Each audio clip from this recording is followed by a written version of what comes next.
All right, that should be good. All right, YouTube is now alive. Perfect. We will give it a little bit longer, of course. You guys know the drill at this point. We like to give it a little bit before we start talking about these things, right? So let me just kind of do my dailies very quickly. Oh yeah, Olga was for day 6, by the way. We didn't really cover this because it reset on stream, but we'd already like kind of left CZN. So nice. We get to see Olga. More Olga's life, and we can see this. Now, unfortunately, as always the case, the really interesting designs will never be playable, of course, as you know. It'll be the thing, you know, the thing that shows up and doesn't really do anything.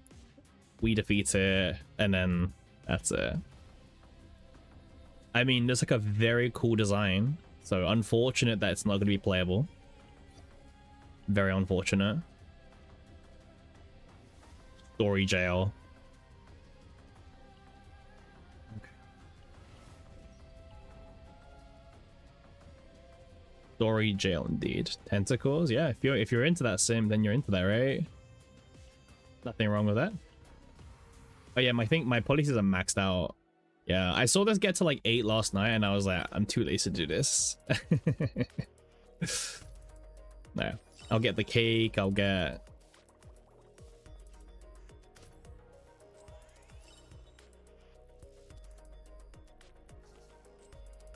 Game is EOS? Hell yeah, brother. The end is nigh. What game are we moving to next, guys? What's the next game that everyone's gonna play? CZN's cooked, right? Genshin? Hell yeah, man. See, now we're talking. Silver Palace? Okay. I saw that the beta invites went out for Silver Palace. Did you get NSimp? Are you going to be a beta tester? I didn't know. I didn't even apply. I didn't actually apply. You don't take part in betas? Oh, how come? Yeah, more happiness is good.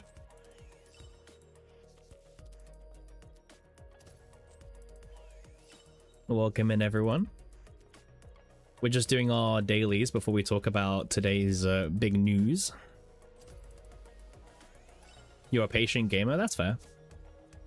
I actually like playing betas because if I play a beta and I don't like a game, it means I can just easily skip it when it comes out. Hey, how you doing, God? How you doing, man? Am I gonna play Silver Palace? Maybe. I mean, I'll probably check it out when it officially comes out, yeah. But you got auto-modded? Ah, I see, you did. Yeah. Yeah, unfortunately you did get auto-modded. Oh well.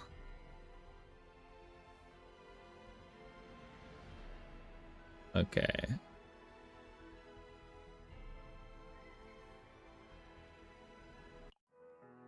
Let me get my free stamina before this resets. Resets in like what, like 3 hours? No, like 2 hours. 2 hours 20. Don't want to mistakenly forget. Alright, and while we're here as well, we might as well, we're gonna start farming some of the ranger. Dev? Ooh. We're getting some takes already, huh? We're getting some takes already. It's an interesting day. Interesting day. I mean, at least for once, we actually have some CZN content to talk about, because there's nothing to do still.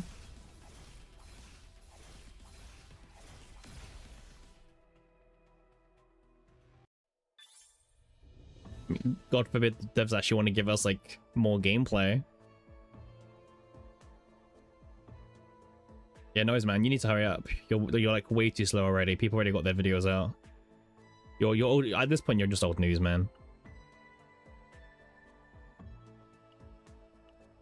Okay, I'll do one more of these for the partner. A lot of people don't even farm the partner materials. Like, a lot of people forget. Like, everyone's so fixated on the potential stones for the characters. And they're like, damn it, I forgot to do the partner. Okay. Let me link the stream as well.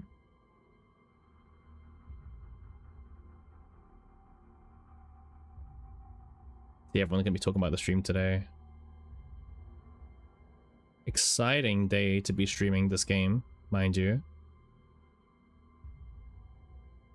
Very exciting day. Is the game saved? Is the game dead? These are all very valid questions. Oh, I did it again. Do that. Cool. Perfect. Is there like a link to share? Ah, there is. Okay. Oh. Fucking out. Okay. Awesome. I think we're done then for all that kind of stuff. We can hop into the patch notes in just a second. Anything else daily wise I haven't done yet? Let's see. Anything else daily wise I haven't done?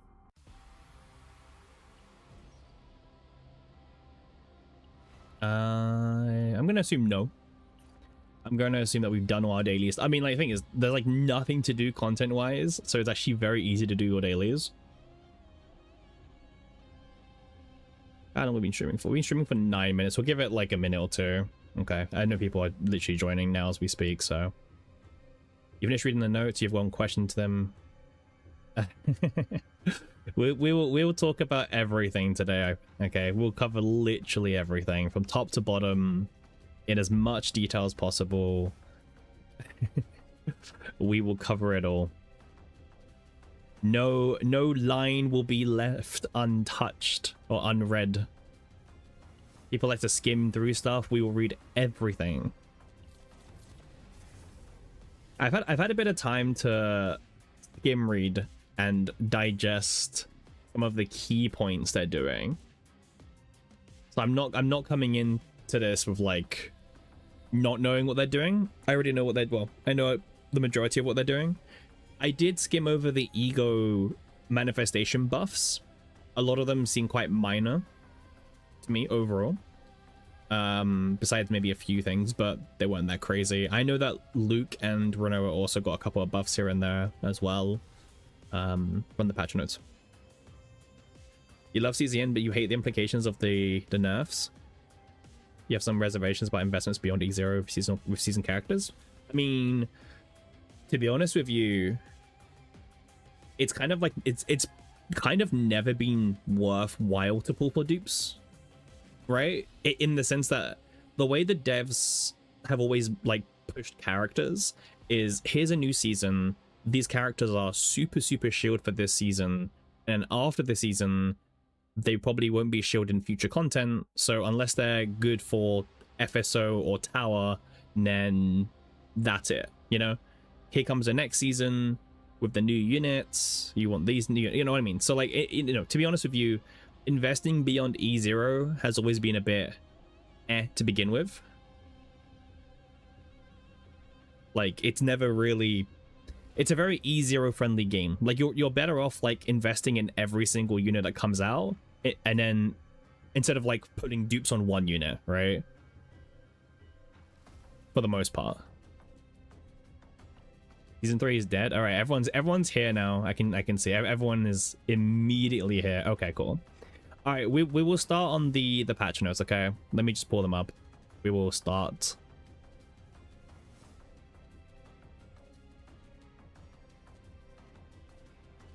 We will start. We will read. We will digest, and we will come to a conclusion. Now we will be discussing this. Okay. This isn't going to be like a one-stop thing of us just hating on the devs, okay? What did you miss? Not much. You missed 12 minutes of the stream. So a bit late from yourself, but no worries. Hey, OTS, how you doing, man? How you doing? All right, everyone is here. In fact, way faster than usual. People want to discuss. So, yeah, let me pull it up. It is time. It is time.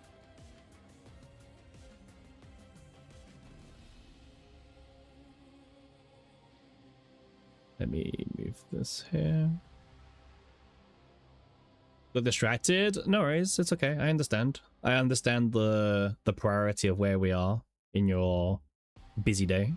It's okay.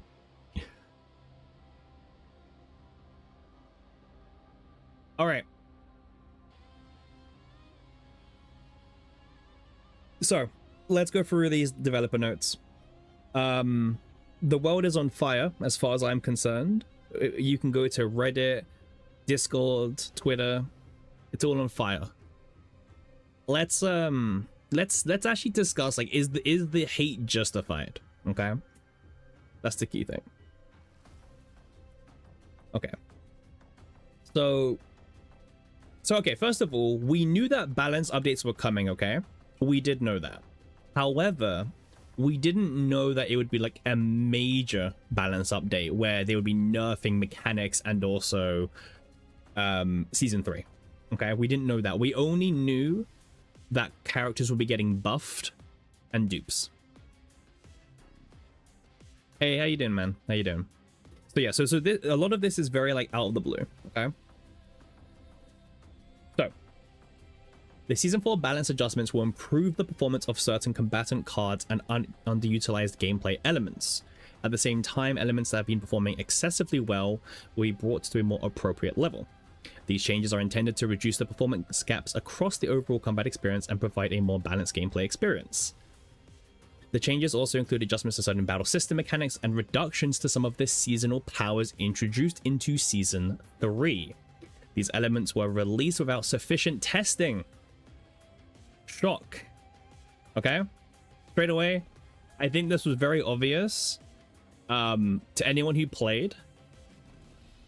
You could tell, right? It was very obvious from the very beginning that Season 3 had shipped and its power level was, it wasn't even double of Season 2. It was like 5x the power. You know what I mean? Like, it was a huge power jump in comparison. But just, and I would say a lot of it was actually more not the DPS, but a lot of it was more the supporters. The supporters were buffing numbers that we had never even come close to seeing what we were buffing. Just straight up. We sincerely apologize for the confusion this has caused to our Protoss.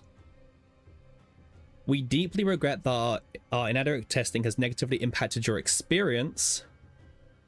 We also understand how frustrating it can be to see the decks and strategies you spent countless hours crafting affected by these changes. That's also another point. CZN is, as much as they advertise a deck building roguelike game experience, it is one of the worst deck building games as far as how long it takes for you to get the deck you want. It's not a fun experience. It's been a problem since literally the day the game came out, and we're still fixing it what, nearly a year in, right? So the deck building part of it has always been a bit of a weird one. The following compensation reflects our commitment to continuously improving our service and providing a better experience for our Protosses. We will completely overhaul our internal testing procedures. So they're saying that they're going away from this and they're overhauling everything. And I'll be honest with you, I will believe it when I see it. Okay, I don't care for this. I will believe they have changed their testing system internally when we see better balancing moving forward. Okay, now the compensation will be given out from the 29th of July onwards. Okay, so 10 rescue anchors, a bunch of cores. I mean, okay, it's a lot of cores. it's a bit lacking on the pools. Are they blue or orange? Ooh, good question. I can confirm that they are. You're not gonna like the answer, but they're orange. These are 10 orange pools. Okay. Rescue anchors are orange. So these are orange pools. Okay. Just want to make that very clear. You're not getting 10 limited pools from this, but you're getting 10 orange pools. And yeah. Bunch of cores. Unfortunately, and this is also going to be a situation, it's pretty much this compensation doesn't really work in the sense that they're trying to send compensation based on how long you spend grinding your deck, but the problem is that ranges massively for people from like 1 hour to hundreds of hours. Like actually hundreds of hours. So it's like, here's a static compensation, because they mentioned here, right? They mentioned they understand how frustrating it is to see the strategies you spent countless hours crafting being changed, right? But the problem is, like, there are people who have literally spent hundreds of hours, and also people who have spent, well, 2 hours. You know. Okay, so they're adjusting a bunch of things. Let's just hop into the meat of it, okay? So battle system specification changes. So they have confirmed that the number of buff stacks and cards has exceeded the limits originally intended by the dev team. Now, I have said this since before I even started streaming. If you've been here since day one, you would have heard me say this all the time. Because of the way CZN is structured, the buffs should have always had caps. Okay? Like, it was always going to be a balancing nightmare because they didn't have caps. Right? It's the #1 rule for these kind of games. If you want to kind of control the balancing of them, you need to have caps. No conditions. Just log in. Just log in. We saw literally this was a problem from the very beginning with, like, you know, Maelin, for example, right? Like, we've seen not having caps for a long time. Based on their review, they determined that certain builds and playstyles have become powerful enough to undermine the intended strategic gameplay experience. To address this issue, we will introduce limits on certain persistent effects and the number of cards that can be held in the discard pile. Okay, let's talk about it. So for this is probably the big one. This is the one I think a lot of people are talking about today. So I guess we're kicking off very well. The max stacks of Morale, Fortitude, and Resolve will be limited to 15. When an effect is gained beyond the maximum number of stacks, effects with the shortest remaining duration will be removed first. So, if the morale lasting for 1 turn and permanent morale are both active when the maximum number of stacks is exceeded, the morale lasting for 1 turn will be removed first. Okay, so this is the big one. Morale, Fortitude, Resolve. Now, first of all, no one cares about Fortitude and Resolve, so we can just move them, okay? We'll talk about the morale for a little bit, okay? So when I was initially discussing what I was expecting them to do, I didn't know if it was going to be 10, 15, or 20. Okay, I didn't know. I thought it was going to be either 10 to 20. Okay, but I didn't know. So 15's in the middle of what I was expecting. Now, is 15 too low? I know people are saying it's too low, but is it too low? In the sense that they don't want you to be using double morale characters for the rest of your life, okay? They don't want that. And to be honest, that's kind of boring as well. Like, DPS, morale is boring. Like, if we take a look at the average Cassius deck, okay? And I'm talking about, like, the very default Cassius deck. So you guys know the one I'm talking about. The one with 3 Devil Dice, 1 Dice Trick, and the Quest, okay? So that's what, 2, 4, 6, 9, 12. That's 12 morale, okay? So that's 12 morale from Cassius. So you're missing 3 more morale to max it out, but now you can But what this does is it kind of pushes you to not just do double morale buffers. Now there's an extra slot, and guess what? There's a lot of buffers in this game that were completely overshadowed by morale stacking. Like, completely. No one can tell me for a second that Naja's buffs were good. They weren't. In a world where morale had no cap, Naja's buffs were terrible. Like, just terrible. Think about who this benefits, okay? Naja now has a bit more value. You know who else has a bit more value now, right? Let me pull up some stuff for us very quickly.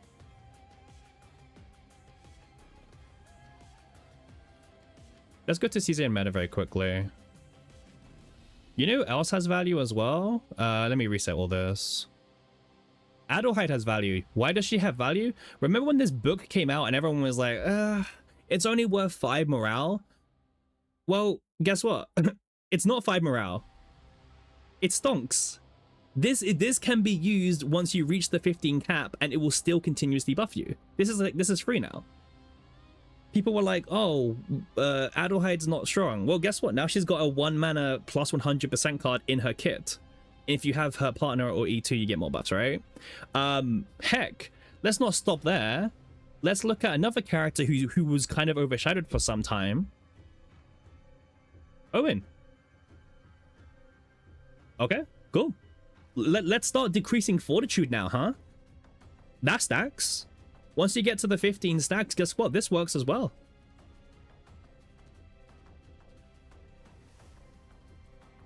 I mean, this works. This is basically 4 morale. You know? Dominion shouldn't say... Oh, no, I agree with you. I mean, the monster card system's kind of screwed. So... Is 15 too low? Honestly, I'm just gonna say no. I don't think it is. I'm not saying it's the right number because I don't know yet. But honestly, I'm okay with them cooking. Like, if the intention is that you can, you know, you're meant to have 1 morale buffer in your team, you know what? Sure. 1 morale buffer, and then here's another buffer that we put into our team. No more Mika Cassius? Well, fun fact. In my Mika Cassius deck, Simp. Hey, Boundless, how you doing? Thanks for the follow. In my Mika Cassius deck, my total morale was 15. I added up afterwards. Because the traditional Cassius deck that most people built has a cap of 12 morale. And Mika had 3 more morale thanks to Source of Water and everything. No, we'll keep going down. But like, I'll be honest with you. Is 15 fine? Yeah. Like, at the moment, sure. So far, like, I don't have a problem with 15. I saw someone suggest 25. Like, okay. Why are we doing 25 again? No, that's not standard Cass, Winek. Your standard is not the standard. Okay, Winek? If you gotta put Winek standard is 17, okay? Not okay, your standard is different from the norm that most people have, okay? Gotta remember that. Top 1% here talking about standard. Okay, we'll come back to this, okay? We'll come back to this. Discard piles capped to 200. If you know, you know, right? I saw people complaining about this. Honestly, I can't, okay? Yeah. I'm not gonna complain about the discard pile being limited to 200 because literally their balance team just missed a lot of these things that should have been from the game from the get-go. There should have been caps on these kind of things. So, yeah. I saw someone saying that, oh, this now kills Heidi Nuke. What?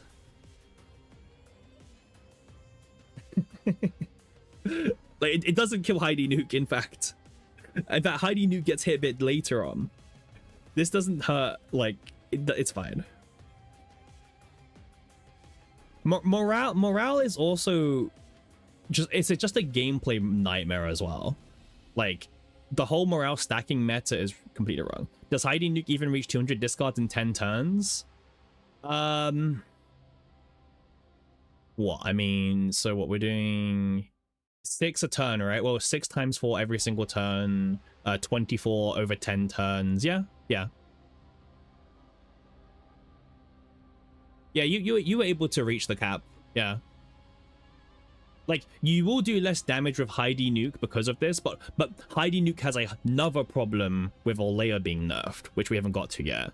So Heidi Nuke has a whole separate thing. But yeah, you were able to reach this. This was very reachable. We'll come back again. All right. Core of Mutation. Okay, so okay, let me just read what they said. Okay.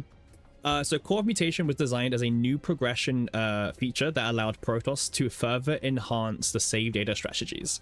However, we found that its limited availability and the significant difference in strength between effect levels have created a considerable pressure for many Protoss. To address this issues, we will implement the following 3 improvements. First, a memorial feature will be added when using a Core of Mutation on an effect that has already been applied. When an additional Core of Mutation is used, you'll be able to keep the existing effect or apply the new one. Okay, I mean, this should have been added from the very beginning. I think day one, when people saw this, they were like, well, if we're going to have this system, why do we not have the ability to keep the previous role? So... okay, this is a win, okay? Just delete them, yeah. But if we have to keep the system, this is a win. Now, they put it down here. We'll talk about this in a second. Okay. Also, they're changing how it works in the shop. So now, there will be 10 of them every patch for 1,000 black mass, and the 30 out of 30 cap has also been removed. So now there is no cap. So they're unlimited to buy now, but we also now have 10 for a discounted price every patch. Okay. But probably the biggest reason why they're doing this is, if you guys remember, the difference between the max level and the one before was double. So for example, Enhanced Attack 5 was 16%, while Enhanced Attack 4 was only 8%. Right? It was literally double as effective.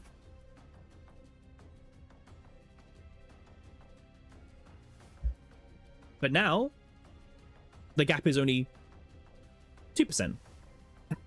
So now if you get Enhanced Attack level 4, instead of being 8% behind someone who got Enhanced Attack level 5, you're now only 2% behind. I mean, I've said my stance on this system, in that I don't care to roll for level 5s or 4s. I will just happily take a good level 2 or 3 effect, you know? I've said that from the beginning. My stance hasn't really changed very much.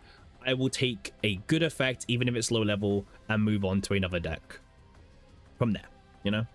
Don't really care to try and go for the 5s. They are very unrealistic for most people. Yeah. And my black mass is also very, very precious, and I can't even begin to imagine using black mass on Core of Mutations, okay? Like, maybe, obviously besides the very cheap 10 of them each patch, I can't begin to imagine spending more on the 4,000 ones. But yeah, so they're increasing the flooring of the buffs by quite a considerable number, which is good. I mean, like, this is again a good change, okay? Core of Mutation as a whole system, you may have hated it, you may have liked it, up to you. But whether you liked it or not, these changes are only a W. Okay? These are only good changes. No matter how you think about the mode, okay? It's only good changes. Someone here liked it. People like getting more power, simp. So for some people, yeah. It seems to know. I mean, I will probably buy the 10, obviously. Why not? It's very cheap. But will I buy more of the 4,000s? probably not. You know, that's kind of like where my stance is. I'll buy the cheap ones, but I probably won't buy the 4,000. Okay. Okay, yeah, I mean, this is a lot. We're not going to go through every single line of text, okay? But yeah, it's a lot. And they also changed this, yeah, sure. Okay, so they're also changing dupes. So, for the most part, these are kind of whatever. Okay. But some are better than others. So, for example, Naja. If you have E2 Naja, your 25% RNG is now a 40% RNG to get back a Veracity. Your Predations also do 10% more buffing at E4. And then, interestingly, at E6, as you can see, that line of text is pretty much the same line of text we had when she was a super drafted combatant for Salty. So they are definitely they're trying to take the Salty buffs where they deem it relevant and put them into the character's kit. It's just that it's locked behind E6. So you have to go all the way to E6 to get it. So yeah. Nothing too exciting for Naja, unfortunately. 9, I mean, we have said that 9 is a bit behind at the moment, even behind Yuki. Nothing exciting here. The E4 is still additive, but it's just now permanent, not for one turn. So the E4 is yeah, not the greatest. Yuki's fake now. I strongly disagree.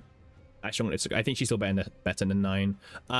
However, I guess if you have E6 9, you're now doing 25% final multiplier instead of 15. So sure. Rinoa's changes, I'm pretty sure, are a lot of nothing. Okay. I did skim them over earlier. Yeah.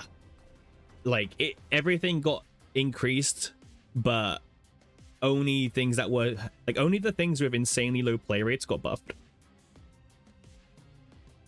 Yeah.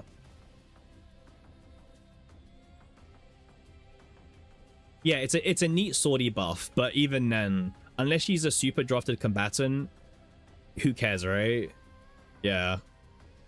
Luke also getting buffs. I mean, Luke is, you know, Luke's kind of cool to get buffs a little bit. Bunch of the shots are getting buffed a little bit. Again, very, very small numbers here.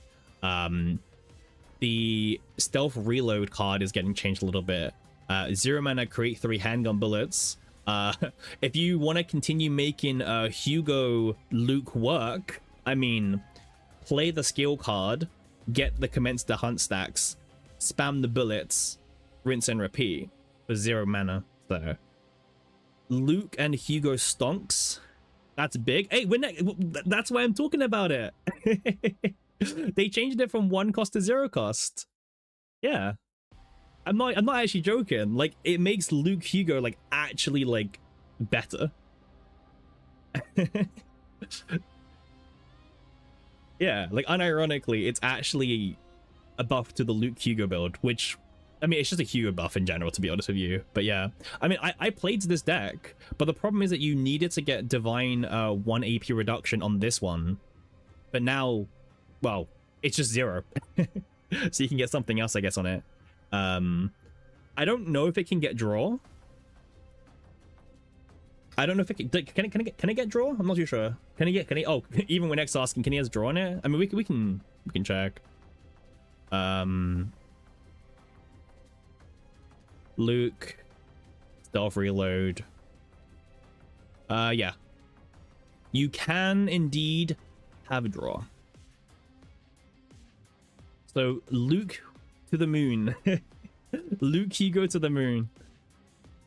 0 mana, draw 1, create 3 bullets, buff up Hugo, spam your 3 bullets, rinse and repeat. Yeah. Yeah, it's a buff for Flash 9. Yeah. I saw this today when I was squatting and I was like, you know what? This is probably the only thing I care about. Hand space? Nah, bro. Hand space doesn't exist, okay? Every other buff I think is kind of whatever, to be honest with you.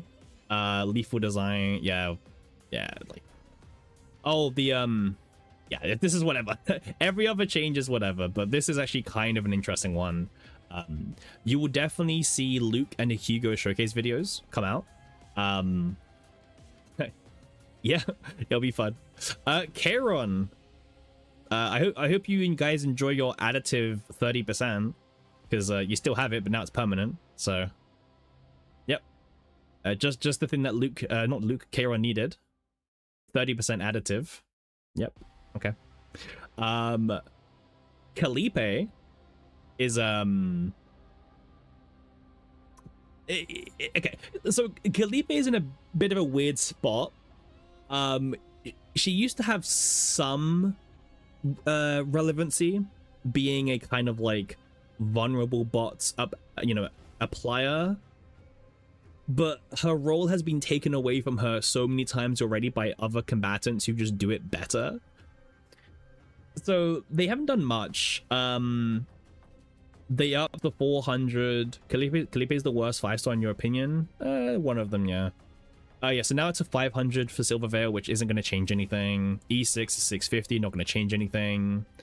They changed some of the Great Sword Epiphanies, but again, when I say change, I literally mean just look at this, like 20% here, 50% here, 20% here. A lot of nothing. A lot of nothing. So Kalipe enjoyers, we're not yeah. Hugo buffs as well, by the way. Very minor. The damage buff is permanent now on E4, so the 40% you don't have to keep stacking it up anymore, which is kind of relevant a little bit. But then, hey, if you have E6 Hugo, you now get 2 morale for 1 turn instead of 1 morale for 1 turn. Okay, exciting. You now get 1 extra morale. By the way, I've skimmed these patch notes, and I'm just gonna tell you now, where is my Veronica E6 buff? Okay, where is my Veronica E6 buff? Huh? Why do I still get 1 mark every turn? You're gonna get that 1 mark and like it? Ugh. What do I mean, Sim? Do you not know what Veronica E6 does? What do I mean? It's too strong? Oh man. Okay, Lucas buffs. Oh, by the way, that's it for all the 5 stars. So no Yuki buffs for once. We're now in the darkest timeline. There's no Yuki buffs in this patch notes. Sag. But yeah, Lucas did get buffed. Oh yeah, okay. Also, what we're next said, where's my Mei Lin ego changes? Let's not pretend like Mei Lin has good dupes. Mei Lin's dupes are some of the worst in the entire game. Like, yeah, so the characters I have all the dupes for didn't get buffed. No Veronica, no Mei Lin, like, literally just pure slander against me at this point, and I am not happy about it. I am very angry. Lucas buffs, so yeah, this is going to make Lucas go from tier 4 to tier 4.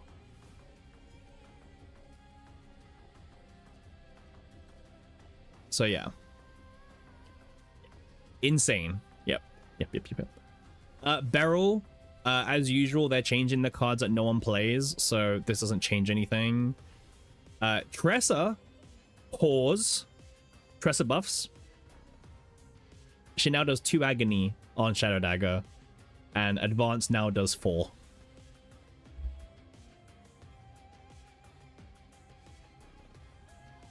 Do any of these characters even move tiers at all? No. But the Luke Hugo team, I guess, is actually more viable now. Like, actually quite a bit more viable. Actually very viable. Ignore me. It's actually very viable now. So, yeah. Okay. Let's talk about the very first 5-star direct nerf. Okay? Now, in the past, 5 stars have technically been nerfed, but very indirectly. Okay? Maybe a new mechanic, maybe a new buff on the bosses. But now, we have our very first 5-star who has received a nerfed. Okay? So they found that the damage increase granted by Olea's Softy card when retained created excessive synergy with certain damage amount effect increases, to the point that it undermines the game's intended gameplay. So for anyone who did the Heidi nuke team in FSO when it wasn't intended, I'm blaming you guys, okay? If you were someone who took the Heidi nuke team and you were using it in content where Heidi wasn't meant to be shield, okay?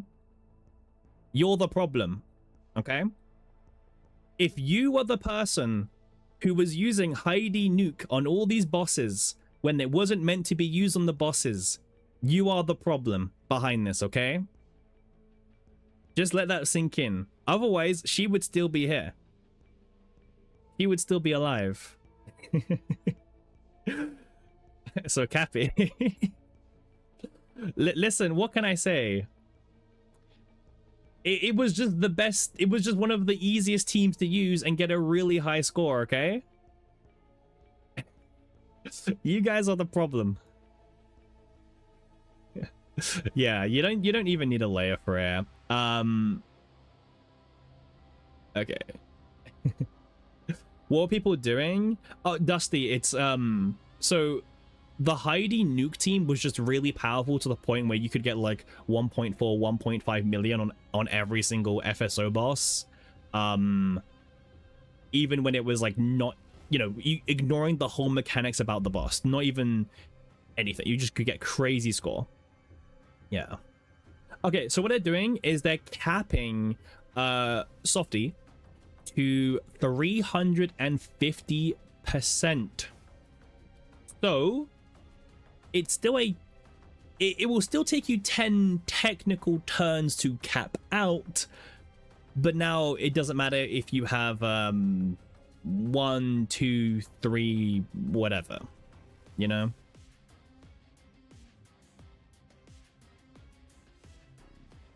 Olea found dead in a ditch. Well, yes and no would be my argument.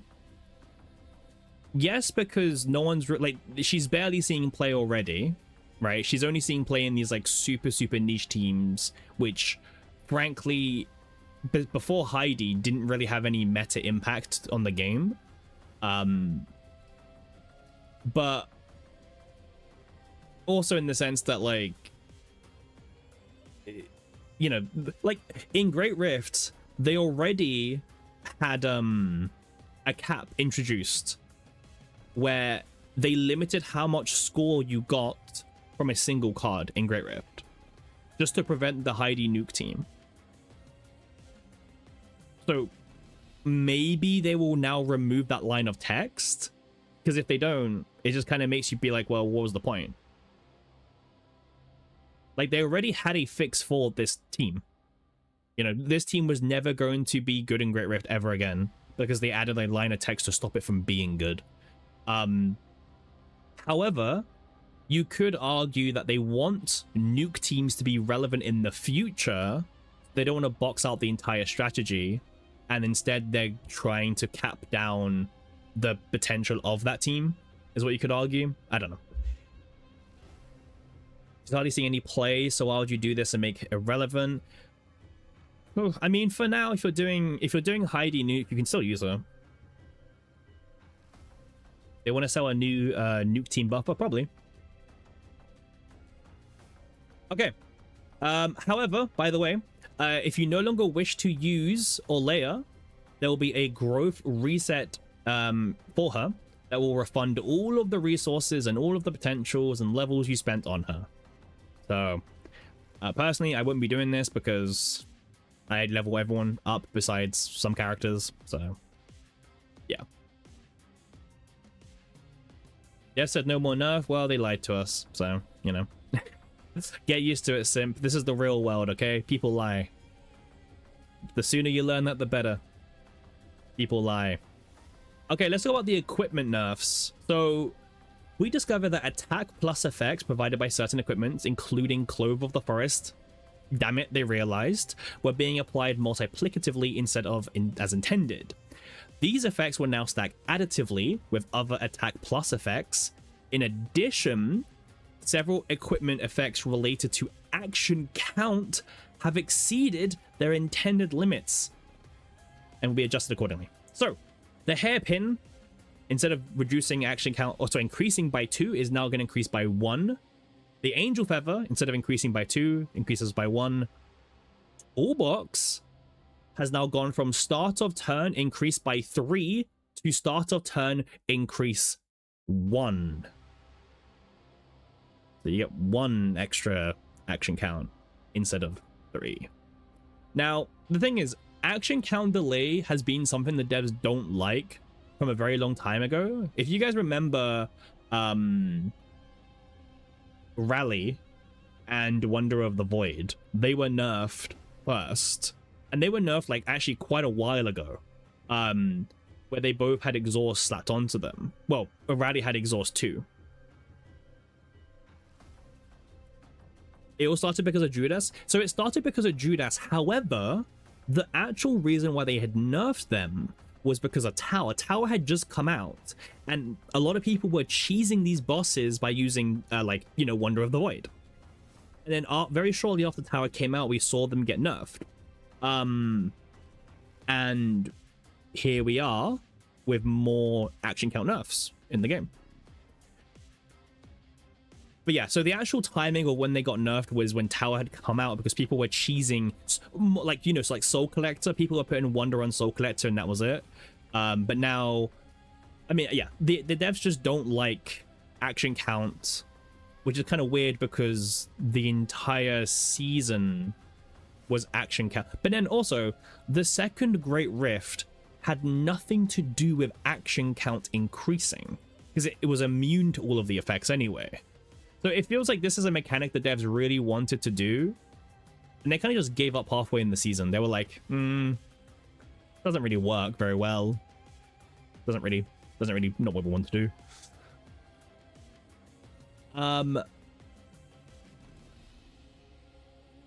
Actually can't, maybe because of Scorched. Yeah, it's probably a future proofing thing because of Scorched as well. Yeah. Also, Clover. I mean, here's the thing, right? Clover technically got nerfed, but it is still, as of now, the best in slot for accessories anyway, because there's no replacement. So it has been nerfed, but it's still the best in slot. So yeah, they're still OP. Clover is still the best in slot. It's just slightly worse now. And I do mean slightly. All right.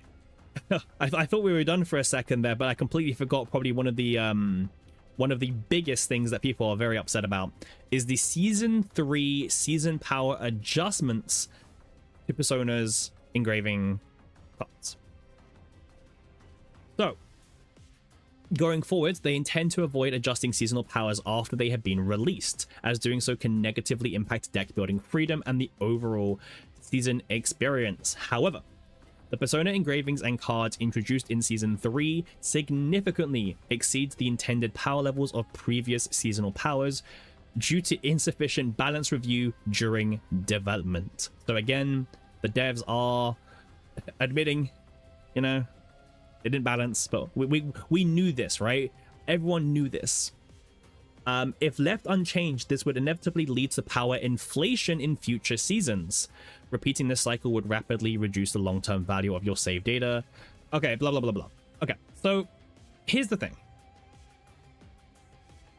The devs did a decision at the start of the season, which I was very vocal, shouldn't have been done. They decide, so here's the thing. You guys may not know this, or you guys may or may not believe, whatever. A lot of these nerfs and buffs are because of Great Rift, okay? They use Great Rift as their main mode for balancing and nerfing mechanics that might cheese out a leaderboard position that wasn't intended by the devs. Okay? Great Rift has a huge impact on how they balance and nerf stuff in this game. And they care about it. Like, you know, even though that, like, the amount of people that care about Great Rift is, like, you know, a very small amount of the player base, the devs do care about Great Rift balance.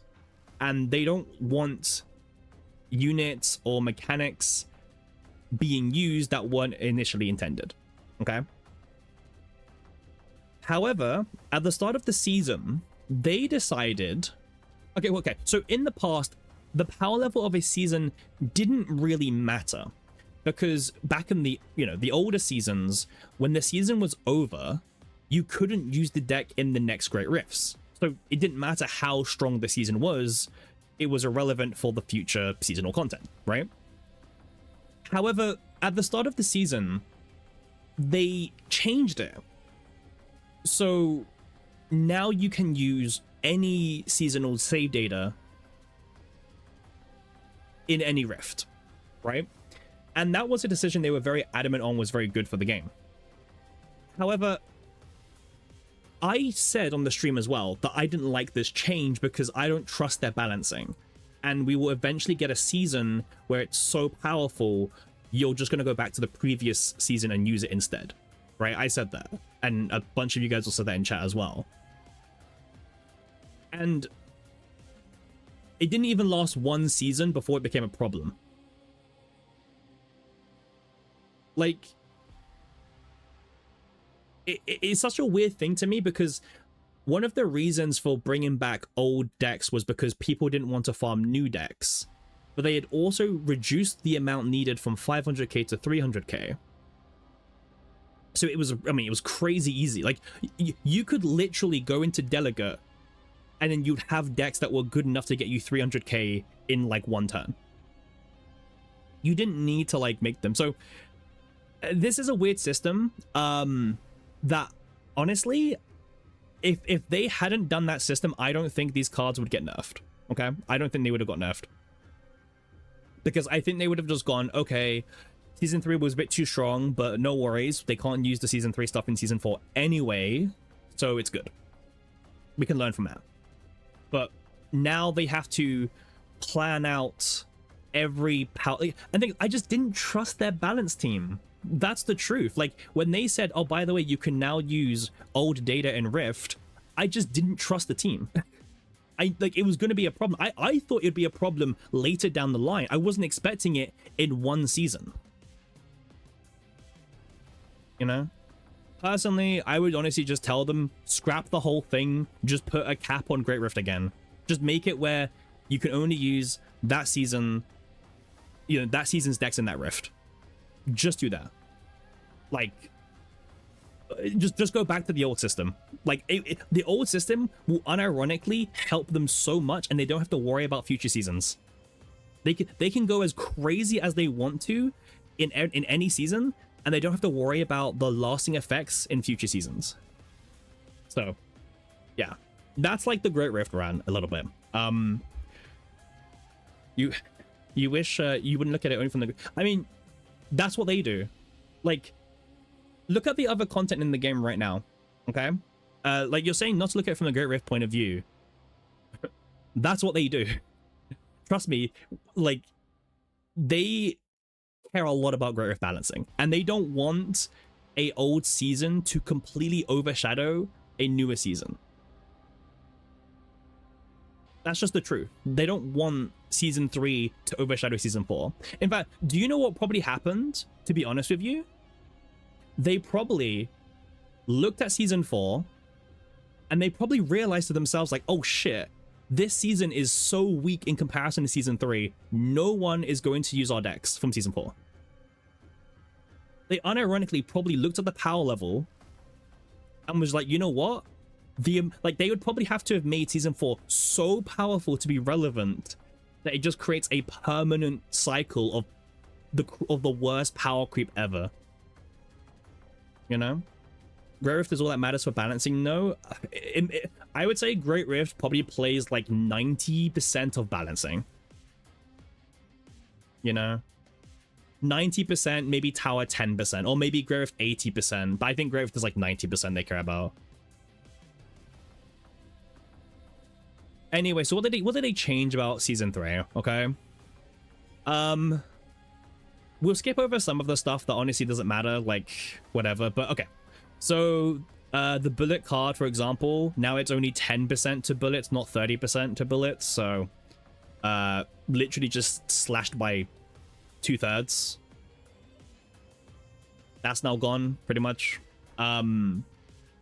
The Striker Persona card used to give you a permanent plus 50% per usage. Now it's a permanent 15% per usage. So it's like, what, like just over around like a 33-ish% kind of value. Like, this one, discard up to 2 cards. For each card discarded, plus 60% damage to attack cards is now 20%. So if you're noticing, they're kind of like nerfing all of like the really crazy ones by like around 66%. So they literally were like, you know what, some of these like way too strong, we need to nerf them by 66%. So yeah, if you now discard 2 cards instead of 120, you're gonna get 40 now. This is probably yeah, for each Lux engraving plus this is quite a big one. Okay, so this is the one that you use on supporters, right? Instead of now being 150% if you have a maxed out, you know, like 2 characters with this, it's now 50%. So again, it's a third of its original value once again. So it's like, what, 2.5 morale worth? If a new Rift for Season 4 comes out and double Nia Hunger is broken, are you going to nerf Season 1? I mean, if they think like Hunger is a problem in future Rifts, then yeah, they probably will. A lot of these other ones... Oh, the Mark one, by the way. This one got capped. So instead of being able to mark, I think you could scale so you get like a 10 from the engravings if you had a maxed out character. Again, now it's 3. So once again, they're nerfing by, you know, 66% here. And then increased damage amount. This one wasn't as badly nerfed as all the other ones, but it was definitely one of the weaker engravings, like compared to some of these ones. This one is now 20% to attack cards instead of 30% to attack cards, so slightly less of a nerf, but yeah. Okay, let's talk about equipment engravings. I think this is the big one, personally. First of all, let's talk about the extra attack version, okay? So, I get asked a lot, what deck do I think is the best deck in the game? And for a long time, the answer was Hyde Selena, extra attack combo. Like that was the best team in the game in terms of damage. And it was because of this engraving that you were able to get 3 copies of on Heidi, 3 copies on Selena. It would like permanently scale. It was the best team in the game. However, it has now been changed from plus 30% to plus 5%. This is like an 80, I think it's like 80 to 83% nerf. Huge. Like, actually a huge nerf. And also as a follow-up, this whole patch now does cement Tenebria as the best DPS in the game by far.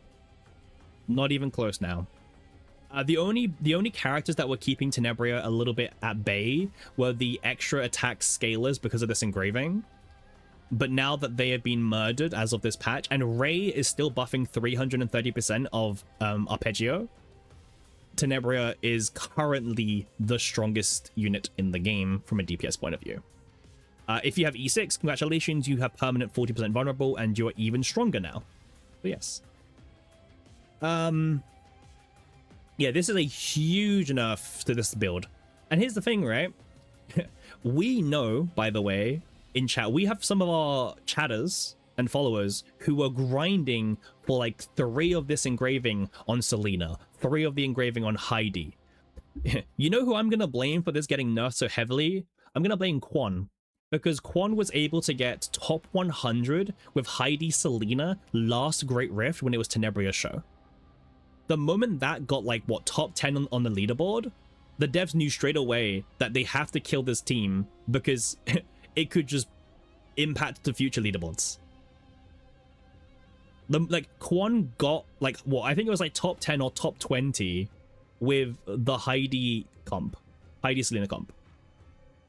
So the devs knew that they had to murder this engraving, otherwise you would be seeing Heidi Selena in top 100 in future Rifts. So you can either respect Quan or blame Quan, but I'm gonna say this is Quan's fault primarily.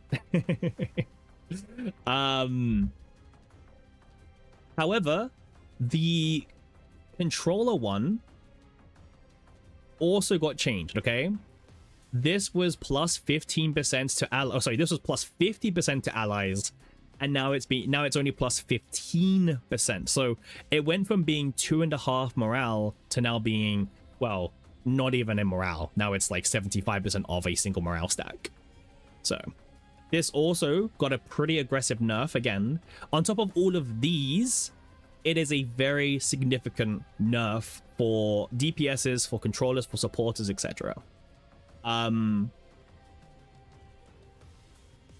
this one, again, this one got nerfed by a little bit. This one also got nerfed by a bit. This one got nerfed by a bit. And then these bottom 3 all got nerfed by 13% of value. All right.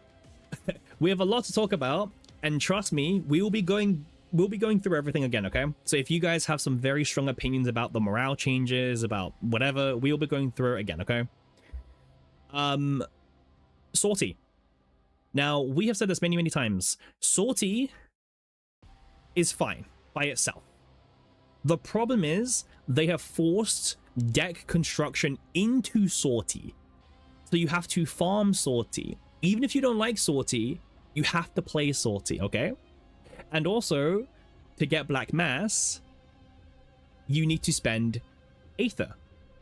And if you're spending Aether on Black Mass, you're not spending Aether on Potential Stones, or Memory Fragments, or whatever. So, Sortie is a weird mode in that if you love Sortie, good for you. But for the people who don't love Sortie, they're kind of forced to play Sortie still. And Sortie can take a while, you know? So, what they've said is, since the Sortie update, various core items have been added to the Chaos Lab, increasing the amount of Black Mass that Protosses need to spend and making Sortie feel increasingly like a mandatory daily task. See, here's the thing. This has been the case since it came out. Like, unironically. I mean, they're mentioning it now, but like, it's been this for a very long time already. Yeah, it's felt like you have to do it for a long time. So, I mean, I'm glad they're acknowledging it. It's a bit slow, personally, but they're acknowledging it. Anyway, they believe that it's grown to the point where people are beginning to detract from the enjoyment of the content. 100%. Listen, I played roguelikes, a lot of them. Sortie is not a great roguelike game, to be honest. It has potential, but as it currently stands, it is not a fantastic experience. Hey, Thor, how you doing? You heavy disagree? That's fair. I think in comparison to what is out there already, Sortie is not a great roguelike experience. And I think it needs to have more of an identity compared to what it currently is. But we can agree to disagree on that.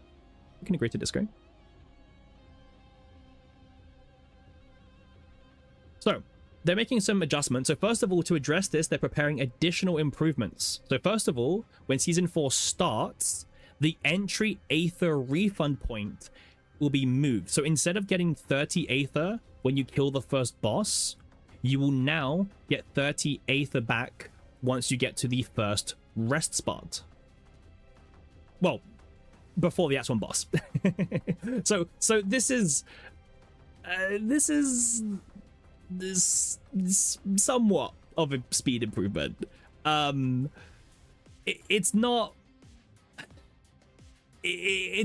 huge. It just means that you can skip the first boss. You get there and you can leave. So I guess.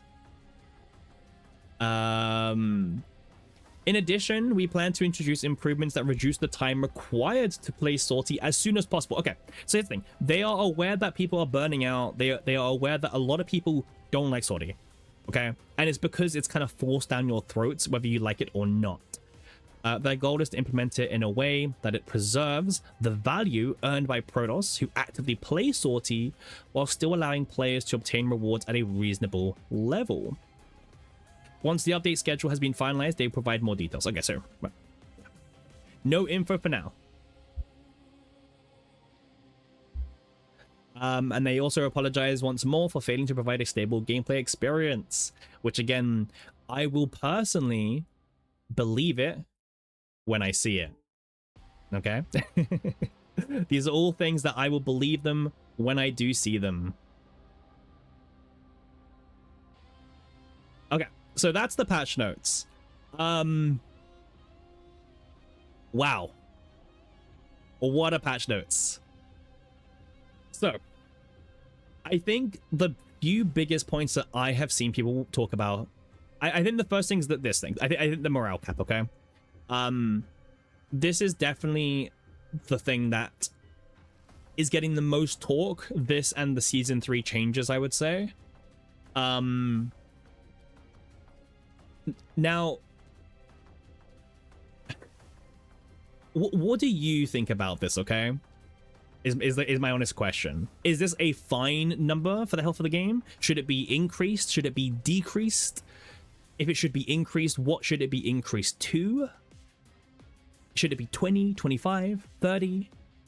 Oh, are you okay with 15? Did they finally kill Cassius? No. Cassius is like still one of the better morale buffers, and you still want a morale buffer to be used. Gonna be a decrease, but then you also need to change a lot of cards. Okay, fair. I think 15 is quite a nice number personally. You think we should 30 max? Ooh. And I'm not sure about 30 max personally. Remember, the intention behind this is to stop morale double slop team from being the best thing. You never cared for morale stacking and was able to keep up with the big guys even by 100 points. Yeah, exactly. Yep. Since it increases the variety of teams, it's fine. I agree. I like 15 personally, because 15 is easy to get with one character, and then you can use another character like Adelheid, Naja, Owen, someone new to get more buffs. Fun detected, no cap. You think there should be no cap? That's fine. I think... Okay. I was talking to some people today about this, right? I think one of the things that CZN has now like locked in, okay, whether you like it or not, is that this is a game which it has a purpose, right? And the purpose is to, it's a gacha game. Whether you like it or not, it is a gacha game. And ultimately, by introducing caps like this, it allows the devs to control the narrative of what is good for X easier, right? Caps allow the devs to prevent random things from surprising them, to maybe like, you know, random characters now being good on the leaderboard or things like this, right? So, you know, in a perfect world, no caps would be fun, right? People like, you know, in these kind of roguelike games, people like going infinite, people like doing crazy combos, but CZN is not that kind of game, right? And they've kind of shown that's not the kind of game. If that's the experience you want, CZN's probably not for you. right? It's a gacha game. They want control over to determine what's going to be relevant for what content. They still want the new units being meta in the new Great Rifts, and then when the new season starts, they want you to, pick up the new units, etc. Right? So I think that's like a hard discussion to have, but I think it's also the reality, and that's just kind of the future. If you want no caps, CZN is definitely probably not that direction of a game that you want. That's why you're saying they should ditch the roguelike or separate it completely from the base game. Yeah, I think a lot of people kind of was hoping that Sortie would be a mode where if you want to go and do it, you can, but it's not like tied to an important part of the game's overall systems, right? I think that's what a lot of people were kind of hoping from the roguelike mode, where if you were a roguelike enjoyer, you could just do it in peace. Maybe let's say you're bored of doing chaos and you can just go and do a bit of Sortie, right? But the devs balancing is really focused around Great Rift.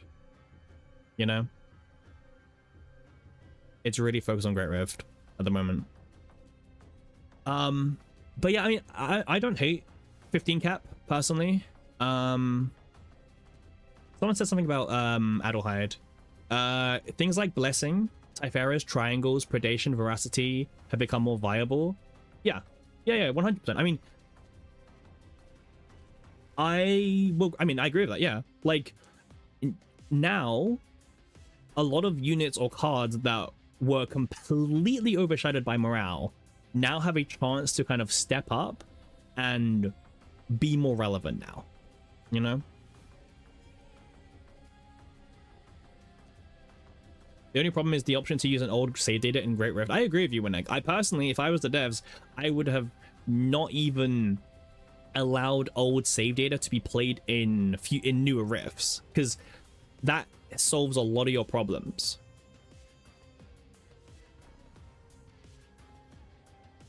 Old save data, I mean, okay, if you guys have, I don't know if you guys have played many TCGs before. Maybe you have, maybe you haven't. But in TCGs, a lot of the time, they have either two ways of restricting cards in their format, which is either rotation or just banning cards, right? And rotation is a system where sets after a certain time period are no longer legal in the competitive formats, where they rotate after, let's say, 2 years of gameplay or whatever, right? And because of this, it means that for developers in a rotation system game, they don't need to worry about sets from 2 years onwards, because those sets are now no longer legal and they can just focus on balancing in a very condensed box. But by having a game that's like a eternal game, right? Eternal games, I don't like what, I think Yu-Gi-Oh is probably the biggest eternal banlist game, where in Yu-Gi-Oh there is no rotation. Like in that game, for example, they're you have to ban cards all the time, even cards from 15 years ago, 20 years ago that become a problem, right? It's actually a nightmare from a balancing point of view, because you're having to go back in oh, this card from 10 years ago is now magically insanely OP, right? Rinse and repeat. So that's why a lot of people like playing rotation games, because they are balanced a bit easier, but also for the devs, it makes their life easier as well. And CZN at the moment, so CZN kind of did the opposite, where CZN started as a rotation game, where okay, well, the meta changes every season anyway, so it doesn't matter how powerful season 1 is or season 2 is, because you can't use them in season 3. However, Chaos has now changed, and they've now become an internal format game where every season is now viable in every single content. And unfortunately, I just don't think the devs at the moment have the balancing team knowledge to Celestia, how you doing, to actually balance it properly, right? And they've proven us right, because it's gone wrong already in one season, right? They had this is the very first season where they allowed old decks, and it's gone wrong already. It's not even been here for 2 seasons. It was the first season. If they want to nerf, go ahead, but the compensation for these changes are... Oh, yeah, okay, yeah. The compensation is something that we talked about as well. Yeah, I mean... So first of all, for anyone who's just joined, this isn't 10 limited pools. This is 10 standard pools, okay? Just to make you aware for anyone who has just joined, it's not limited, okay? These are standard pools. And then you get a bunch of cores. But as we've mentioned, like, there are people who grinded decks for 1 hour, and there's also people who grinded decks for 400 hours, right? It's just like, it's such a huge difference of how much time someone had spent grinding and farming a season 3 deck. You know? The people who play CZN the most are being punished. Okay, yeah, see, that's the problem as well. Technically, the way this game works now is you're punished for playing more. You grinded for 400 and you don't care if I use Rift. Honestly, when I have said this in the past, I like Great Rift. I play Great, you know, a lot of people may not. I like Great Rift, but for me, I have also accepted that when the Rift is done, that the decks are done. You know what I mean? When the season ends, my decks can't be used, and I'm okay with that. I've always been okay with that. I don't mind grinding a season 2 deck or season 3 deck. You know what I mean? Like, I don't mind. I've never minded that. Literally never minded that. But the devs decided to do this system instead. If your argument is that insanely broken season 3 would be fine if we couldn't use it in Great Rift, you completely disagree. That's fair. I think that's wrong, personally. I get what you're saying. Your message kind of disappeared. Wait, sorry, let me see if I can find it again. Sorry. Wait, a lot of you guys are like messaging today. Way too many people. No, I mean, I kind of disagree. I think that if Great Rift wasn't as open as what it is, I don't think we would see this heavy of a nerf personally down here. I don't think we would have. I don't think so. The devs are fully aware of what nerfs do, okay? These are devs who are professionals in the industry, okay? You may not believe it, but they are professional. They are professional people, right? Gacha veterans, you know? And they're not. They are. Again, believe it or not, I'm just saying, okay? Okay, you guys can disagree. I'm just saying, okay? Their testing team sucks. Okay? Eternal testing sucks. I'm not saying they're not. But they know what devs they know what nerfs do to the game. They know what nerfs do to a player base. They know the backlash they will get. They know that. But so I think that if we couldn't be using season 3 data in season 4, season 5 onwards, I think they would have just left it alone. I genuinely think they would have. Maybe tweaked a little thing, okay? Maybe tiny tweaks. But no, I think they would have left it alone for the most part, personally. Because honestly, from the devs, you can be like, okay, season 3 is too strong. Sure, we know that now, but there's no pressure for us to power creep season 4, because to use season 4, you have to build season 4 decks, right? This whole thing is due to Great Rift. Just yes, 100%. I mean, that's our point. Our point is that the allowing the older decks has done nothing but like caused problems for them. Like, it's done nothing but cause problems for the devs, right? Like, they tried to add it in good faith, right? That's true, but it's not been in good faith because the balance has just gone absolutely chaotic. And season 4, they nerfed persona cards. They did. Hacks, welcome in, man. Yes, they nerfed a lot of personas, and they also nerfed a lot of engravings. A lot, in fact. For example, the extra attack engraving, you know, the one that was being used on the best team in the game. This was nerfed by 83%. of its original power value. To be honest, someone mentioned this about how Full Scale Offensive was meant to be the mode where you could use your old decks, and to be honest, I kind of thought so as well. You know? Hey, who's that? Hey, thank you, Celestia, for the subscription. Super awesome for you. Thank you. Really appreciated.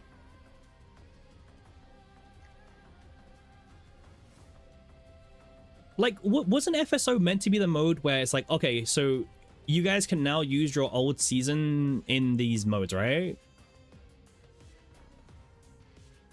Like, wasn't that meant to be what the mode was for? Correct me if I'm wrong. I'm just trying to, like, remember what they said. I don't remember exactly what they said when they introduced the mode, but it feels like they said something along the lines of, in this mode, you can now use your old decks and have fun. They said it on stream. Yeah, I don't remember what they said, but you don't get why you can't have fun in the general mode like Tower because of nerfs related to Great Rift. Yeah. What was the question? The question was Pon about how the devs described FSO.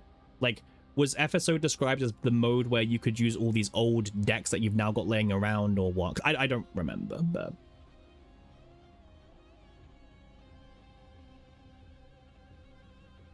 you see no good faith here, just stupidity, greed, and incompetence.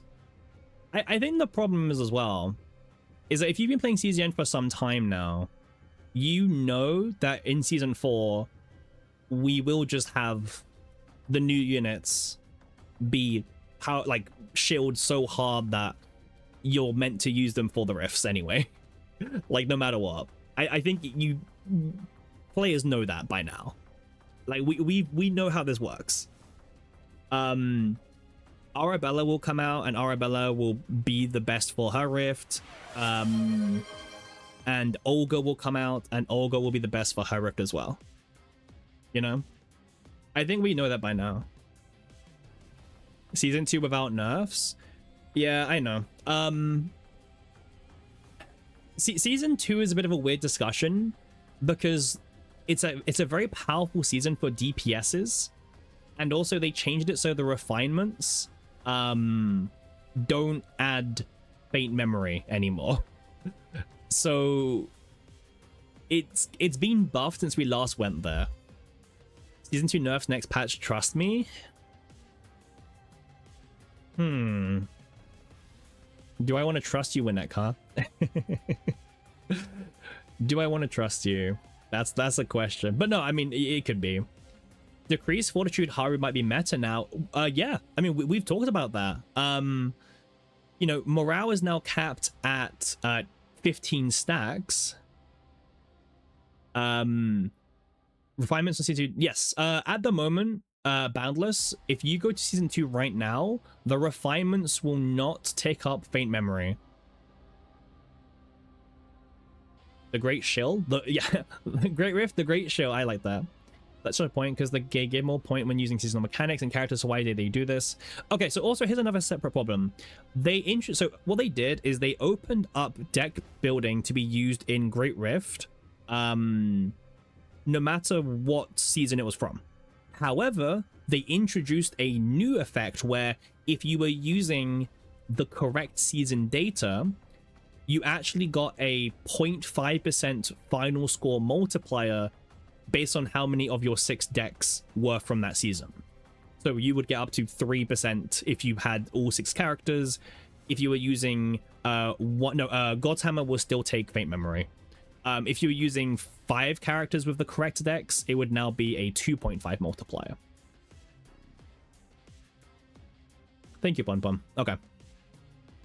Was even the point to nerf everything for Season 3 when all content outside of Season is easy? Because they are scared that Season 3 will overshadow Season 4 in Great Rift. That's literally the reason. That's the reason. Like, straight up. And no one can convince me otherwise. They're not confident in balancing. I agree with you. They're not very confident in balancing.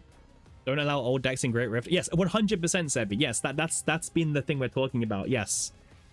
Like, I will die on the hill that allowing previous season save data into Rift was one of the biggest mistakes they could have done. And I think nothing good has come from it. Like, actually, nothing good has come from it. Do you remember when Eiko was #1 in Great Rift with that double Nia?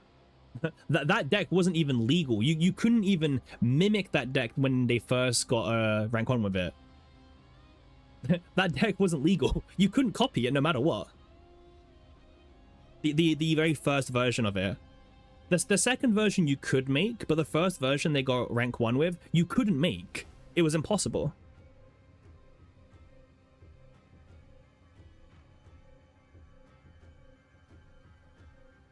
It was legal. The first one wasn't. No, the first one wasn't. They changed their hunger deck. It wasn't legal. Oh yeah, sorry. Legal but impossible. Yeah, legal but impossible. Yes, yes.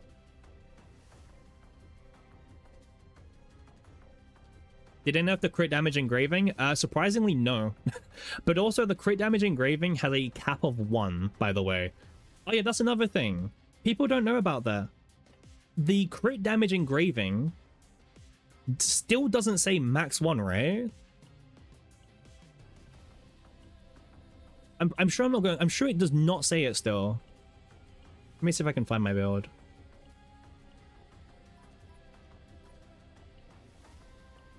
It doesn't? Yeah. Like,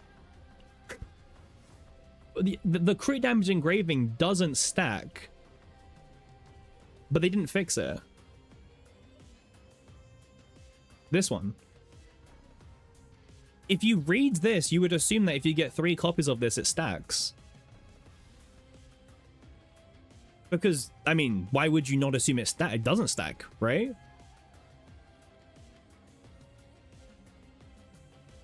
Like, you read this and you're like, oh wait, it doesn't stack. That's amazing. This is surely the new best engraving, right? And then someone goes and farms 3 of it, and then like you realize, oh wait, it doesn't stack.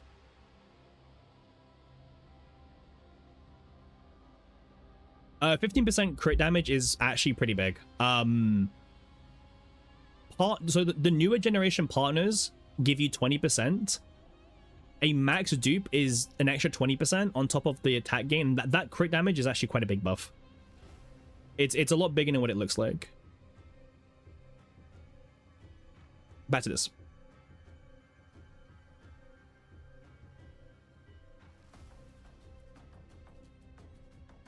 But yeah, so Persona's also got nerfed as well as engravings. Okay.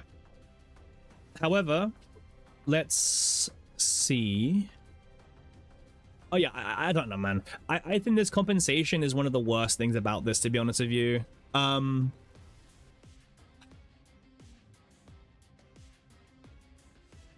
I can't like begin to talk about this.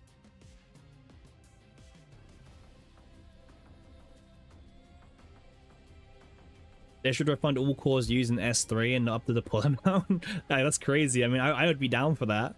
I would be down. Yeah, man, like this compensation's just not it. Like, it's really not it.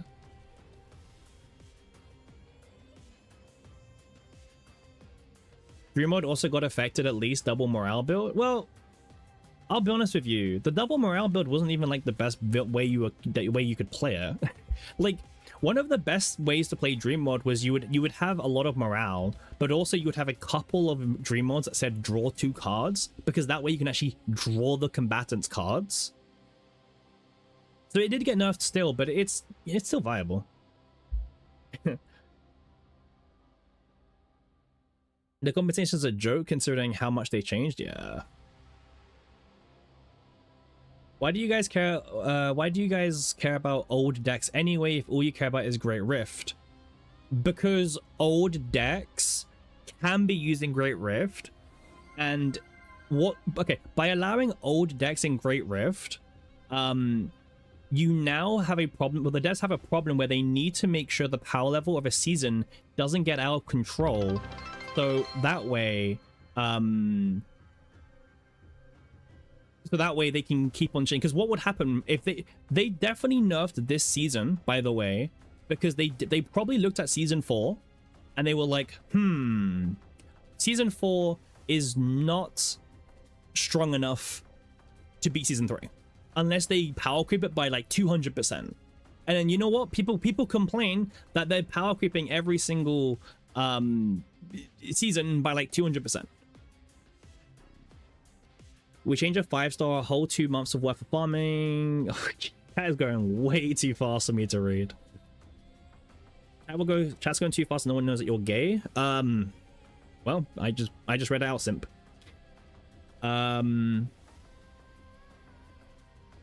People care about old decks because they put time into and want them to be viable. It's as simple as that. Yeah, well, that is what, like, I feel like people were okay with old decks not being used in Great Rift. Like people didn't care about, oh, my old deck isn't viable in Great Rift, because guess what? You can use it everywhere else anyway. Just outed the guy? Well, it was Simp. Simp was like, oh, the chat's moving too fast while I was able to read it. Personally, you think instead of making all these nerfs, they should have added 2 Great Rift modes, one where you can only use the current season and another way you can use whatever you want. I mean, you know what? I don't hate the idea, because we see that in a lot of games where, you know, if you play a lot of card games, you would know that there's rotation and there's unlimited formats, right? Rotation is obviously only using the current season. Unlimited is using any single season. Okay. However, I think the problem with that, and I like your idea, is again, gacha game philosophy. They want to sell the new units, and is there a world where if they do an unlimited format, they don't, you know, imagine if like in 10 seasons time they allow every single season to be played, and then the power level in like season 7 is so giga broken for season 15 you don't even need to pull the new character. Like, imagine if that happens, right? That will go completely against everything that they want to do. God damn, you guys are way too active today. Thank you everyone for joining us, by the way, and thank you for the follow as well.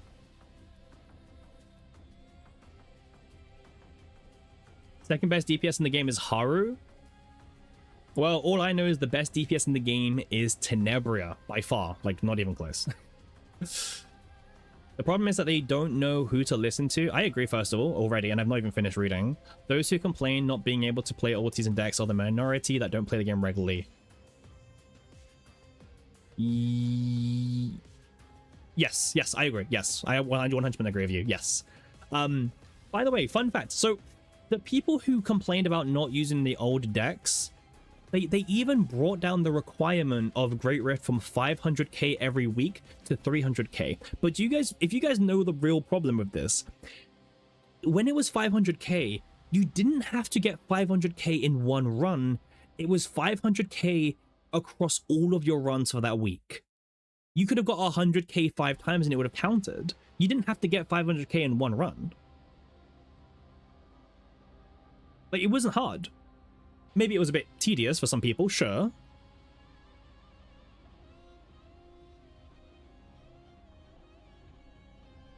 Just auto 2 to 3 runs? Well, now it's auto 1 run, right? They listen to casuals, but they'll make content for the 1% of the player base. Fair. Fair. Don't think you're wrong. Definitely don't think you're wrong. Like, nothing everywhere else because of Great Rift is what's annoying. I agree with this. Like, see, this is what's happening. So they are nerfing because of Great Rift. That is a lot of the truth behind it. I'm not saying Great Rift is 100% of the cause, but it's like 90 or 80%. So what you're happening is the people who don't care about Great Rift are now getting mad at those who want Great Rift. But then the people who want Great Rift are complaining about old decks being usable. So both sides are literally complaining about kind of the same thing, but for different reasons. Great Rift players don't want old seasonal decks still being usable, but the other side doesn't want Great Rift existing at all because it's making them do these weird balance changes. Like, no side is happy. Like, no side is actually happy, like, overall. Like, both sides want some change, just different kind of change. Because if they didn't allow older decks, they could be a lot more like, okay, well, we don't necessarily need to nerf as hard the older decks because the old decks aren't used. All the changes to Green Planet equips affects all seasons decks is what makes me sad the most. Yeah. Guys just block old decks. Uninstall. Okay. I mean, I don't know if you guys have seen on... I mean, I'm not putting up the official Discord, okay? I'm not putting up official Discord because that place is a mess. But there's so many threads to say, you know, there's a lot of people saying, delete Great Rift or remove Great Rift. It's, you know, this and that, right? Hey, OTS, thanks for the follow. You know? It's a lot of just very like, oh, kill this or kill that or whatever. That was you. But like, okay, here's the thing. I don't even blame those people. If you're someone who likes playing the game, but you don't like playing Great Rift, I would also be annoyed. Like, if I was someone who doesn't like Great Rift, I would also be really annoyed that they're nerfing a lot of things because of Great Rift balance. I would also be annoyed. So I totally 100% understand these people. I get it. I am on your side. I get it 100% why you would be mad at Great Rift, because a lot of these balance nerfs are because of Great Rift. You're still going to steamroll all the current content. Chat's going way too fast still. But yes, the current content is still very easy. Farming it like they killed Season 3 is insane. You need to chill and spend? Yeah, sure. Spend your money on a mic, yeah. Double Hunger Knee, if it gets nerfed, is just AP and draw. Imagine the time they wasted to nerf instead of just remove old decks from Rift. I agree with you. You've already deleted your account, so GG. Good luck to all of you. Even if they roll it back and admit they made a mistake, the developers have already shown what they really think. Ah. That's a shame, OTS. That's a shame. It's a shame you feel that way, to have to delete your account about the game. I'm not going anywhere personally. I'm still here. You guys know that. So thank you for everyone who's been following today. Oh yeah, thank you for 190 followers, by the way. Like, that completely just happened whilst we were going through everything. So yeah, it's kind of weird because this is probably the first time I'm having to admit that I actually just can't read the chat for once. Usually we read every single message, but I think this is the very first time where I've just not been able to. It's been physically impossible today. People will always find a way. See what I mean? Oh my god, man. Let me pull out some of your guys' messages. I can actually read. Regardless, people will always find a way to hit high numbers. People always freak out. Not the change, no matter the change. Yeah. Yeah. For sure. Drama frogs. I mean, I think it's more that people are very passionate because, well, they should be. Like, I understand why people are passionate, because this is probably one of the biggest changes we've seen to the game ever. You know? I think it is. I think this is probably the biggest, right? There's a lot of mechanical changes, right? But people have a right to be annoyed, because there's a lot of reasons why you might be mad. Like, you could be annoyed at the compensation. It's not even 10 limited pools. You could be annoyed that, you know, your decks are now worse. Yeah. Everything is subject to change. Yes. Everything is subject to change. But obviously, all we can do is react to what is being presented to us. Okay, I will say this, okay? As someone who is an official content creator and is in the content creator Discord, the one thing I will say is the community rep did ask us for our feedback today about the patch, and they haven't really done that often in the past. Okay, I'm not saying that changes anything, but I feel a lot more confident in saying that they are listening, at least this time. There's a question for feedback. Well, yeah, it was in the official Discord, Winnick. in the content creator. They were asking people to share feedback. Yeah. Again, I'm not saying that all of your feedback will reach the devs, but I have a lot more confidence that more feedback than before will reach them, okay? Based on like what I've seen today, and I've seen Smilegate actually engage with content creators more today than usual, I feel a lot more confident in saying that they see your official Discord messages, they see the Reddit messages, they are seeing the Twitter messages, whatever, you know? People defending this BS and blindly agreeing with this, and the devs giving the bullshit compensation ain't making situation any better. Yeah. Yeah, the devs will know how drastic these changes are, and were always going to be, you know? And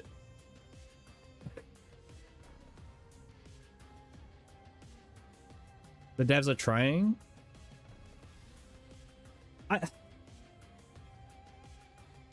I think the devs kind of give us a bit of a weird whiplash sometimes. Like, they do things where you go, oh, they're listening, and then they do something the very next update where you think to yourself, surely if they listened, they wouldn't have done this. You know? You agree that the changes are necessary, but the compensation, man? The leaderboards don't even matter as much because whales are always going to perform better than others. Yes and no is the honest truth to that. There are always free-to-plays in Great Rift because Great Rift is not just a whale fiesta, because it also takes so much time to build the decks to the point where it's not just who has the biggest wallet, it's who has the biggest wallet and who has the most time. But we see free-to-plays in top 10 every single Great Rift, and we have done, because a whale that doesn't grind cannot beat a free-to-play who does grind. That's how the current game is set up.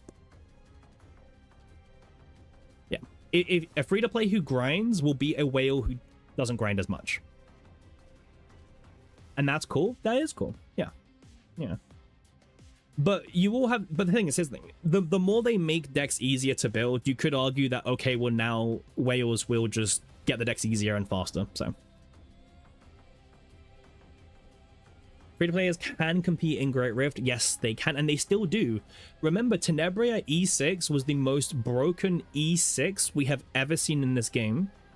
And there were still, I think, like, what, 1 or 2 E0s in global top 10?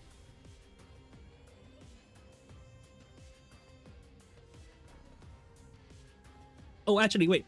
Okay, here's another thing. One thing that people have suggested, and I'm actually okay with this idea, by the way.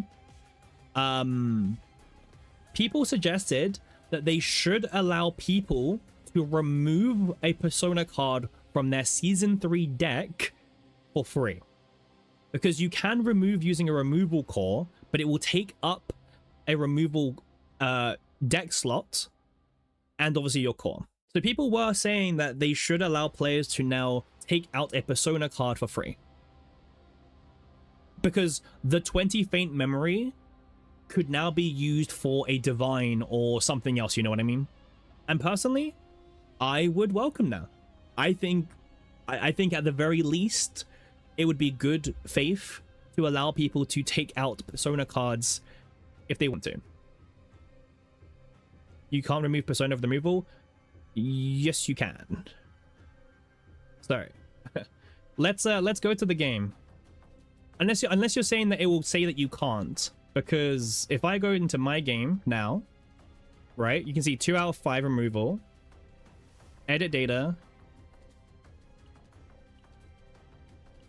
Now I'm not going to press it because I don't want to, but unless there's an error message that shows up, it will let me. But it will consume one of my removals. Okay. So if I press yes, it will still take up a removal slot. I'm not pressing this button, but here.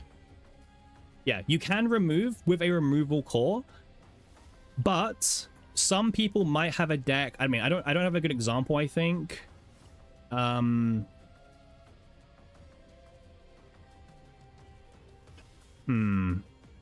I have a character who's got like out of 5? Yeah, like for example, if you have 5 out of 5 already, you cannot. It will not let you.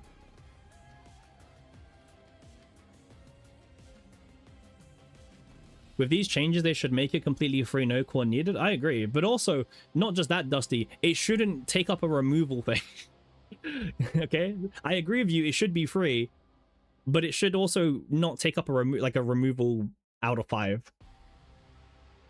The legend, the goat, the OG, I don't know, I don't see removal. I don't see removal, I only see simp, so I'm not sure who you're talking about. All your black mass is gone. Yeah, see, that kind of sucks. That kind of sucks. Yeah. Let's go back to developer notes. Do this. There we go. Cool. Okay, so wait, what else happened in this patch? Very quickly. So okay, well, listen, no one likes the compensation. Wait, is there anyone who likes the compensation as it is? Is there a single person? Because I've not seen a single person say, oh my god, this compensation is the best. Thank you, devs. Okay, I've not seen a single person be very happy with this. You? Alright, so someone called Simp does, so go get him, guys. The devs like it. Okay, cool. So, okay, no one likes this. Okay, cool. I'm glad we can agree. This is not enough. It probably will get buffed. I imagine at the least this will be changed to limited pools, but I think even if this gets changed to limited pools, it is not enough. I don't think if they change it to limited pools, it's still enough. Like, I don't know. You're asking if there's shields in chat? No? They should give everyone 100k black mass. I mean, sure. 100k black mass, like, unironically, doesn't even go that far. So, sure.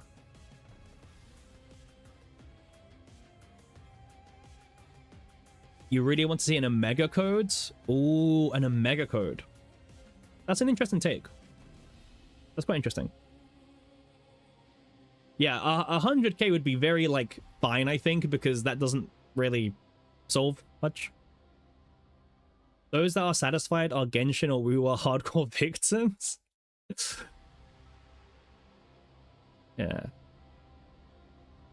They didn't even give an Omega code for Owen. That's true, they didn't. But also, different situations, I was gonna say. The whole Owen drama was kind of happening, like, before we even got our first Omega code. We didn't even have an Omega code when the Owen thing happened. Owen whimpered and we got 10 limited pools, but now we only get 10 normal pools. Yeah. The one thing I will say is the core of mutation changes are good. I don't see anything bad for these changes here. I know that people don't like the system anyway, but these changes are good. Okay, it might be one of the very few good things. It might be one of the very few good things about it. Mutation is the only good change. Honestly, yeah, kind of agree with you. The only good change was to the worst system. Well, maybe that's why they made it better. The nerf is disgusting. What nerfs are you upset about? Like, what? I mean, that's a good question. What are you guys more upset about? Are we talking about the morale nerfs or the season 3 deck nerfs? Like, what are we most upset about? Just so I can kind of gauge a little bit here. Because I feel like most people are talking about either the compensation or the season 3 decks. Oh, there's a lot of hate about season 3 decks. Season 3 deck nerfs, engravings and personas, compensation, the morale stuff. Hey, G-Clef, thanks for the follow. That's a very familiar name.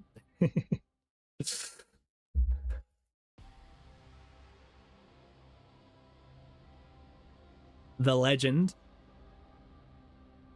True, the legend, the one and only.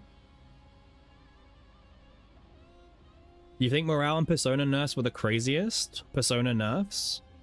You're upset from season... Okay.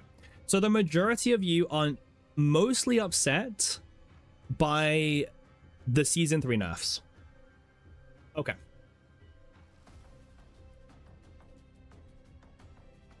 A lot of time to make decks, so seeing them being bad sucks. You're disappointed they didn't nerf the 330... Okay, well, okay, that is true. Tenebria is the strongest DPS in the game right now. Ray is giving her a whooping 330% for the entire turn. Okay. Here's a suggestion. And again, for anyone out there who wants to see the Tenebria team get nerfed, would you guys be happy that you couldn't stack buffs with a different epiphany? Because the reason why Ray is so good is because you can just get the 3 different versions and then you stack them all up and that's 330. If they changed that, where the same name but different versions can't stack...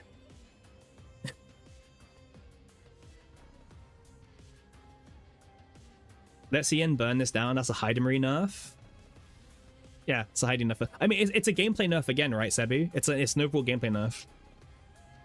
You're upset from season 3 nerf. You're afraid of Olea nerf. Who knows in the future what they will do to 5-stars? Okay, well, the Olea nerf is the very first 5-star to be directly nerf. They think Olea could break the new season? Okay, so... The Olea nerf is kind of weird, right? Because the reason why Olea was a little bit scary was with Heidi, right? It was the Heidi comp where you would do 20 million damage with 1 card, but the devs did implement a system in Great Rift where they capped your total score by 1 card. So I forgot what the cap was. If anyone knows what the cap of the score was, like how much score could you get with 1 card, let me know. It was capped quite aggressively, I remember, but I forgot what the actual cap was now.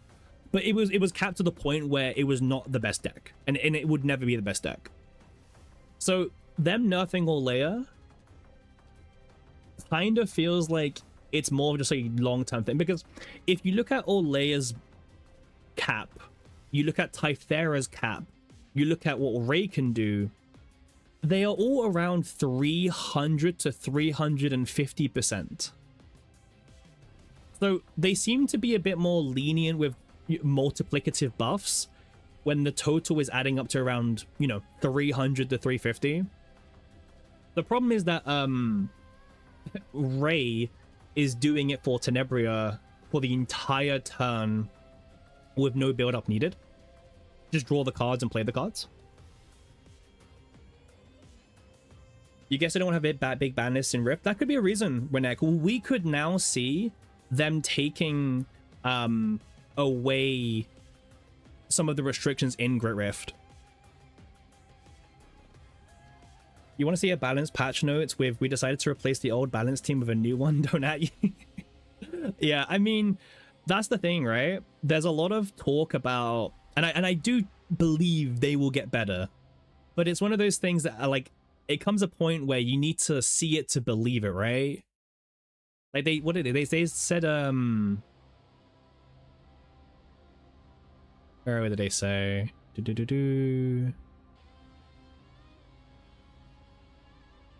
Yeah, here. We will completely overhaul our internal testing procedures.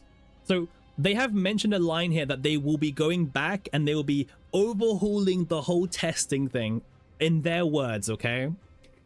Now, I have no comments about this, except that I will believe it when I see it. That's all I can say about this. You know, I don't work there. I don't know what they get up to, but Yeah, we will see if it does happen or not. Pro tip, we won't see it. Watch them nerf Tenebria or Ray. Add an extra mechanical keyboard to the testing room. I'm surprised they're not. I mean, who knows? Maybe the new employees will be like ChatGPT or Claude or whatever. At Grok, give me some balance changes for Yuki in season 5. Or what could the next Great Rift mechanic be? Surely Grok will save us.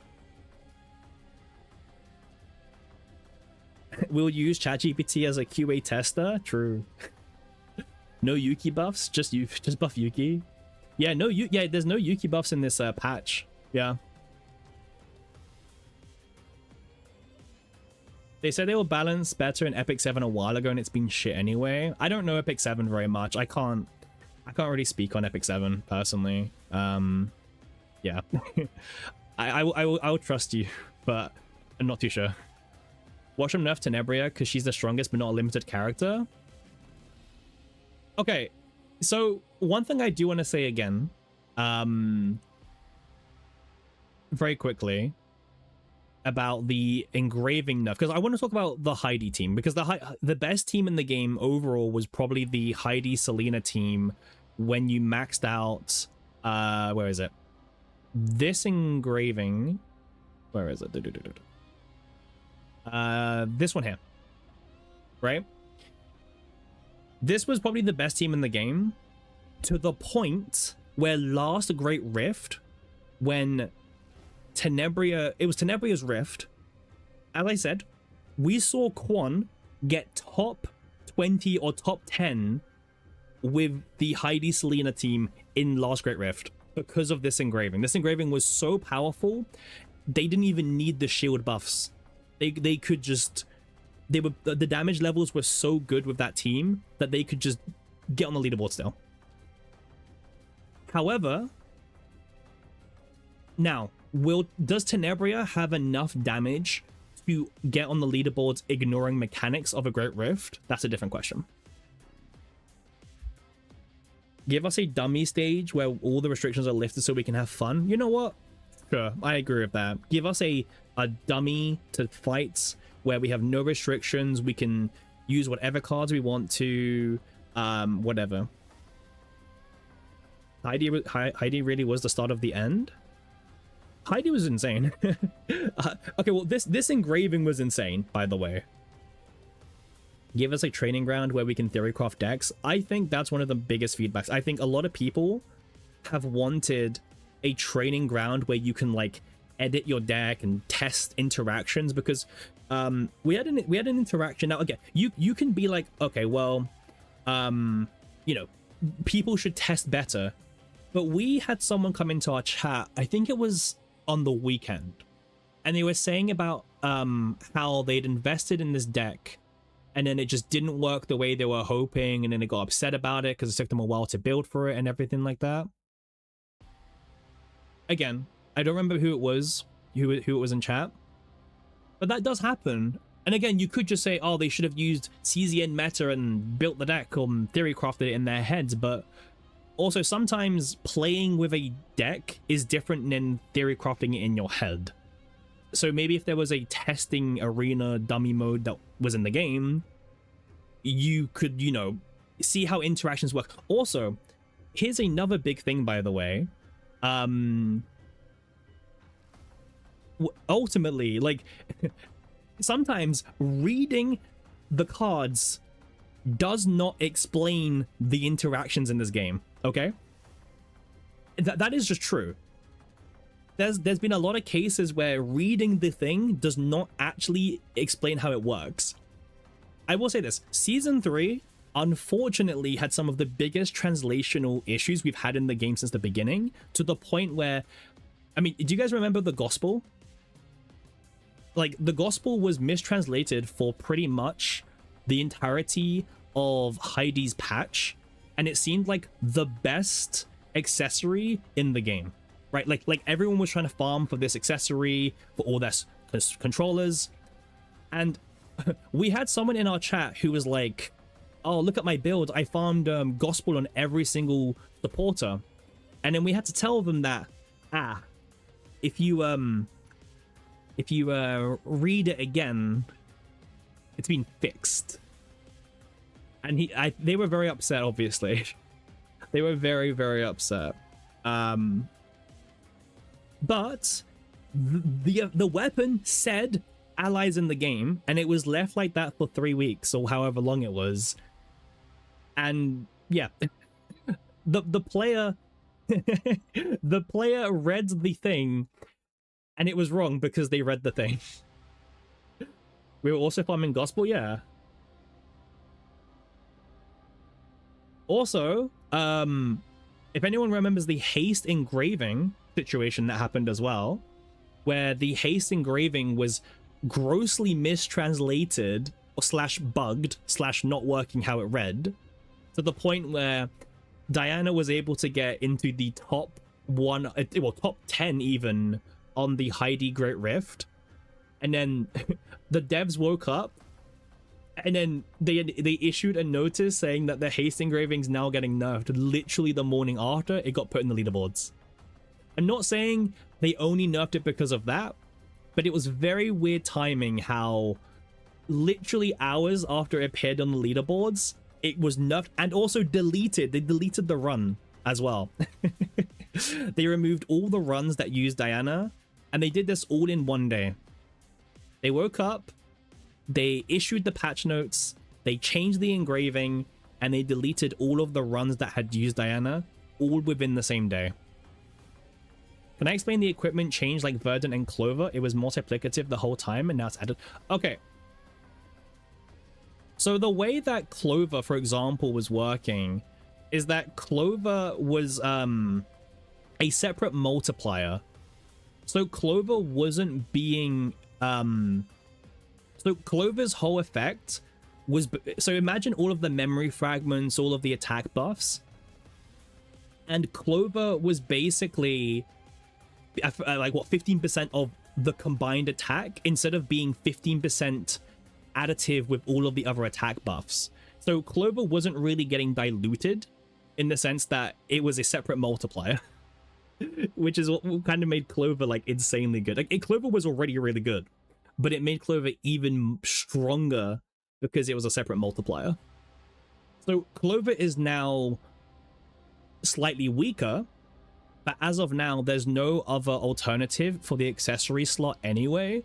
So unless Season 4 brings us a new accessory, Clover is still the best accessory for a team member to have in your team. That hasn't changed.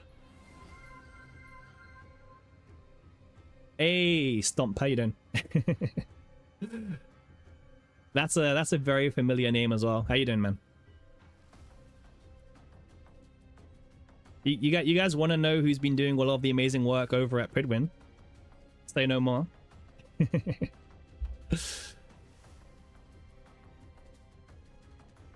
It's Clover's weaker by 1 to 2% damaged nerf. You're not having fun updating all of the stuff for Pridwin because of the balance patch? I bet you're not. I bet you're not. Yeah, if you want to know who does a lot of the amazing work on Pridwin, here you guys go. It's an insane... How many team members are you? Is it just you who's doing all the updates, or do you guys have like a bigger team? I've heard it's like a very small number.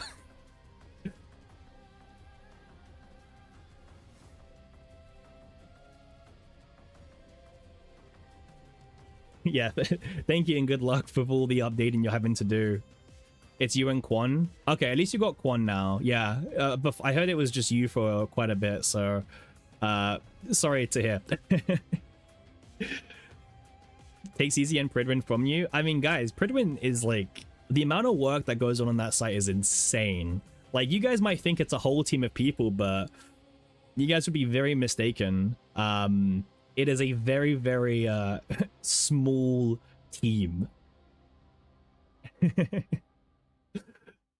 You don't want to talk about the tier list on Pridwin? That's fine. We're not here to talk about the tier list on Pridwin, okay? What we're here to talk about is the patch. Allow ads on Pridwin, people? True, true. Yeah. It does great. It's yeah, no, Pridwin is like very, very good resource for players. Like, some people may think it's not a good resource because they are more knowledgeable about certain things, but for the majority of people, Pridwin is probably the resource I link to the most because it's laid out very nicely, it's easy to access and read information. Can we compare the Rinoa buffs to Lucas buffs? Sure.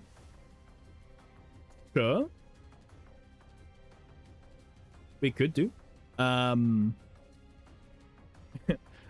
Okay, well, I mean, these are all the Rinoa buffs, if you're wondering.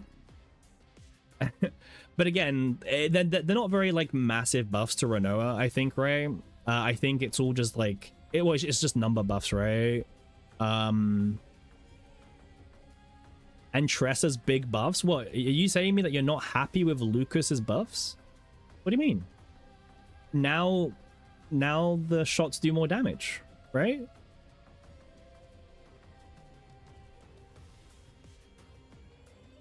On the tier list, Tenebria and Haru is tier 0 because everything else got gutted. Oh, I 100% agree with you. Yeah.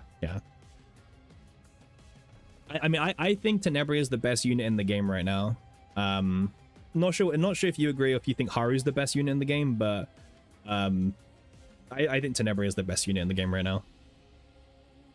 If you have E6, obviously even further, right? Obviously, turns out 40% vulnerable is pretty good.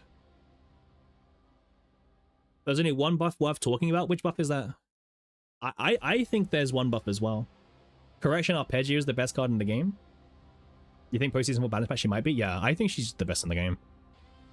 The only buff that I quite like is the Luke one, because now I can do my Luke Hugo team even more efficiently. 0 cost. I'm gonna play this, get commence the hunt, get 3 bullets, use my bullets, Hugo's gonna follow up, rinse and repeat. And now that it costs 0, I can get Divine Draw 1 on my stealth reload. So looking good for Luke and Hugo, by the way.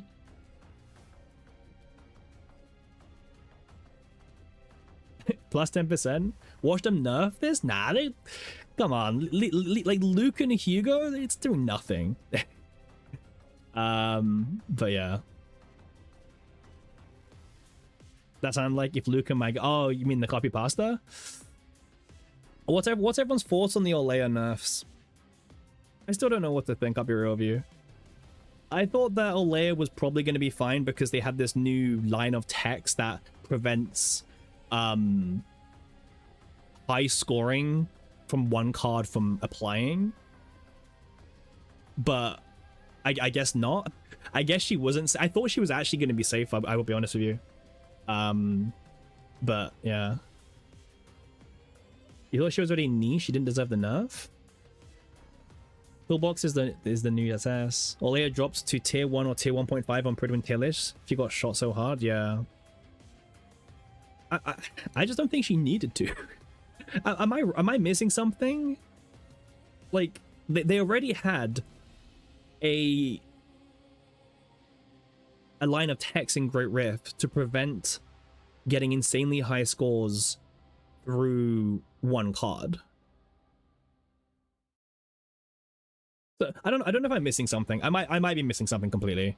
I thought that they had already future-proofed her.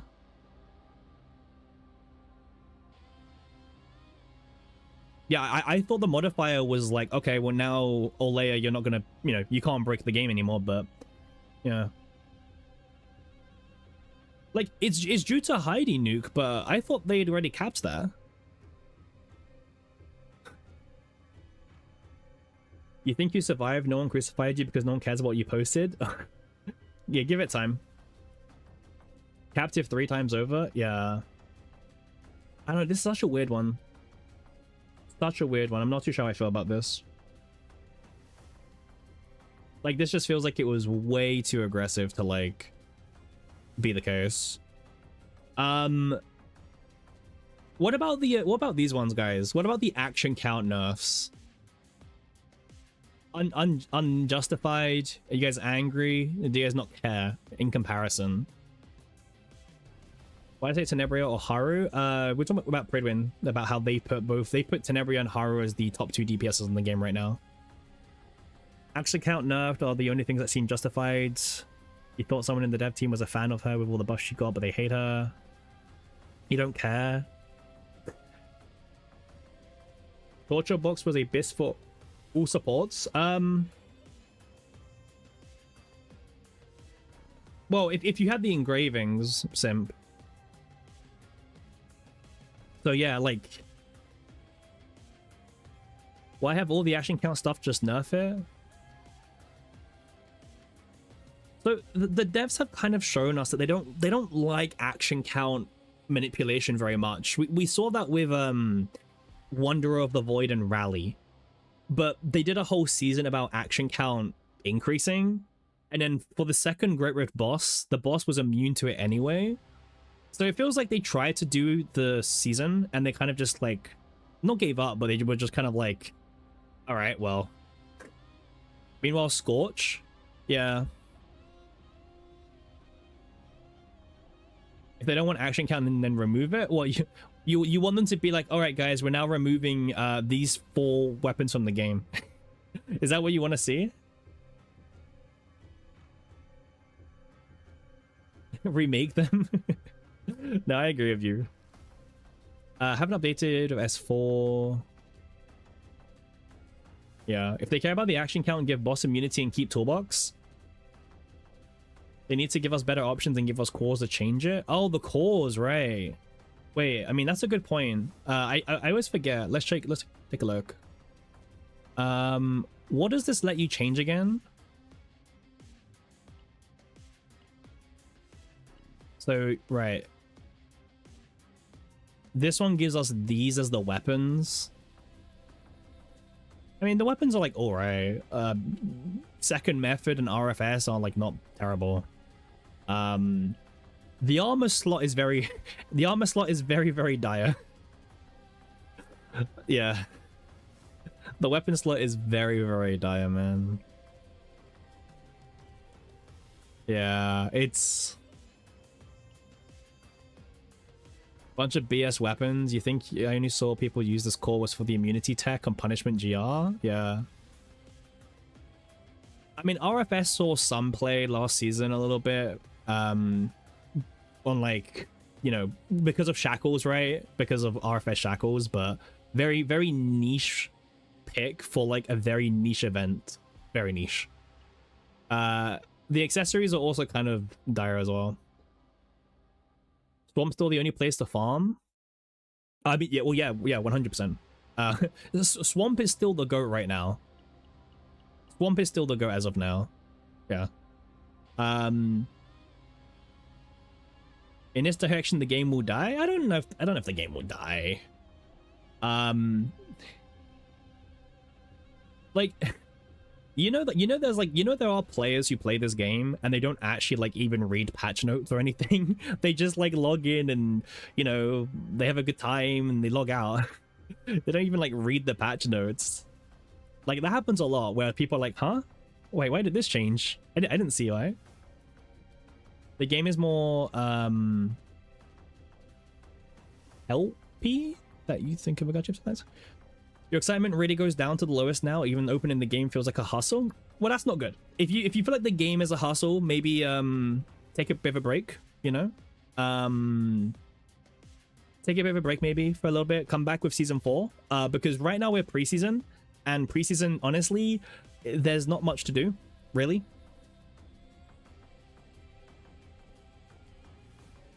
The game doesn't respect your time. I agree. I mean, my biggest problem is mentioned down here with all this, right? I mean, again, they didn't really tell us much, but they have mentioned that they are looking to reduce the time required to play Sortie as soon as possible. Their words. Okay? Not coming soon, not whenever, as soon as possible. So we'll have to see. You'll believe it when you see it. I'm 100% the same.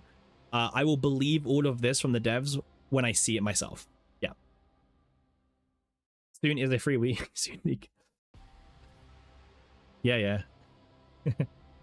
Why did they not fix gospel and keep it as a support like it said it was? Okay, well, Ty, gospel was only mistranslated in English.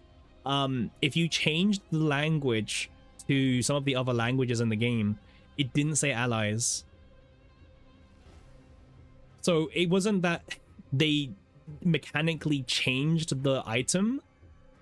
It was that the item had the wrong description in English. No worries, man. See you in a bit. What would you say?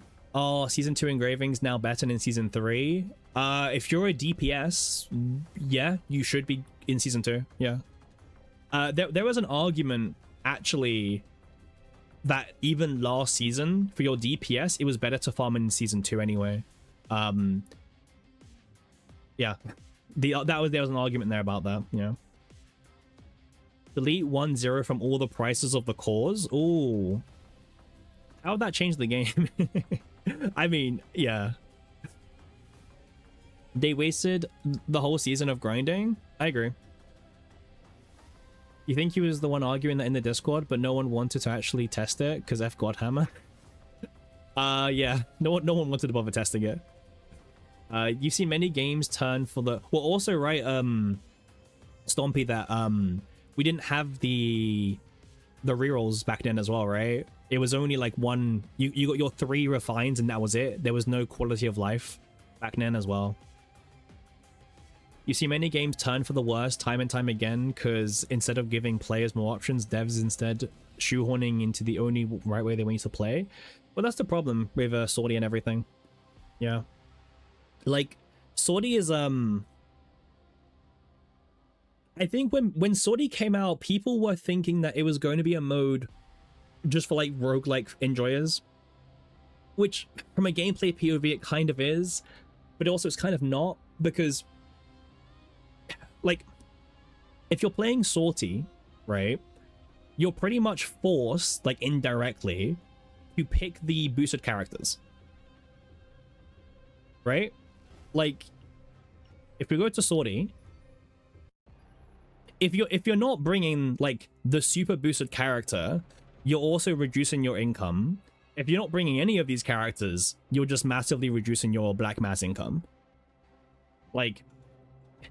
It is a, like, roguelike mode, but at the same time, it's kind of like shoehorning you to specifically play the drafted unit of the week. Otherwise, you're giving up on free black mass, which is probably the main reason why you're actually doing Sortie.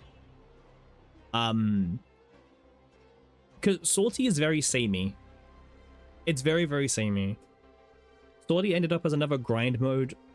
100% agree with you, July. 100% agree with you, yeah.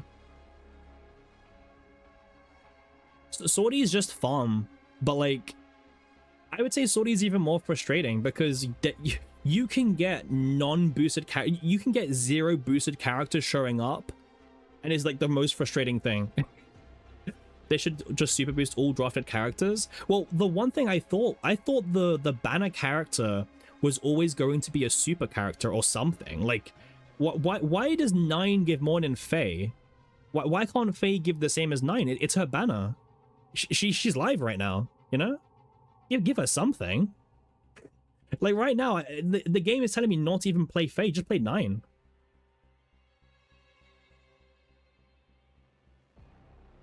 I mean, I thought that was going to be, like, the first thing they were going to do. Like, oh, Faye also now gives 15%. Did the devs think that maybe 15% were too good? I can tell you it's not. Like, having 15% do not change anything. You're tired of Sortie, you don't farm it? Yeah. We have this discussion every stream, just remove all the limiters and Sortie, make it fun. I mean, in a perfect world, there would be no drafted combatants, and everyone was buffed, and the amount of black mask we got was buffed. You think the whole chaos thing is getting boring? We need a different game mode altogether. So what kind of game modes would you want to see? Would you want to see another save data mode? Or would you want to see another like roguelike experience mode where you don't build decks? Like, what kind of mode would you want to see, right? I think that's also a big question. Like, what do people want? Because we've got Tower, which, you know, Tower is Tower. I'm not the biggest fan of Tower personally. I find Tower quite boring after like floor number, I don't know, 20, like 120, because it's the same thing every time. I mean, it's quite literally the same enemies duplicated twice, right? Rotating events so the game doesn't feel samey. True. I mean, here's the funny thing. I feel like every single preseason, they always say, we apologize for the lack of content during preseason. Here's a new way to play the game so you're less bored. And what's happened every preseason is we get bored. You know? Like every single time this happens. You want a mode where you can use the sortie decks? You know what, Memi? That sounds kind of fun. I'm down for that. A mode where you can use the sortie decks. I like that idea. Yeah. I would be down for that. I'd be down for that. That sounds good to me. Yeah. Really fun and unique decks. Yeah, I agree with that. Devs, hire her. All right. It's time to hire Memi. I agree with Memi. Get them in the dev team. Let them cook. I like that. Really fun and unique decks. Yeah, I like that. Yeah, literally no complaints from me. That sounds kind of cool. I don't know how they would do it, but you know. Yeah, devs, get her in the dev team. He will fix CZN. All games have this issue. What should we do with our time? So here's the problem with CZN, right? CZN's a very weird game in that making a deck takes far too long. And then there's nowhere to use that deck. Right? Like, the decks take too long to get, but then there's a lack of content to use those decks in the first place. And if anything, that's also why people are a bit more upset about the nerfs, because they just wanted to use their decks more. Technically, this means that Tower will get harder for some people, because some people maybe were relying very heavily on the power level of Season 3, and now with Season 3 being nerfed, you know, Tower will be a little bit harder for people.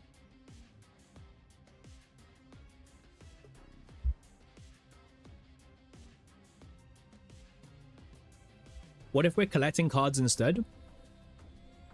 Are you seriously telling me, right? Unironically. Now, if you are, then okay.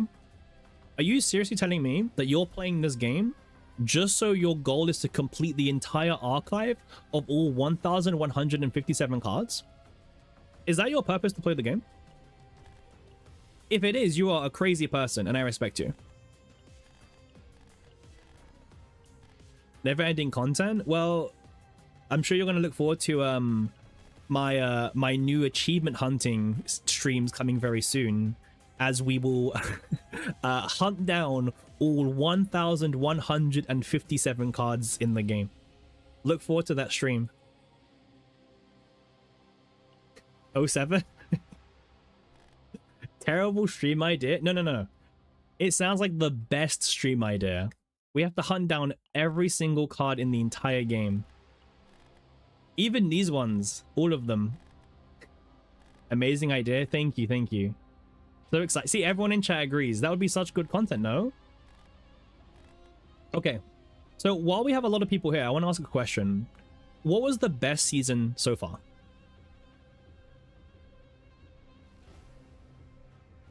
Like, which one was it? Did you guys like season 1, 2, 3?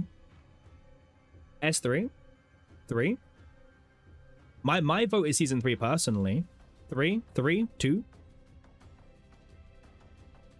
Okay. 3. See, lots of season 3 enjoyers. Okay, now my question is, instead of typing S3, why is it season 3? So why are we saying season 3 was the best season? Or why was it your favorite season? You know, overall?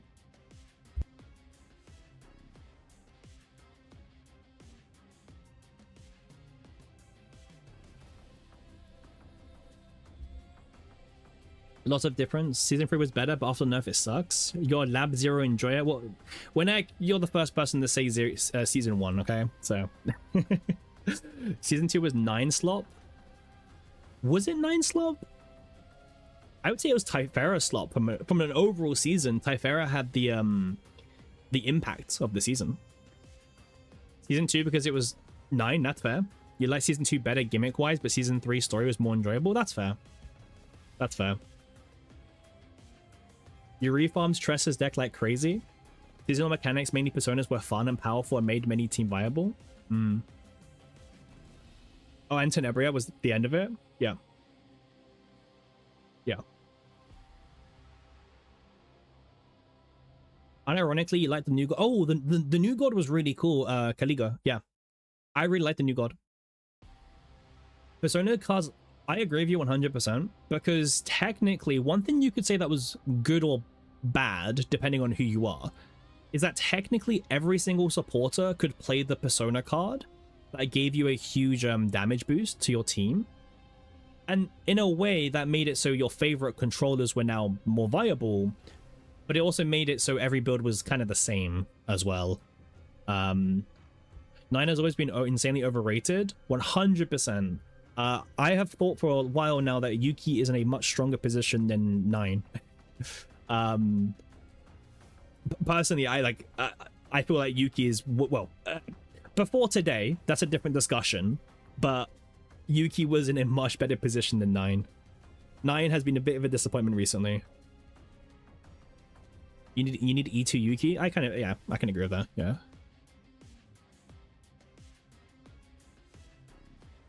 Yuki who? Okay, after today, I'm not sure where Yuki stands a little bit, but yeah. The mutation has to show in looks too and make the bosses interactive. How strong would I say 9 is if Divine's carried over? Ooh. Ooh. I have no idea.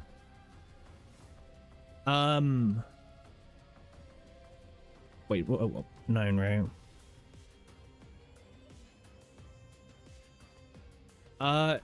If the Divines could carry over,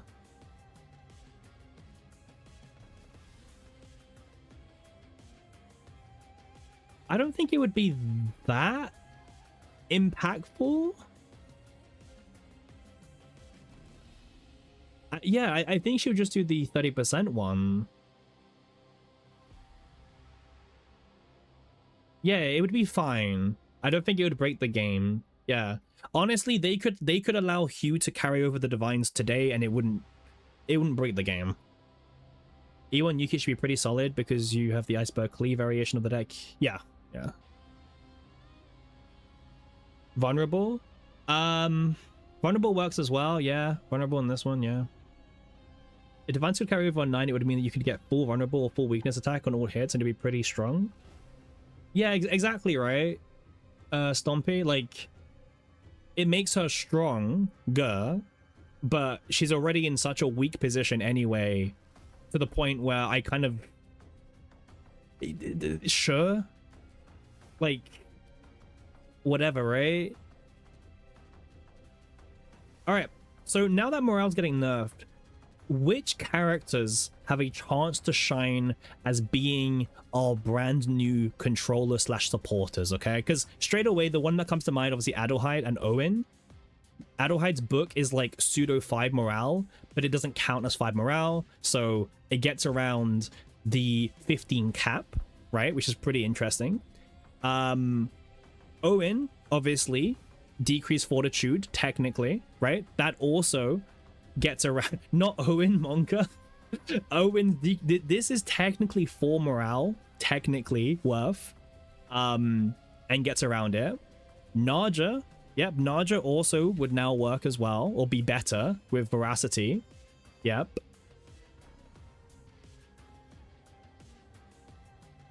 Cass is, well, yeah, but besides also, you know, our morale buffers. If Owen would be meta, there would be a Riot. Well, he has a strong chance of being more relevant. He has a... Okay, well, I mean, realistically, if you want the honest truth, it's going to be the Haru deck, right? It's going to be the stupid Divine Fortitude Haru, right? What is it? This one, right? I mean, realistically, it's going to be the Haru. You loop the anchor shot, or you can use it 5 times in a turn. The Rita deck. Oh, what with this Divine Winnek? You might be able to get it with the 30 Abyssal Cause. They'll give it for free. I mean, yeah. Winnek wants to do the Rita version of this deck. I mean, could do. I mean, it would work. I mean, to be fair, you could probably just play Haru as well with morale still, and like this way she serves as your morale and your weakness attack user. Yeah, you need Haru E2. Yeah. Yeah, you need Haru E2 for this build. You know what morale nerf? What do you mean, Sonic? My user select on Haru? I mean, join the club. Join the Haru club, no? You can make a pretty mean build. I mean, if you want full consistency, you can do this one, to be honest, right? And just, you know, dupe it 4 times, or... Well, not 4 times, like 3 times, and yeah. Some kind of like slop, right? Like... Just randomly put in a deck together. Farm it in before they'll cap morale at minus fortitude at 5. Hell no. There's no way they cap minus fortitude at 5. It should be capped, by the way. Like, I'm telling you now, it should be capped. New mode. Oh, sorry, Ty. If you have the message, if you mind posting it again, if you have like an idea, just so I can see. Chat is going kind of fast, by the way. Give me a boss rush where you lock in decks, and every checkpoint you can change 2 characters, and you get black mass at the end, and make the bosses not just bosses from past seasons, but mutated normal mobs. Okay. Yeah. I mean, that sounds good to me. Unique enough. Sounds interesting. Don't add a new controller that Fortitude stacks. Yeah. Yeah. Yeah, I mean, this Haru deck is kind of still legit. You can still do the Haru deck if you really, really want to. You can do... I mean, there's a lot of characters you can do. But is there any other character that's kind of funny to use now? Because we've got Adelheid, Naja, Owen. Is there, like, anyone else who could be, like... I mean, who's in a pretty bad position? Who's in a pretty bad... I'd say Typhara, to be honest, in a pretty bad position. Oof. Typhara is in a bit of a rough position. Serenial can get weakness, fortitude, divine support too. Oh, that's very true, actually. Amir? Yeah. Yeah, Serenial can do that. Serenial has a lot of really interesting like builds she can do. For sure. Rin? You think Rin's in a bad position? I guess there's a lot of units who are kind of rough at the moment.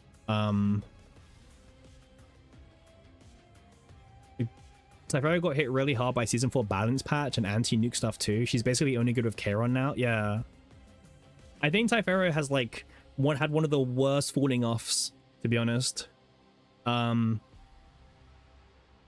wrong with Typhara? It's that Typhara, she had like one team she was good for. And that whole nuke concept is like getting gutted. Or, well, no, well, capped, right? And it was already getting capped before. Now, like I said, you should blame everyone who was using the Heidi nuke team in FSO. Those are the people I'm going to blame. They were getting like 1.4 million scores, and Heidi wasn't even intended to be used there, you know? Those are the people who I'm blaming, okay? They should have just left that team alone, not use the nuke team, and Olea would still be fine. Typhara would still be happy that she has a place to be. But no. Blame me? No comment on that. No comment on that. Oof. Everything gets gutted, to be honest. Unfortunately, it feels like it. You blame Nono for nerfing directly Typhara. Yeah, I don't know. It's flashbang. Yeah, I know. I also had the same thing. I was like, damn, like going from this to this, oof, it really it does catch you off guard a little bit like that. It really does. Everyone that's not the season character gets a bonk. Luke and Hugo kind of eating good. Hey, I'm glad you agree, by the way. Yeah. Yeah, I'm glad I'm not like going crazy about that. I think yeah, Hugo's chance to shine again. Also, Hugo has a really strong partner as well. People don't give Tina enough credit. Tina's like actually pretty good for the team. And also now that morale's getting capped anyway, I guess Tina stonks even more. Why? What happened? Why is everything on fire? What did Owen do now? Well, in fact, Snuff, Owen has a chance to be more relevant now. Now that they're nerfing morale to only 15 stacks possible at a single time.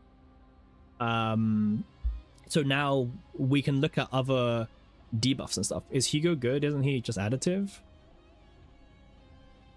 Oh, I mean, okay, but besides the crit damage ones, yeah, obviously the new generation of partners are just way too good in comparison. Yeah, like the new gen partners are just too good. They nerf the 30x Persona card engraving? Yes. Yes, they did. Yeah.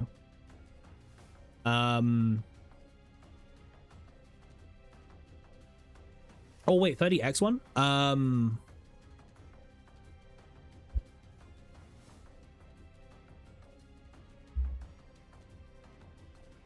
You can encounter the ball thing that reduces damage, but when not ravaged with void on it. Typhara didn't get nerfed. Why is she in a bad position now? Okay, so Typhara's whole purpose was to support nuke teams, right? And nuke teams got a little bit nerfed already because, you know, that they started limiting how much damage you could get or score by a single card. But now they have further hurt that nuke team with the hit of Olea. So like Typhara was already in a pretty rough position, but like her best team is being hit all around her. You know, like they're putting these restrictions all around her, they're putting nerfs around her best team. So she has done nothing wrong, by the way. She has done nothing wrong, but she is being affected a little bit. Honestly, Typhara is like that person who's like just sitting in the corner, everything's gone up in flames, and she's just there like, oh, what happened? Guna allegations. Typhara is in a bad position on your home screen. I don't like the username and the connotation, but hopefully you're okay. But I don't like the username. I don't like the username. It's one of the funniest cards. It is one of the funniest cards, yes. I think this is one of the funniest cards for sure. Yeah, 100% is. Also, that was your first message as well, Guna. Interesting first message and username. Got my eye on you. Got my eye on you. Yeah, watch out. Very on theme, 100%. 100% core. Good take on Typhara. Oh yeah, so okay, does anyone really care about these like ego changes? Was there like any good ego change, or is it just all mid? Like I guess Naja kind of had some funny ones, but like I don't know. Is there like anything they will revert? What do you think they will revert? I don't think they will revert it. I don't think they will revert it. I'm still so mad that my Veronica E6 is still cursed. Mid's their bottom? It's even worse than that. Like, why does Veronica E6 give 1 mark? You know, like what?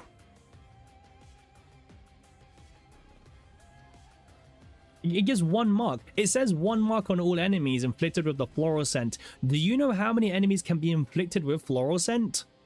1. It says all enemies, but only 1 enemy. What is this, man? I just wanted like plus 50% damage or something to the ballista. Look at Mei Lin dupes. Oh, I know. Yeah. Mei Lin's dupes are just kind of dire. Like, what are we doing here? We're granting Ember? Okay. However, hear me out. Okay? Hear me out. Technically, granting Ember is a debuff. Ember is a debuff. We're about to go into a new season focused on debuffs. So, I'm not saying that E2 Mei Lin is going to be the most broken thing in the world, but let us cook, okay? Let us cook, right? There's potential. Why they don't buff character? Because they need cash? Well, no, they buffed characters, but where, like, Veronica wasn't even mentioned. That's the point is, they looked at Veronica and they were like, Veronica's play rate is very, very good. She doesn't need any improvements to her dupes. Why do I have 1 mark? 1 mark! Don't worry, we'll hold you to that, Junior. So. They care to change Kayron's E4, but not E2? Well, Kayron's E4 is really funny because it was mistranslated for, what, 8 months of the game? Future-proofing for the Mark season? Oh god, don't even say that. Like, future-proofing for the Mark season. What a nightmare. All morale E6s in general are so much worse now too. Yeah. I mean, this is my problem. I've said this a while, but that the dupes just feel bad for a lot of the characters. Because, you know, people want to say like, oh, I don't mind losing my 50-50 and getting a character. But when I'm losing my 50-50 and I'm getting 1 mark every single turn to 1 unit, I actually do mind losing my 50-50. I'm just saying. I get it. Losing 50-50 can't be that bad all the time. You know, you do get some good characters, but no, when you're getting 1 mark for losing your 50-50, I actually do mind. That's when I have a problem. I would have rather just not had anything at this point. Now, the only good thing I've got is my Rin is E5, so surely I'll actually use Rin. Them being so fine with them nerfing like so many interactions with Heidi. Yeah. Man, I said this all the time. Smilegate do not care if you're a limited unit or what. They don't care. Like, you will get nerfed equally the same. They will... They don't care. Limited unit in this game means nothing. It generally doesn't mean anything. You're not exempt to nerfs. You're not immune to power creep. You're still free game apparently. You know what would be fun if you can do damage to boss only have mark on them? Oh, true. Okay, sure. ID, everyone thoughts at least 50-50 units are usable. Man, yeah, they're usable, but I'm still not gonna like back down on this E6 Veronica, okay? Like, I'm sorry. I'm gonna fight for this until I get my change. Okay? When I get an E6 Veronica buff, then we can talk. Okay? 10 mark, okay. You know what? I'll take 10k. 10 marks, sorry. 10k marks. I'll take 10 marks, not 10k. Oh, oof. I was gonna say, oof. 10k marks is a bit much. Make Veronica E6 an emote? Probably should do. Veronica that remove all attack cards from deck, by the way. Listen, I'll take anything. I just think it's a troll, because if you read this, it says all enemies. You know the worst thing is, if they remove the last 4 words of this effect, it is still horrible. Limited character equals marketing term only. You know what? I actually agree with you. Like limited characters in a seasonal game don't mean anything. It doesn't matter who you are, because the devs' goals is to sell the next seasonal units anyway. It doesn't matter if you're limited or not. You're not immune to power creep or anything. You might as well make the enemy permanently marked with the floral scent. Just yeah. Yeah, they should have just done that, man. I know she's a new unit, but like in comparison, you know, 40% permanent vulnerable. I know she's a newer unit, I get it. But 40% vulnerable for the entire fight compared to 1 mark, you know? Heidi got power crept in the span of 2 banners. This one is stacked. Well, this is the best E6 in the game. Like unironically, it's the best E6 in the game. Like by far. Like, it doesn't even come close. This is one of the best in the game. And the best E0? I don't know the E0 numbers. I can't speak about the E0 numbers, but I can speak about the E6 numbers. 9's E6 is very decent, technically. It got buffed as well, by the way. For anyone who didn't know, that this got buffed from being 15% damage to now 25% final. So, technically, 9's E6 is really good. It's just that 9 herself isn't very good. So that's the problem. Good dupe, bad character-ish. So, bit weird. No comment on E0. I only look at E6. What a whale statement. I didn't say that. Literally didn't say that.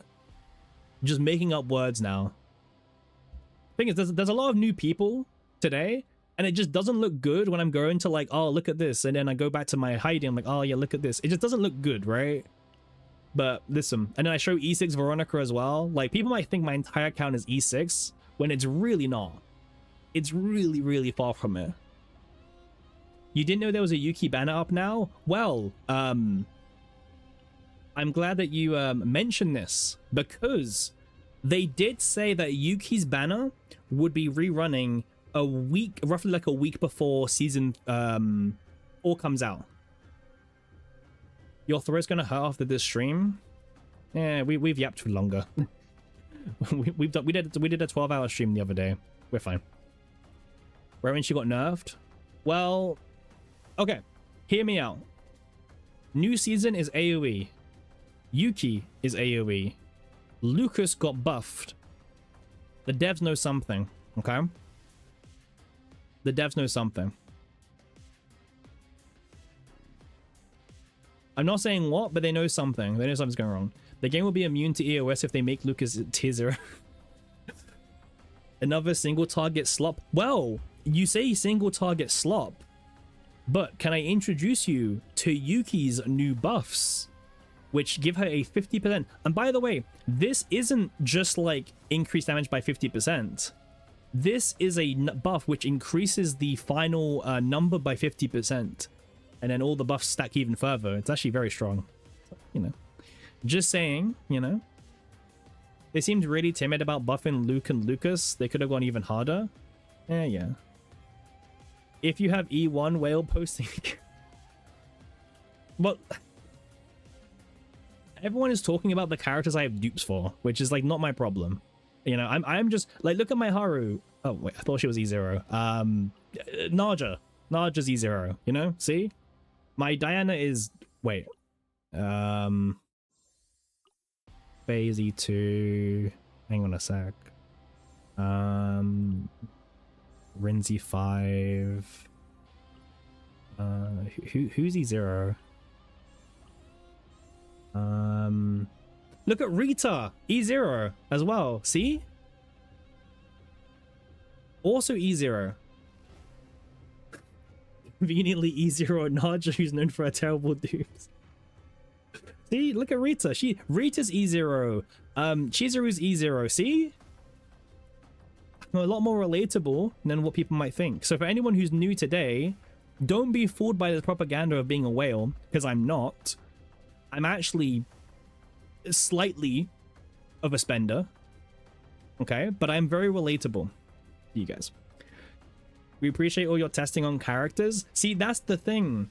people didn't know if Tenebria's E6 was a vulnerable or not. So I had to pull for E6 Tenebria to help people understand, is this like vulnerable or not? It was all in the science of testing, and we found out this. So yes, exactly. Thank you. Thank you. Thank you. Very doubtful. No, people were wondering, okay, did E6 Tenebria, was it treated like vulnerable or not? Okay, people wondered that question. That is not lying. Sure. Oh my god, the worst thing is I'm not even lying.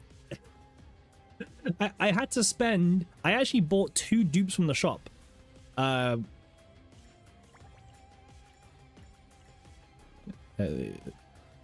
Which shop? Bro, this UI is so confusing. This shop, right? This is the shop I had to buy 2 dupes from. Can verify, but you pulled her E6 after you found someone to test it. Well, okay, that's not my fault. Look at all those null packs, not mine.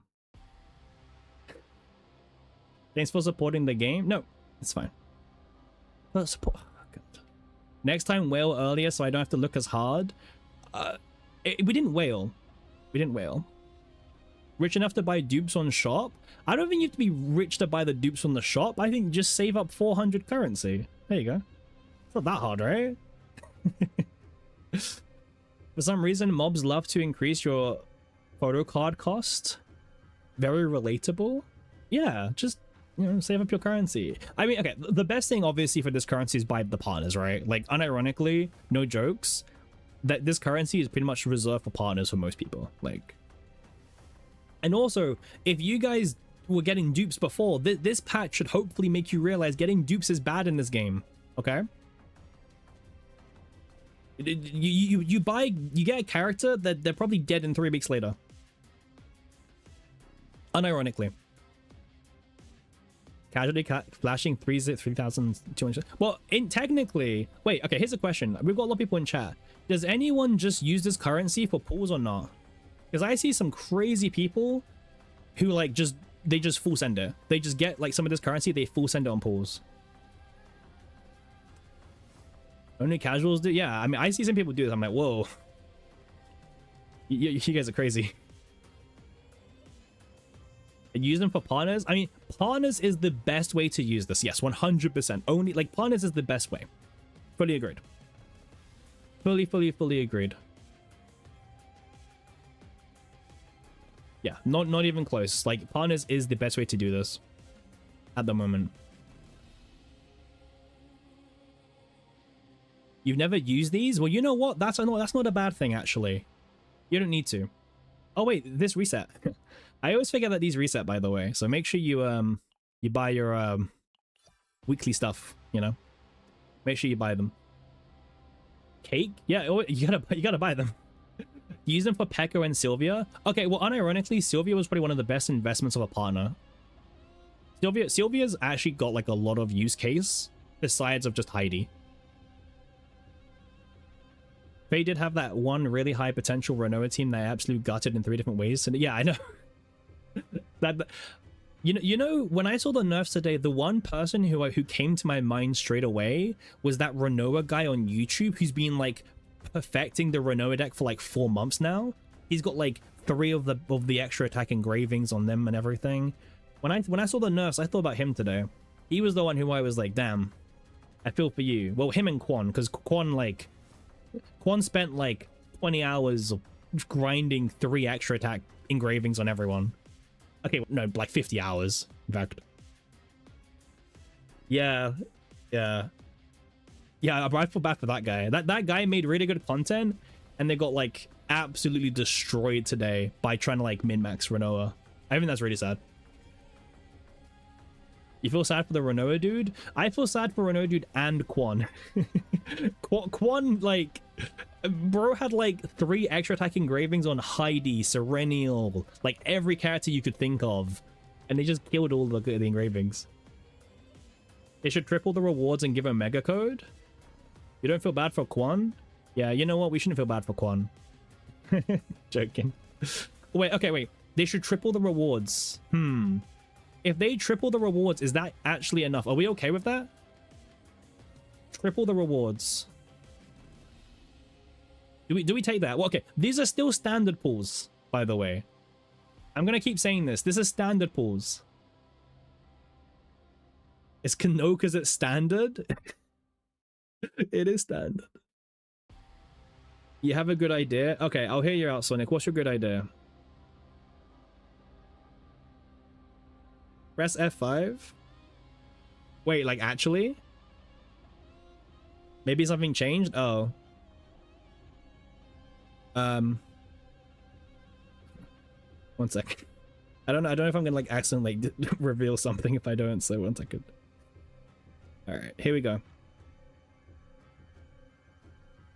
Well, no. Like, I mean, we can quickly skim, but I doubt it. Just press refresh. I mean, I did it off screen. Yeah. When Ek is pure coping right now, he's like, oh yeah, surely they changed something now, right? Surely we're good. Standard pools, okay, Smilegate. Yeah. For anyone who's new to the stream, rescue anchors are standard pools. Okay? So, if you're lucky, you might pull Olea, by the way. Just saying, you might pull Olea when you pull for him. Okay, would you guys accept the compensation if they gave out 1 Omega code? Like, how much bargaining can we do here? 1 Omega code added to all of this. Are we okay now? No? Alright, well, you guys are gonna keep saying no for everything. You're not okay even with 10 times the rewards? Oh, god. Oof. Maybe 5 Omega codes? Okay, well, shut up. It's not about the compensation, Simp, but we're getting the compensation no matter what.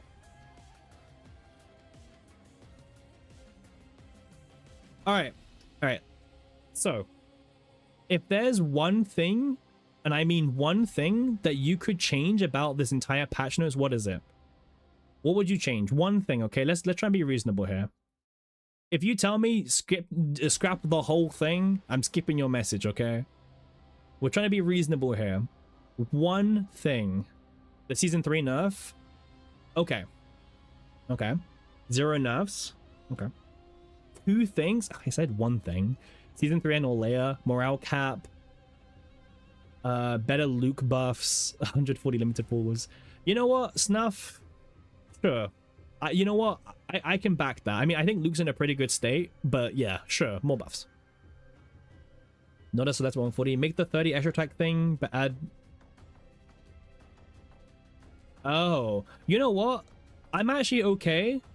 Listen, I love my fellow community members, but I'm okay with the extra attack engraving being killed because I didn't farm for it, okay? So, I'm okay with that. but in all seriousness, it does suck for those who did farm for it, okay? I didn't farm for it, so I have no weight in this. I don't mind. Who do I love the most? Wait, what do you mean by that? Relatable? Yeah, I didn't farm for it, man. I think I got like one of this on Heidi and that was it. We should get a skin for cards. Well, they're gonna sell that. They're gonna sell that.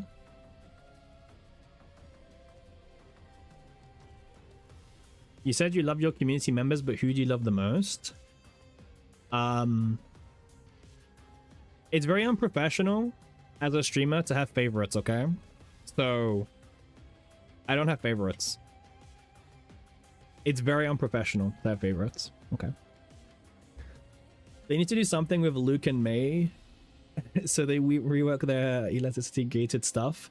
Oh yeah, that was something we talked about today, like how they rework the characters. Okay, at this point I don't care if someone tells us that they can't nerf Mei Lin, she's a 5-star. I don't want to hear that anymore. Okay, that logic has gone. Okay, it's gone. You can't use that anymore. Okay, you can't tell me Mei Lin can't be nerfed, she's a 5-star. That logic is gone now. Okay? We got our first 5-star nerf today, so they can. And they will. Okay? Mei Lin can get nerfed.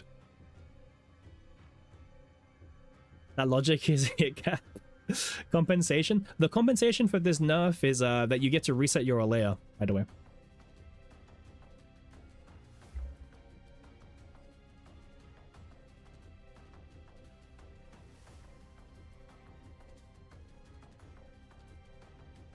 Yeah. Just nerf the dumb girl. Whoa, whoa, whoa, whoa, whoa, whoa, whoa.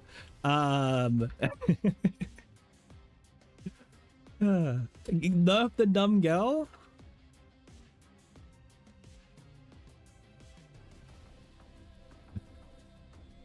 Actually, Big, you can use those potentials to insta level. Yeah, exactly. The new character's Instinct, and guess who else is Instinct? Olea. So now we can reset Olea, and you have materials to invest in the new character. Yeah, see? It has been completely planned this entire time.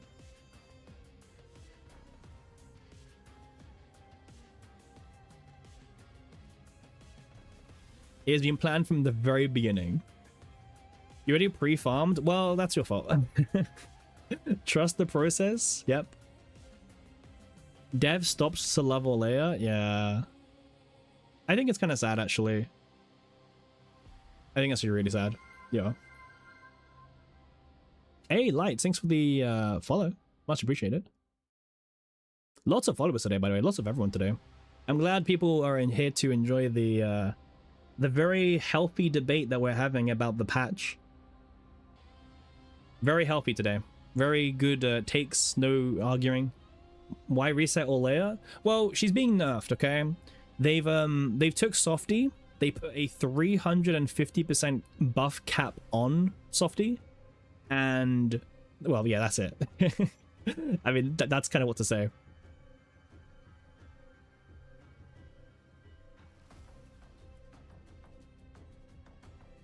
Yeah. After you finish farming Olea Dex this week, that kind of sucks. It kind of sucks that you finally finished farming, but yeah, that's kind of unfortunate. Condolences on that.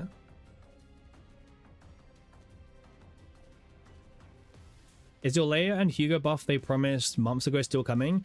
Corrupted mode is still coming. Corruption's still coming, but they did say at the start of Season 3 that it was pushed back because, you know, because the whole point of the mode is that there's going to be new, like, card art. Like, there's new art. There's like a lot of new art involved in the whole process, and it's just taking a lot more time than what was initially intended. So it will still come. They are still planning for it to be released. But yeah, would have to wait. But they are still planning. That could save us. Yeah, unironically, they could be preparing DPS Olea. Okay. They could be preparing Olea to become the best DPS in the entire game.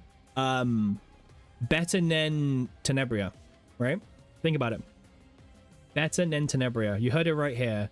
DPS Olea, better than Tenebria.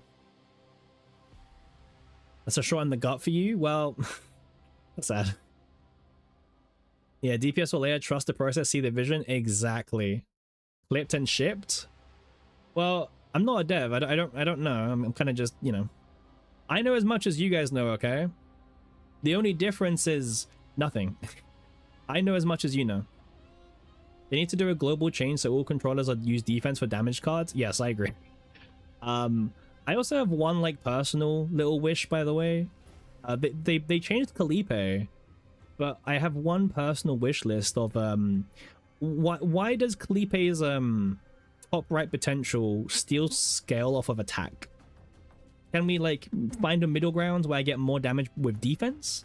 I know she gets the extra shield through defense, but can we, you know, can I get the extra attack by getting defense? You wish they EOS? You don't wish that, Winek. I know you don't. You love this game too much. You want mobs that copy the roster of your captain and use this character skill into you? What? Actually crazy idea. You want mobs that copy the roster of your captain and use the character skill into you? See, so the more characters you own, the worse it is? Huh? Is anyone upset they skipped Adelheid now that she has the unique 100% damage multi? Well, you know, not gonna say, you know, I'm not gonna say I told you so, but you know, but I told you so. Just, you know, just saying. It's simple. We'll be getting a new selector for anniversary, so you can probably just use Adderhide from the new selector. That's true. Cosmic's been a very big Adderhide fan. That's true. Don't skip. What if we don't? We will. We will. I mean, if we don't get one, then you can't pick her. Sure, but her banner's gone anyway, so like, who cares? Between skipping Heidi, Adderhide, and Tenebria, who would I skip? Honest to God, right now, Heidi's not looking too good. Between Heidi, Adderhide, and Tenebria, Heidi's not looking too good at the moment. Heidi's looking the most skippable at the moment. It's not looking good. Crazy in just one day. Okay, no, you say this, but don't forget, right? I don't want people forgetting about this. Last week, I was literally saying, if we're talking about who has the most potential to be relevant for longer, it's probably Adderhide, unironically. Like, if you actually take a look at the three characters, who has the potential to be relevant for the longest, it is Adderhide. And I was saying that a while ago, so... Who is Heidi? True. Yeah, who is Heidi, right, overall? Heidi Marie's washed? You know what? Actually, yeah. Yeah. Heidi is, like, super washed at this point. Like, Nia and Veronica are still being used to this day? Yeah. What's Heidi gonna be rerun so soon? Tenebria's on top. Well, right now, I would say, bro, I'd say no one is ready for Adderhide to still be relevant here for a while. We haven't played CZN, we're just laugh building decks. True. But Adderhide stonks to the moon because this card will buff damage even stacking with the cap of morale. So you get your 15 morale, right? And this book can be applied and you can go even further. I remember when this book was first revealed, everyone was like, oh man, this book sucks. It's not even morale. Well, guess what? That was a good thing. We didn't want this to be morale. It's a good thing. Now, all the other epiphanies kind of suck still, but that's a separate point.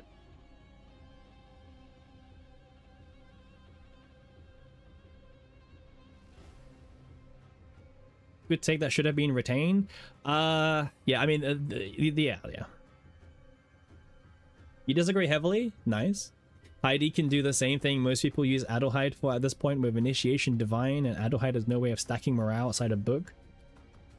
Well, I don't think you're intended to hit morale. I'm talking more about for the... Because you know how a lot of teams in the past have been double morale teams? I'm thinking more about, well, okay, so you've got one character who tries to hit the morale cap. Your second character can further buff your team with, like, well, obviously you can't do morale anymore through other means, like, let's say Adderhide's book or Owen's decreased fortitude or something, you know? I mean, the one I want to test the most is Haru, I'll be honest with you. Like, ignoring all of these characters, I want to test the Haru minus fortitude build instead. I think that's got a lot more potential, personally.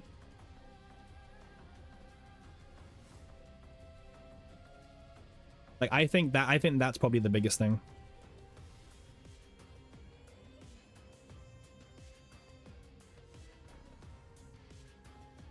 I mean, that needs E2. Well, yes, but I'm only one dupe away. Haru Fortitude is cracked. Yeah, exactly. This is the deck that I want to test, but knowing my luck, I'll listen.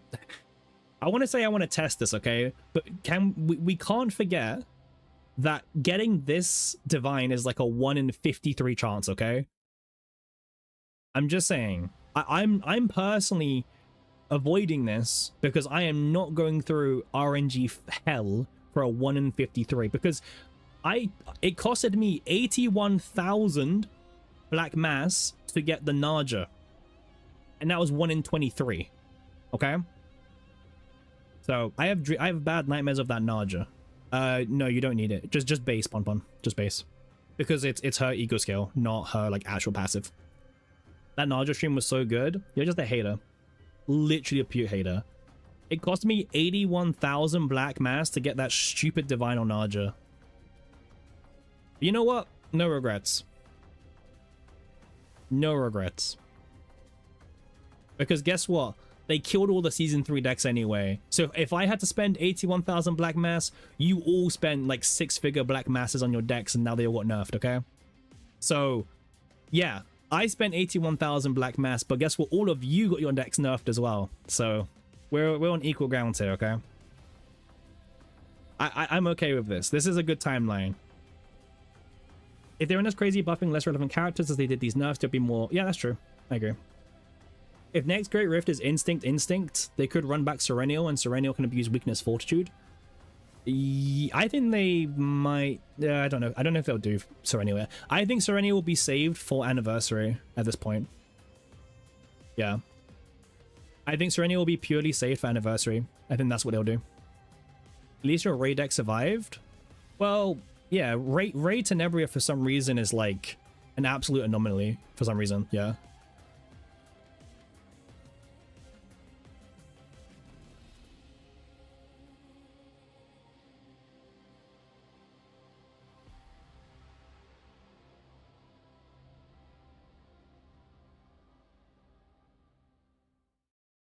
She'll show up and say, pull me back, I got buff. Okay, but here's the thing, right? I actually feel like when they do bring her back for the Anniversary, they will buff her.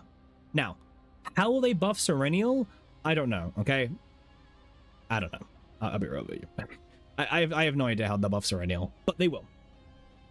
They will. I'm not saying they'll buff her to be good, I'm just saying they'll buff her, right?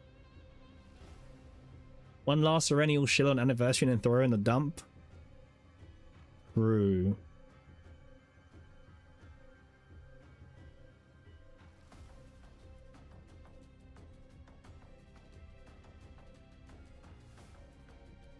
Lasers can now pull back tenacity on enemies. Wait, oh, the lasers can put tenacity on enemies? Okay, now we're cooking. Now we're cooking. However, we might not be cooking actually. You'll just be released with a support that can add tenacity to enemies, probably is your guess. Ah. Create a problem, sell the solution. You know what? I see that. I see that. The E2 is bricking your hands. Okay, that's a separate thing. For some reason, this game has a problem with dupes actually making characters worse.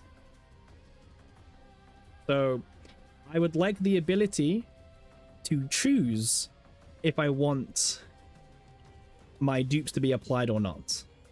Yes. Where's Serenial? Where's my E2 Serenial? E4, same thing, right? Yeah. Same thing. You crit Kayron because they wanted to make him pay to lose. Well, that's the thing. Pay to lose is quite fun.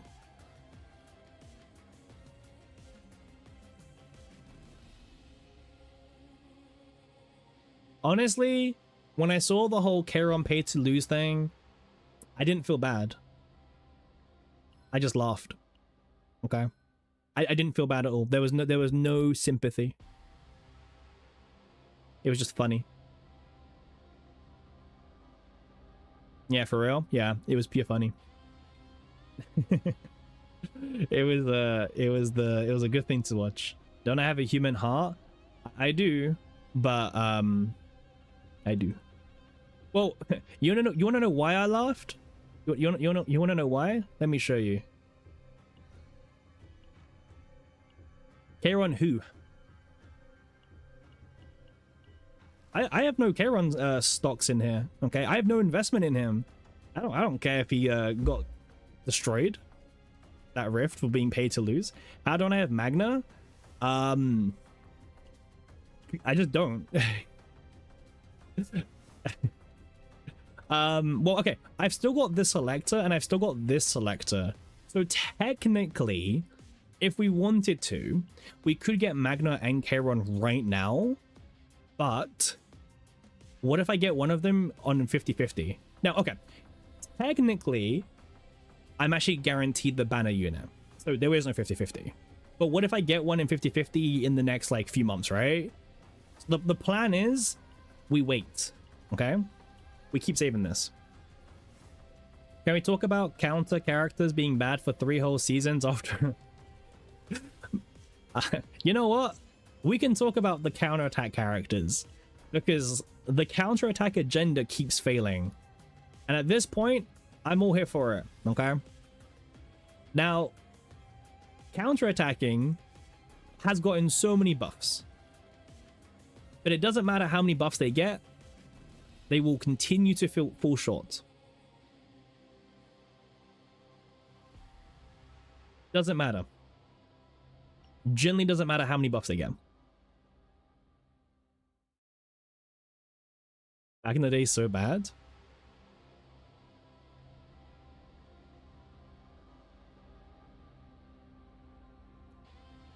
This is why they nerfed action delay. That's true. They nerfed action delay because counterattack. True. Okay.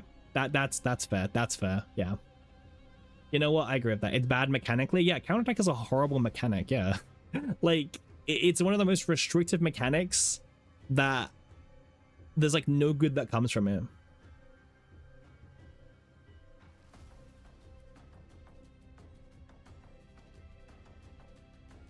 There's just no such boss that deals multiple attacks per turn right now.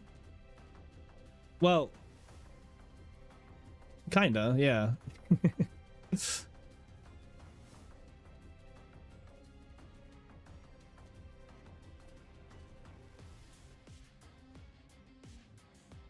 What if a new counter character made mobs attack you with bad attack pattern? So like force us to be attacked by them? Okay. I mean, sure. Okay, that works.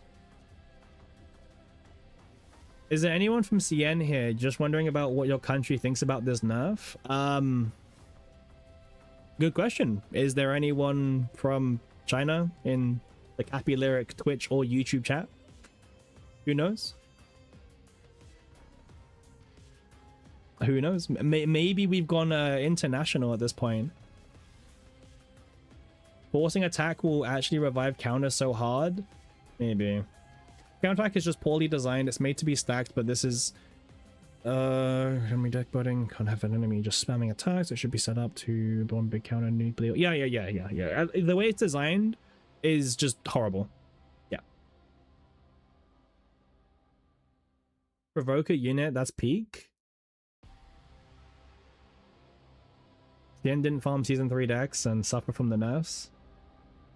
Ah, thank you, Dusty. Thank you. Yep. Actual just yappers. Pure yapping. Alright, who actually pulled for Faye, by the way? And any Faye pullers? Or is it just Faye skippers in chat? I'm curious. Did people just skip Faye? No shame in it. E0 skipper, didn't get her. Skipped with passion, face skipper, yep. You lost your 50-50. Wait, who did you lose it to, by the way? Pulled, good draw support. People pulled Faye. I pulled Faye. It feels so good not pulling for Faye. Was gonna skip, Malin, Arabella, Faye, skip. Can't afford Faye. Can't afford both? Well, you can if you get lucky. Like Snuff, it takes literally 2 pulls to get both of them. Have you considered that? Like, if you have 2 pulls, you can get both of them. You have 40 pulls? Well, 2 more. 2 more is all you need. Your funds are low after Tenebria. Season 1 type of character released in pre-season 4. Okay, well, okay. Faye was definitely a bit of a weird one because she's like the Chinese server launch character. Kayron cucked you twice in a row. Condolences. Condolences losing 50-50. I mean, to be fair, I actually lost 50-50 to Faye, but I lost my 50-50 to Adelheid. So, yeah. I don't know if it's in my log anymore. There it is. Yeah, there you go. Yeah. Don't listen to Cappy? What? What? Why? Why shouldn't people listen to me? I don't call it a lose. You know what? I didn't call it a lose either. I thought this was actually a win. I thought this was a 50-50 win. Personally. Because now Adelheid's E3. We're very close to getting there.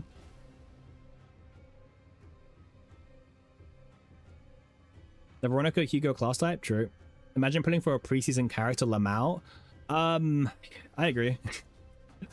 You just realized Beryl got so insanely cut by morale nerfs because her main use was stacking negotiations for a ton of morale. She's got like no way of increasing her damage now. Well, I think she's fine because we cleared tower with her. Okay? This wasn't the build, okay? We did clear tower, but this wasn't the build. It was the yeah, this one. Yeah, it was this build instead. Yeah, who cares about stacking too much morale? Yeah.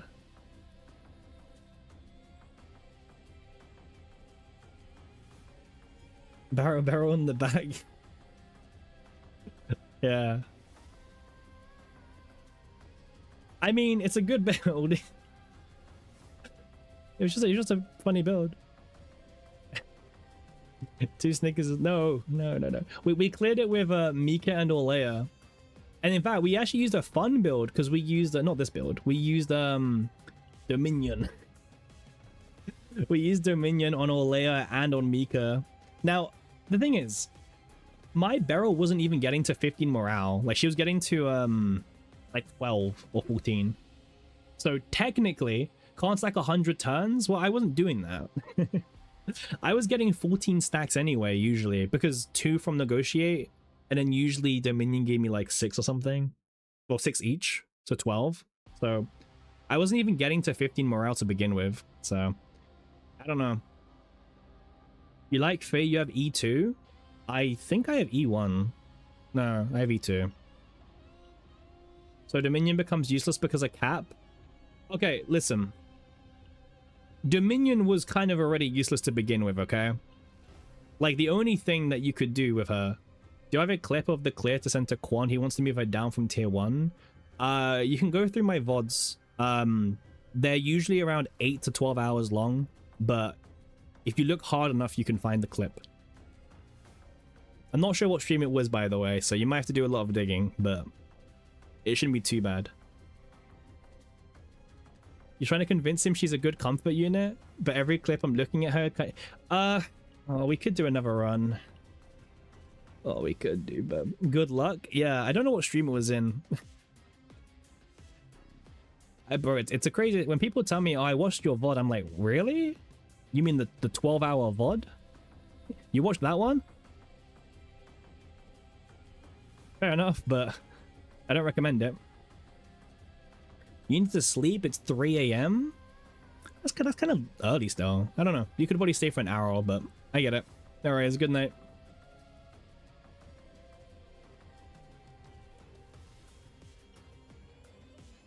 That's true, Simp. I actually have more of them as well now, by the way, but...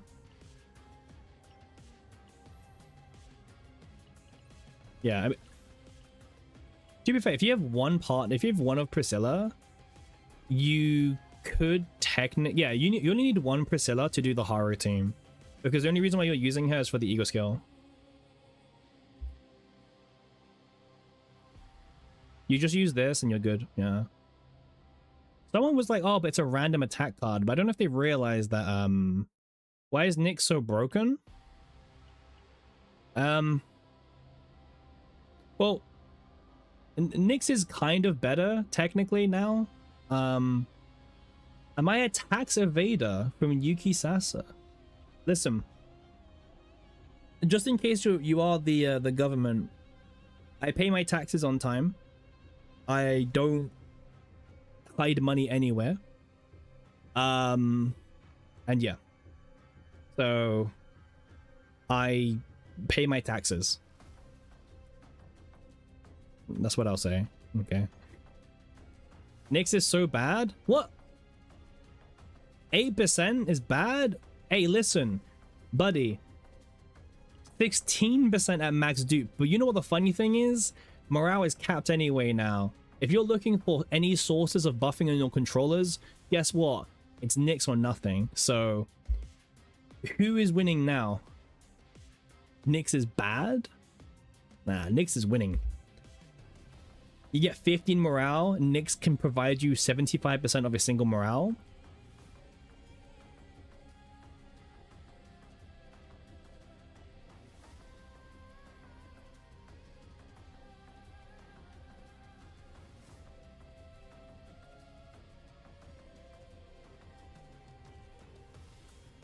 Something about feet picks. I'll just tell you. Something about feet picks. You know, I know in Sortie. I do know Sortie. What about Sortie? What's up, Sonic? The cards that can ego reduce cost. Yep, I do know them. Surprised more people aren't mad about the Clover and attack changes on gear, because Clover's still the best in slot snuff. Like, it doesn't matter that Clover got nerfed because there's no alternative. Like, what else are you running on the accessory slot? There's nothing right now.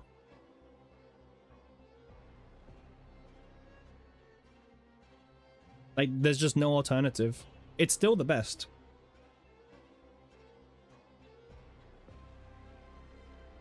Nothing yet.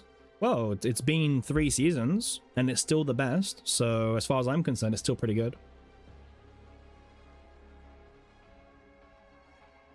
No one wants to farm Clover anyways. Min-maxers will still farm it. Yeah, I don't really farm Clover often. I got this in like 1 run. Yeah. If Gospel worked for allies, is it better than Clover? No. I don't think I've even got a Gospel on my build, but no, it's not. Clover is like really, really good. Oh, I got this bird. Huh. Wait, why don't I use this build? Oh. Do you think they're going to do apology stream again like Owen? Nah, why would they do that? They don't need to do an apology stream. Just do the patch notes and run away, right? It works. You see the world of Season 4, 35% gun power creep? It's no longer unique. No, yeah, correct Snuff. Now it stacks with all the other percent attack buffs and everything. It stacks with everything.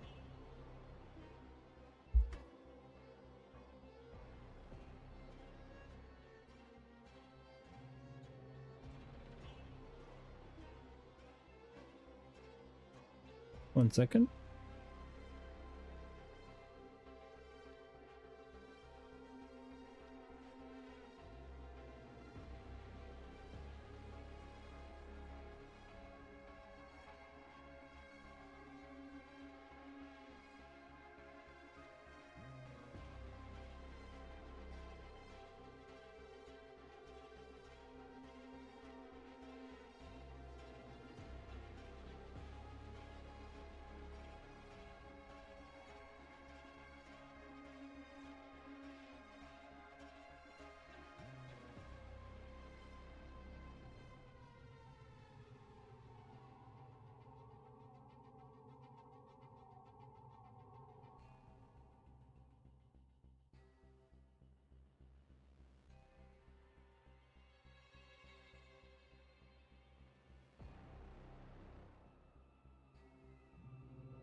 Insulting, leaving us like that in our us time. No idea what you're talking about, simp. No idea what you're yapping about, as per usual. Okay,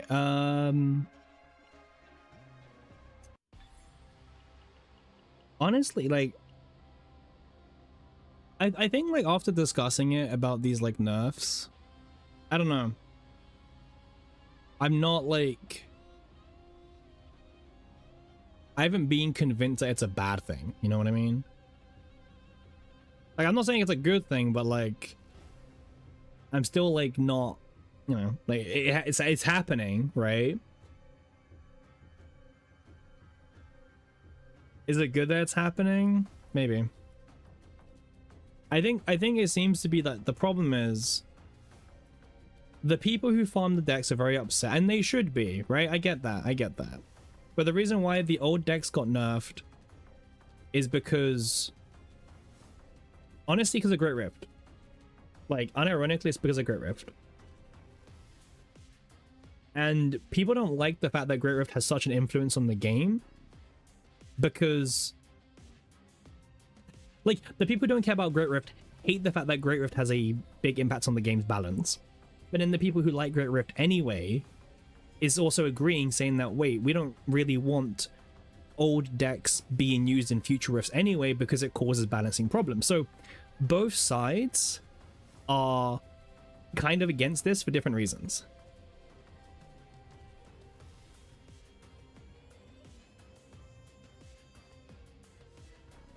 Like, it's not like everyone is mad about, in general. The nerfs have made the balance of units a lot closer. Before, Heidi was so insanely above everything, and now she's around the same strength as Haru, Tenebria, other strong units, which has the balance in an arguably good state. Yeah. You know what they... You personally would have preferred they just buff other units to make everything broken. Yeah, I agree. I agree with that. I mean, I've always said this. I'm a big advocate for buffing more than nerfing. Buffing also goes down a lot better at the same time as well.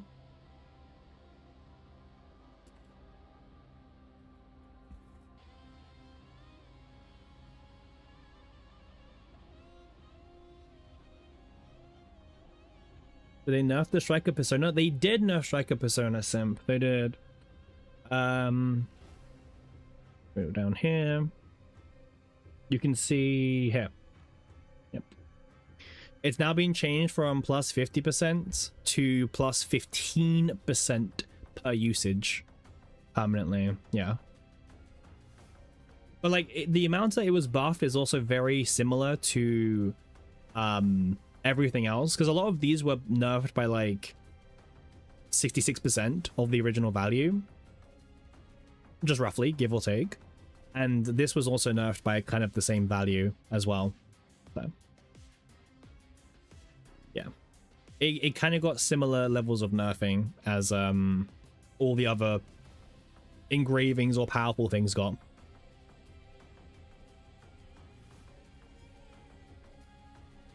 Yeah, it's a crazy difference. Yeah.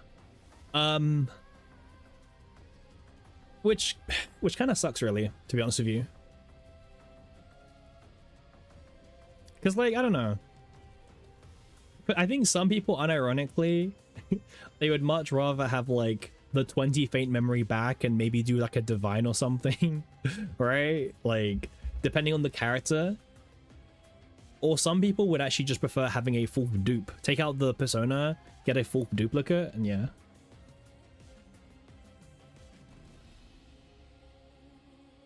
So it's kind of weird. I mean, it's still a strong card in the sense that it's a like crazy multi-hit card that can like be replayed and everything, and also buffs all your other cards at the same time as well. But yeah. So I don't know. It's a nerf that probably had to happen for the greater good of the game. But yeah, I don't know. You wanted more quality of life for Charon. Wait, are you saying that you're not happy with the Charon buffs? Really? I thought you'd be a lot more excited about this. The E4 being buffed. Now it's permanent. Instead of every single turn you have to stack it again. Extra attack engraving is dead from 30 to 5. You know what? It's dead and good riddance. But unironically, I think it was a really big problem, the engraving, because we saw last Great Rift, we saw people get into top 100 using the Heidi, Selena, extra attack team, even when the team like wasn't even part of the shilling. You know what I mean? Like the team's raw power was just so high anyway.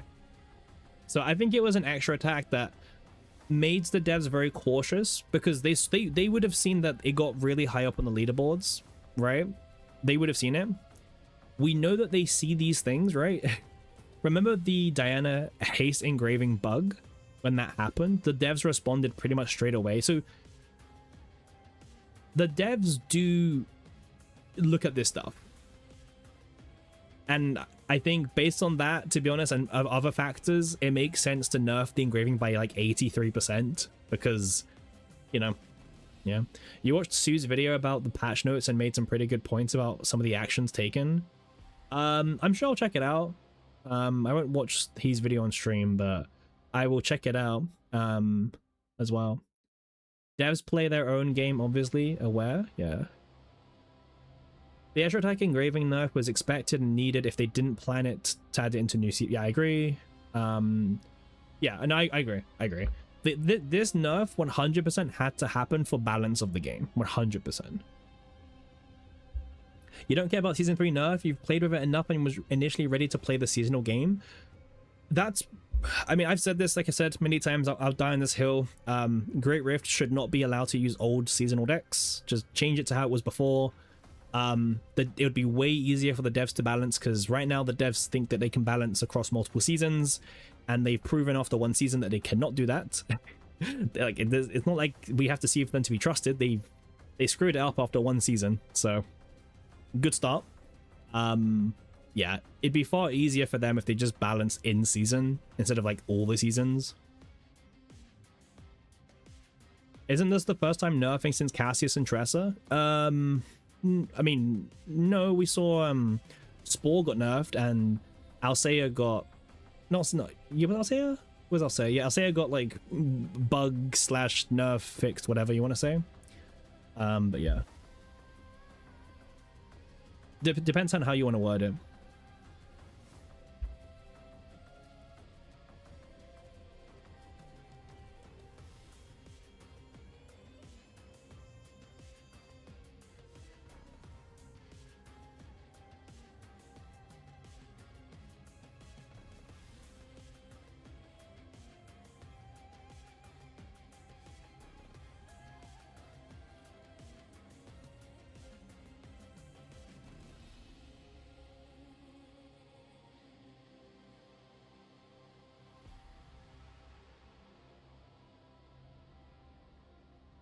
It shows they have no reason to give us to play old season decks if they put season lock on Great Rift again, so we need more content. I would rather they give us more content to use the decks in, but they put the lock again, because the lock is basically us relying on the devs to actually balance things properly. And I don't know. Season 3 is getting shot for what Heidi does.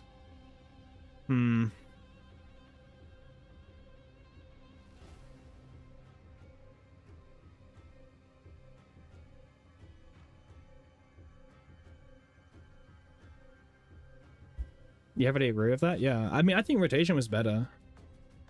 Like, it was just straight up better, for sure.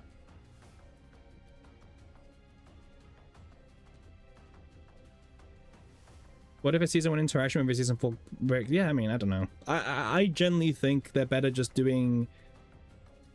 They're just better off doing season in season again. I don't know many people to be upset about that personally. I think they should just go back to it. I don't think it's too late. Just press the button and be like, okay, well, now it's locked again. But then you could also argue, if they were open to locking it again, would they have had to nerf the season 3 decks? Honestly, probably not now, because it wouldn't matter, but maybe in the future, if they make extra content, they would have had to. I don't know. I think the reason why it's getting nerfed now is because of the fact it was going to have Rift impact, but otherwise, yeah.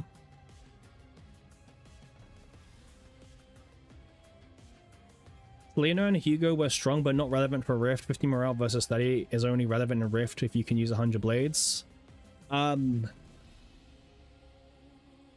mean, you say not relevant, but you could still get top 100 in Tenebria's Rift with Heidi and Selena. And that was obviously not intended, so I don't know. They were able to achieve top 100 or even like top 20 status, even not in their intended Rift, which those kind of things do show up for the devs. The devs do see that.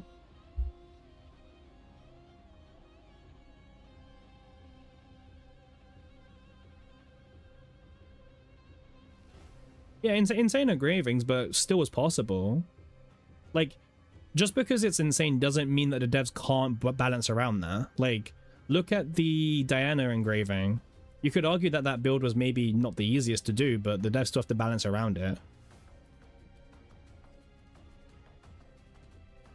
The thing is that it kind of hurts the devs if a non-Tenebria team does show up in top 100, no matter how hard or how unrealistic it is, because it means that other people will look at it and be like, oh, wait a second, I don't need to pull for Tenebria then, because I don't, it's apparently very viable otherwise. And also, like, yeah, Kwon did all of that to get top 20, but the average player doesn't even need top 20. The average player could have been happy with Masters, and you could easily have done that with that same team, but far better engravings, you know what I mean? Far worse engravings. So, to get Kwon's level damage, I agree, but that doesn't matter in the sense that you didn't even need that, right, to get Masters. You could have had, like, far less optimized decks with Heidi and still get Masters, right? But yeah, I'm not expecting the average person to be Kwon, you know? Like, that's unrealistic, but...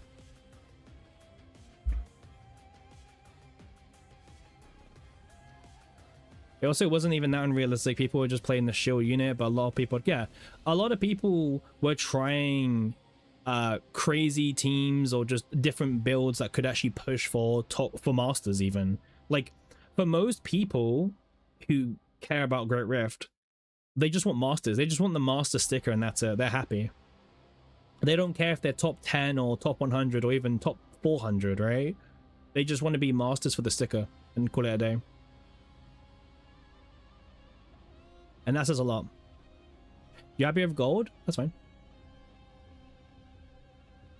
I mean, gold's perfectly fine. Like who cares, right? Like, be happy with what you care, right? Like, if you're happy with gold, silver, Masters, right? Then be happy, right? You're skeptical about next season. After these notes, you're leaning towards entire skip. What do you mean, Rage? You mean you're gonna skip the entire season or what? That's why your profile, Veronica Gaming, with the stickers on her head. Your stance is that this is the live service part of the game? Oh, what you mean, like, these things have to happen for the live service part of the game? Is that what you're saying? If you don't get Masters in both Rift for Season 4, you'll be kicked from !Discord. Nah, no you won't. You see, you're making us sound like elitists. We're not elitists like that. Not like gacha rank gonna dictate how capable you are as a player. Yeah, no, exactly. Like, you know, be happy with what you care about. Like, if you don't care about Masters, don't care about Masters, you know what I mean? And vice versa. Yeah. Like who cares? Like, the Rift stickers literally exist to give people something to work towards, and that's it. Like, come on, the stick, like, no one actually cares about the sticker. No one looks at the stickers and thinks of you any less. Like, who cares? I don't even use the stickers, by the way. Like, unironically, I use the breakdown stickers. I don't actually use the Rift stickers. I collect them, but I don't use them. Like, there's no reason to. I think that's a disappointment. But it's like the Sortie rewards, right? Like, in Sortie, they made the leaderboard just for the purpose of making a leaderboard. but like that worked. Reworking entire system over content that gives you stickers is wild. Well, it does that, but it also makes the money, right? It shields the next banner unit and everything, so. And the thing is, people are trying for this, by the way. So whether you think it needs rewards or not, people, that doesn't matter. People are trying. And, you know, all it takes is like a couple of people to be him, and then you're just fine. Like, I mean, there's a couple of like absolute just luck sacks. Was it fourth place? Yeah, look at this. Like fourth place getting Prismatic Fate in the first 3 fates they found.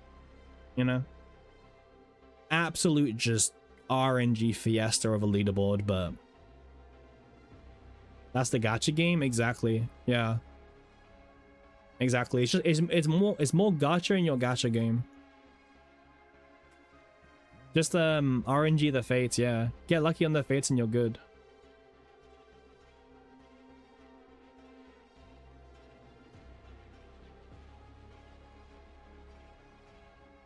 Saffron on first camp. Yeah, I mean this is yeah. This is really something for sure. Yeah, it's actually very powerful how insane this is.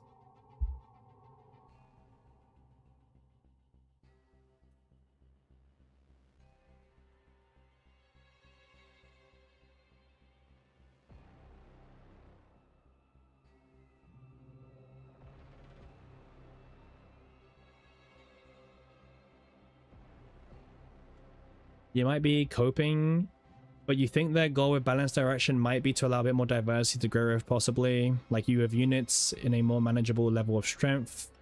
Looking out other units in Great Rift without certain outliers, complete or dominating. I mean, personally, the more diversity we have in Rift, the better.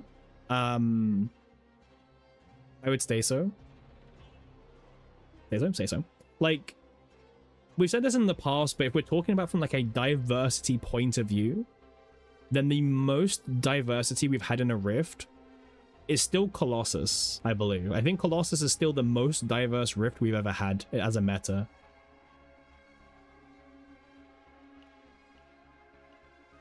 Followed by Golden Mane. You know, the season that everyone hated, turns out there was the most diversity in terms of a Rift meta in those seasons. But yeah, like I feel like when it becomes top 100 of the same 3 combatants, it's kind of a flop of a meta. You think they should push for diversity? Yeah. Colossus meta was the most diverse, yeah. I think yeah, it was Colossus and then Golden Mane as the most diverse metas we've ever had. Golden Mane sucks. Well, that's the thing. Everyone hated the bosses. But then from a competitive meta point of view, it was also the most diverse we've ever had. So, I don't know what to say. That diversity was just bad balancing. I would disagree. I would disagree because it wasn't even like there was one meta comp. There was like, what, 3 or 4 different comps that were in top 100? I would disagree on that. Was Great Mane diverse at all? Great Mane was a bit more diverse because we had a few comps fighting for it. We had the Rita, Typhera, Mika. We had the Typhera DPS comp. We even had a Renoa / Beryl doing funny things as well. Yeah.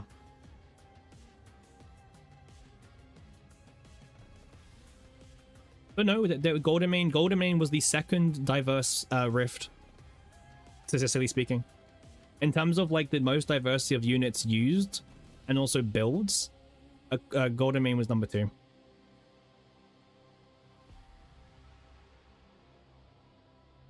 It wasn't intended diversity. I mean, that's us like speculating, right? Like, to be fair, even if you pretend like Kayron wasn't there, you either had Typhera nuke or the 9 Typhera supporting. So like, you know, that's still 2 season 2 teams that they could have been pushing. I mean, that's better than what we've had previously. I mean, Season 3 Rift 1 was just the same top 100 team. Goldemain was only diverse at the beginning, you thought? No, the final leaderboards were quite diverse. Again, Colossus was the most by a mile, but then Goldemain is second.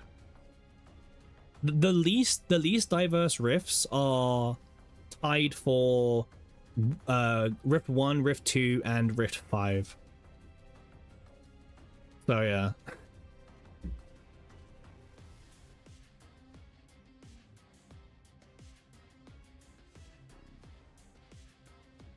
Are you saying that Rita was in every single top 100 team for Goldemain? Because she wasn't. We have the stats. We have them on CZ and Meta.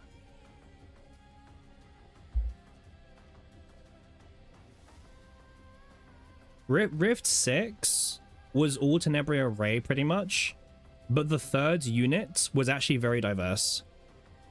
Whether it was Naja or Heidi or Adelheid.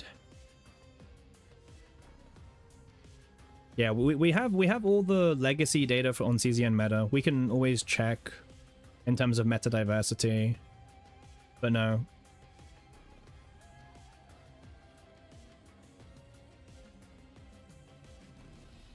You asked what should you farm as your new daily delegation now? Owen. Prepare for the Owen meta. I mean, we can put that up. We can literally put that up right now. We have CZ and meta up already, so we can put that up.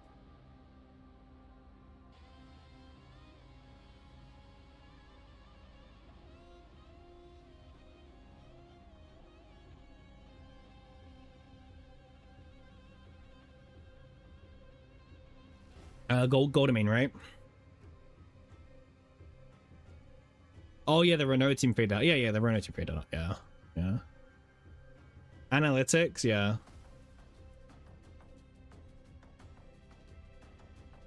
This is combined global and Asia. You would still say season 1 was more diverse than Goldemain because before he messed up.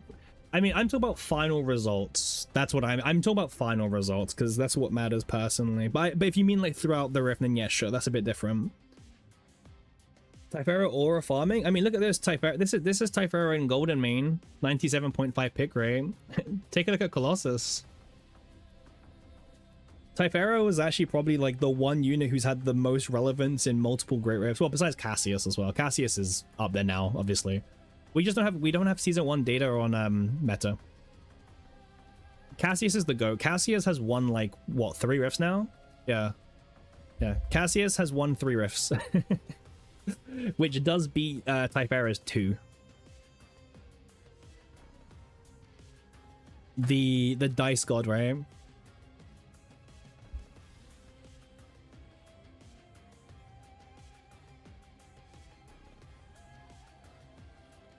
Typhera is over me, yeah.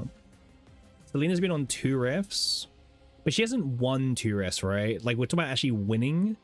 He's only won 1, right? And that was Haku. You're surprised they didn't have Cassius? What would you nerf on Cassius at this point?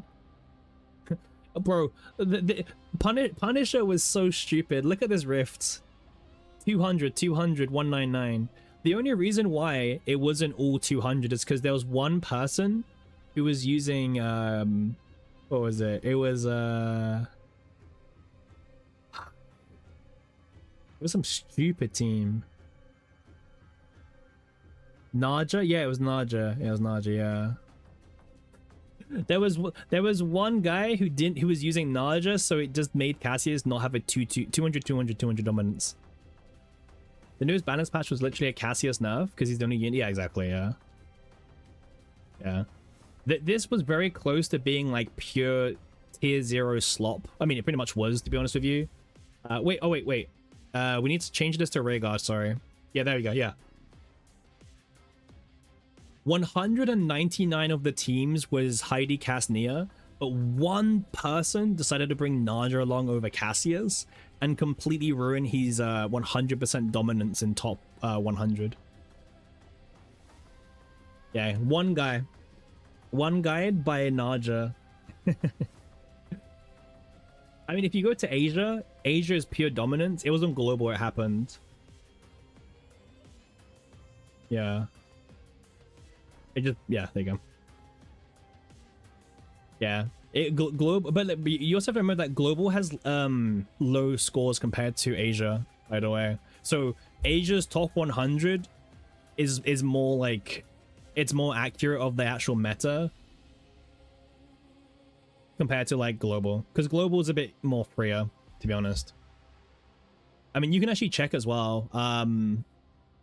Like what? So on Asia, top 100th was 1.548, right? 1.548.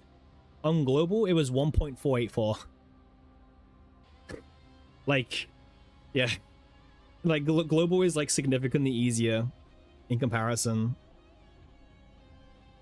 Like even for the last rift, right? On global, if you wanted top 100, you needed 1.2 million, 1.24, right? But on Asia, you needed 1.31 million. So if you want to look at the actual like matters, just look at Asia, really. Asia has like a way higher base ceiling. Like, yeah, Asia is pure meta as well. Pure meta. And like that's like one of the things to keep note of. Like when you're looking at these like Great Rift stats as well, always just take a look at like Asia as well, because you will find out like more about the actual like meta and what happened. Like overall, technically season like this Rift was like somewhat diverse because of the third unit slot. Whether it was Naja, Heidi, Nia, Adelheid, even Magna saw play, Veronica, even Rita, Rin, Hugo, Serenial. Like, all of these guys saw play as a third unit slot. And it kind of worked. It didn't matter like who you were using, it was fine. So.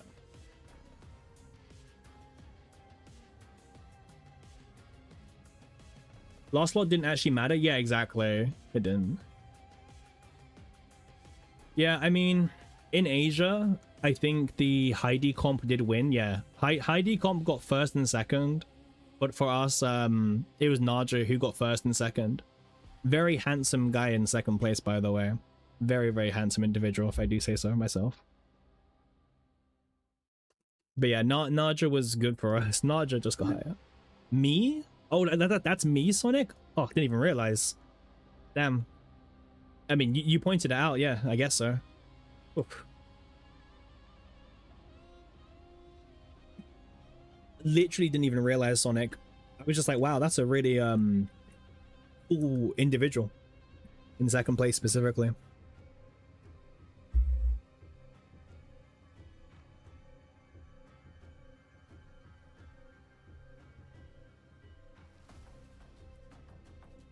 But yeah, like Naja comp was good as well. Actually, Naja was used quite a lot on global as well. You can see the stats here. Naja was used 44 times. In Asia, 36 times, yeah. Oh, yeah. If we're talking about separate leaderboards, yeah. I mean, I always look at the total, right? Because, obviously, Horo won with Naja, right? Yeah, if we're talking about, like, separate, the separate servers count as separate wins, then yeah. In that case. But yeah, Horo got number 1 combined on this rift with Naja. Just the Horo difference.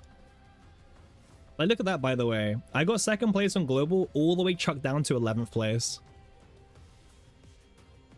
Just absolutely just dunked that. Like, this is what I mean. Like, Asia in comparison is just crazy competitive.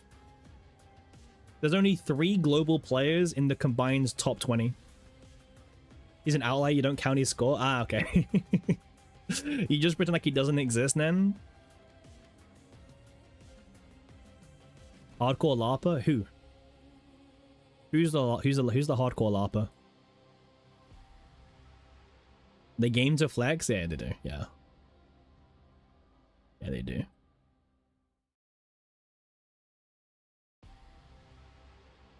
But like that's what I mean, like again. But yeah, like regardless of what we say, like the devs do look at Great Rift for balancing, which again either leads to good or bad. Actually, wait, you know what we should do next? We should what's happening over at everyone's favorite website? Let's take a look. All right, what's happening over at Reddit? Is Reddit burning down yet? Have we like succeeded in like Reddit just absolutely burning? Main chord? I'm not putting up main chord. Like knowing my ass, like I'll put up main chord and like leak like 20 DMs or something. So I'm gonna stay away from my Discord. I'll stay away from Discord. If we farm meta decks and it gets nerfed, why don't we farm off meta decks to avoid the nerfs? Hey Yang. I think bro is cooking. So if we farm off meta decks, we avoid the nerfs. Interesting. All right, no, wait, no, bro's cooking. Bro's actually cooking. Downvote? No. Sorry for Discord ping, but it's negative. No, negative fortitude's not capped right now. We believe. No. You're good. Okay.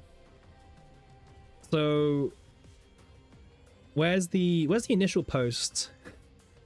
I'm tired, boss. Ooh.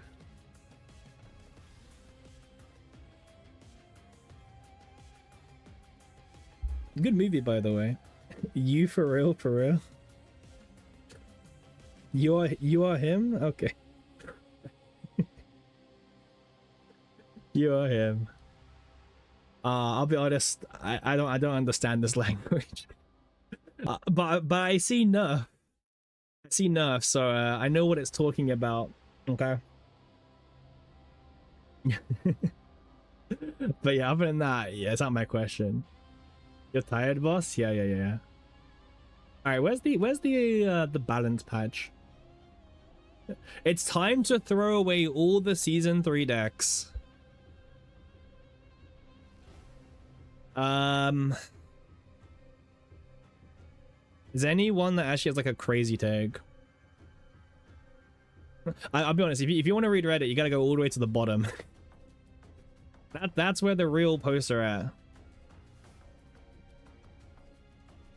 at. Season 3 units are still the strongest DPS in the game. I mean, I don't know why this actually got downvoted very hardly, by the way. It's like not a bad message, actually. I don't actually think this is actually like that bad of a comment. Ban the decks for the ranking and stuff. Honestly, yeah. Yeah. Why did I hate fun so much?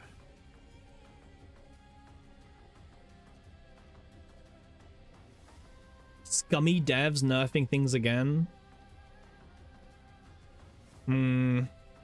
Would you guys say this is a scummy move from the devs or not? Well, what's your stance? Is this scummy? Is everything scummy today or not?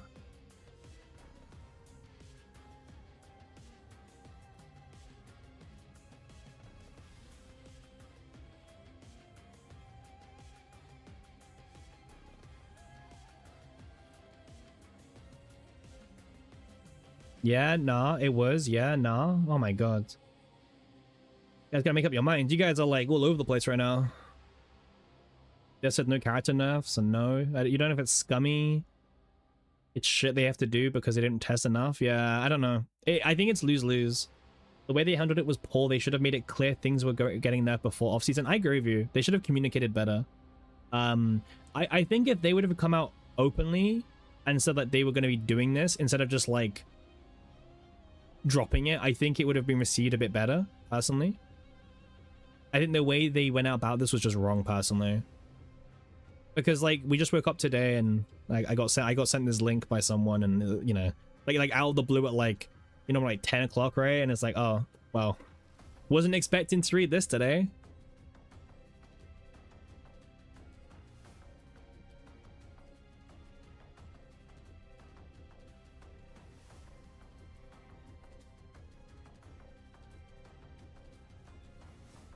What a no-lifer?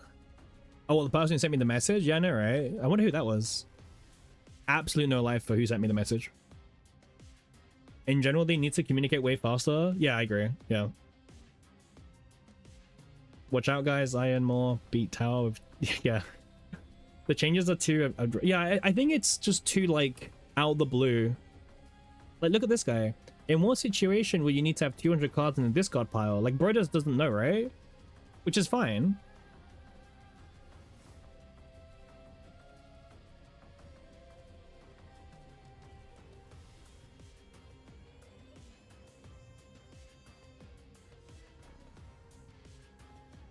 What? The Verdant Day change from multiplicative to additive stacking is the real killer? I just finished farming a deck built around that scaling last week. It feels rough. It's still good. What? It's still perfectly fine, man. I don't know. Is Heidi still okay? Outside of Nuke? Yeah, she's like fine. Like you're not gonna now use not Heidi and be like, oh my god, my Heidi's now so weak I can't even clear tower. Like, it's not that bad. Like, we've not gone down to that point yet.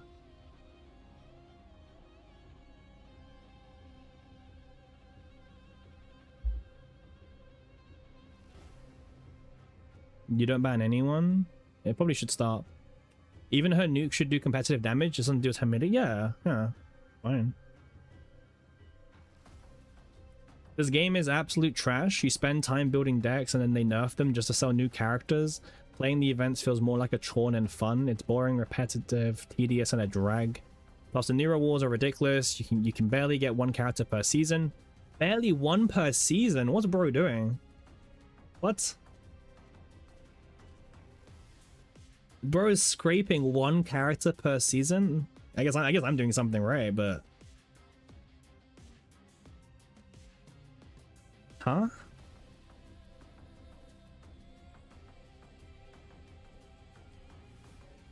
New player, one per season. By the way, one per season, simp.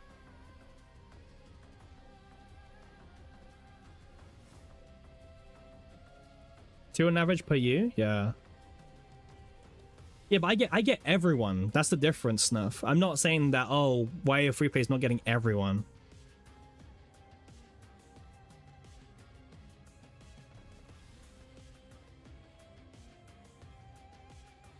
When the season ends, they nerf them and throw your progress in the trash. I don't know if bro, I don't know if bro knows this, but technically most characters fall off meta-wise anyway after their 3-week event is up. Like, if you want the honest truth, characters are made for Rift. They're out for 3 weeks, and then guess what? They're not seen playing again. like generally honest.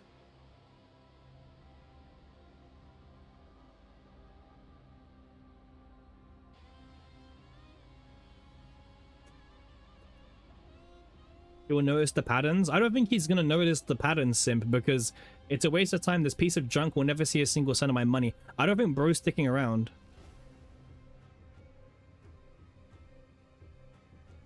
I don't think he's sticking around.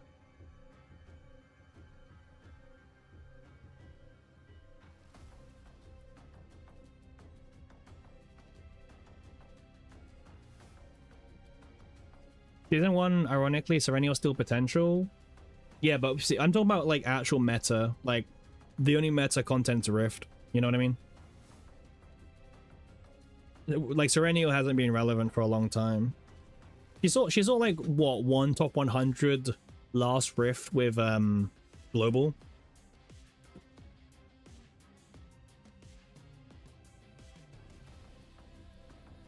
I think it's fair.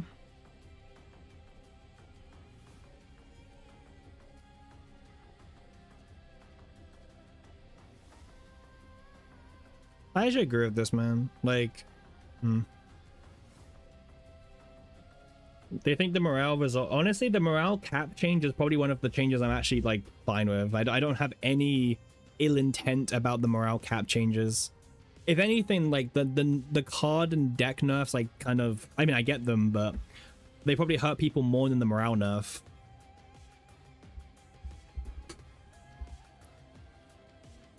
Who knows, they'll eventually run out of Rift ideas that they could be a time where previous meta characters are viable again. Big word is could, and honestly, they could just keep shilling. It's very easy for them to keep shilling the character they want to be meta. It's not hard. Like, they can just keep increasing the mechanics. Like, for example, they can keep making up a new keyword and be like, oh, if you have this keyword, you get 10,000 score. You know what I mean?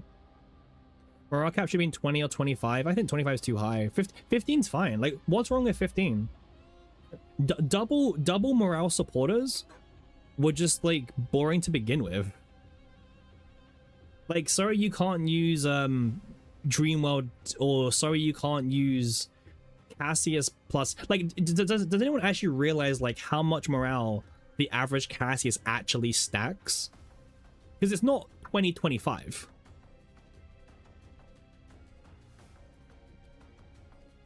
Like, do you guys actually know the average morale Cassius will make? Because he doesn't. The average one does not make 25.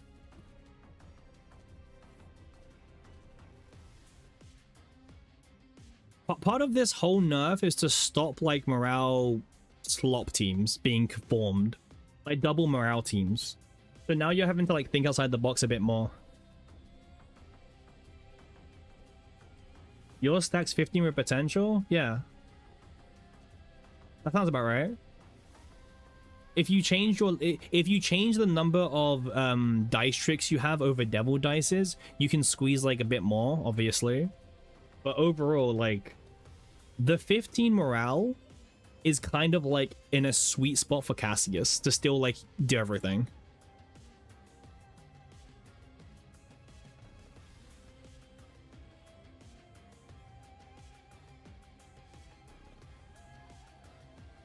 It's kind of the same thing.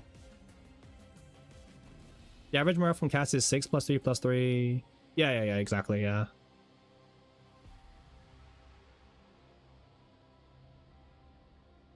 Yeah, with a generic build, he's hitting cap. But you know what? Cool. Now, you can now put other things on your characters. I don't know, put vulnerable on Yuki or something, or now put Adelheid in your team, or Owen, right?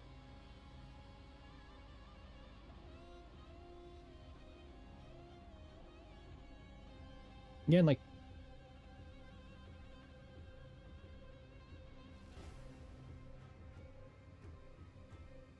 I don't know if people understand why. Okay, anyways.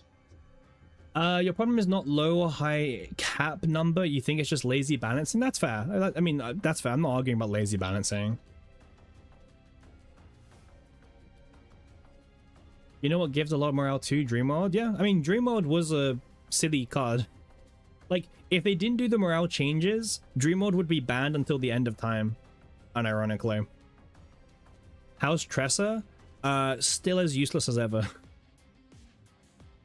Like, to be honest with you. Tressa is still doing the same amount of things that she was doing before. Which, like, I don't know, that says a lot. Oh, yeah. In theory, she's, like, technically buffed because Hugo stonks. But honestly, I'd rather use Luke at this point. I'd rather use Luke as a Hugo enabler. Because Luke makes three bullets, and he doesn't exhaust the card that makes 3. So I don't know. I'd rather use Luke now, to be honest.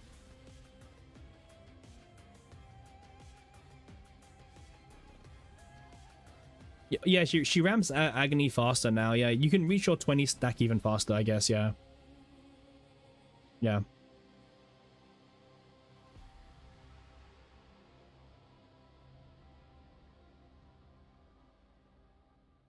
Oh, this is the post here. A lot of the buffs are just dupe buffs or small damage increases. I think everyone. Well, the thing is, we knew that the buffs were literally going to be mostly focused on dupes as well.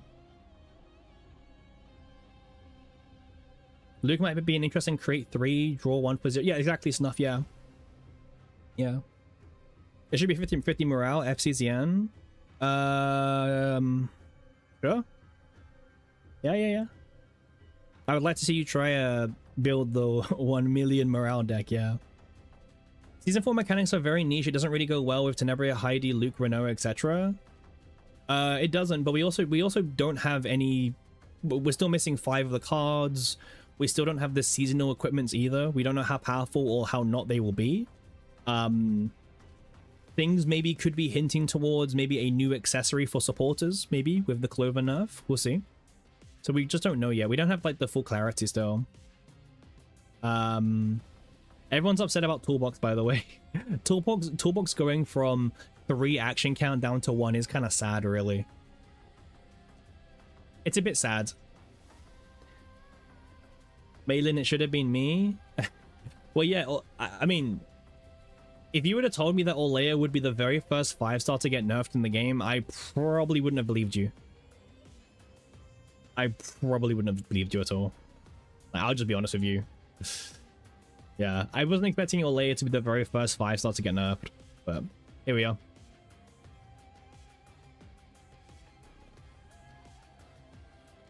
It was obvious from the very start how broken Season 3 was. They should have told us that they were planning to nerf them instead of staying quiet. Many wasted a lot of time and in-game stamina to farm those save files. The compensation is pathetic. Correct, Stompy, yeah. The new dots, Scorched, it can crit, it can be buffed, it can trigger vulnerable, it can do anything. It can do anything, yeah.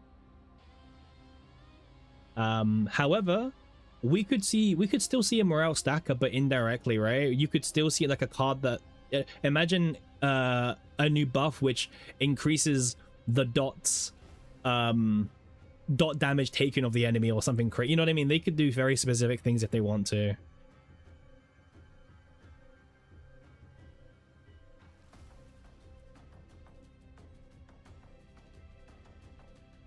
Have you checked it actually critting? Yes, we have made it crit. Like we have actually we've built Scorched decks on stream just to test the interactions, and I can confirm it does crit. I can confirm it triggers vulnerable. I can confirm it gets buffed by morale or whatever. Yeah, and so it does scale based on crit damage. Don't we have a desire card that's similar to the 150% Lux Persona? Not really. You mean for the next attack card, maybe? Maybe that one? I assume you're probably talking about that one because there's only like one to consider.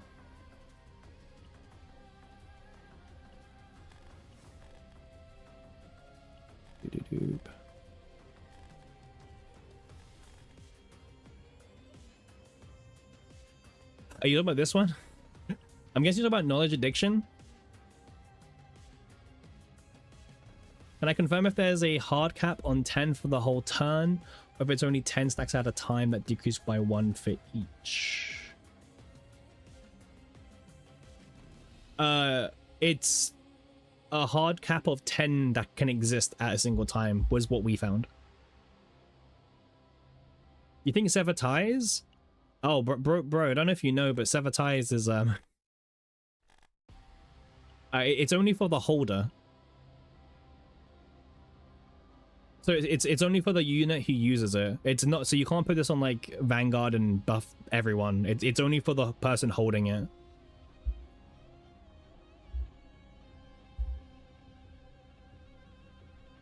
Still similar-ish, yeah. Still similar-ish. Yeah. I will say the morale getting nerfed is kind of funny because then it does kind of, I mean, it was already kind of mid to begin with. It makes the claim stuff a bit more sus now.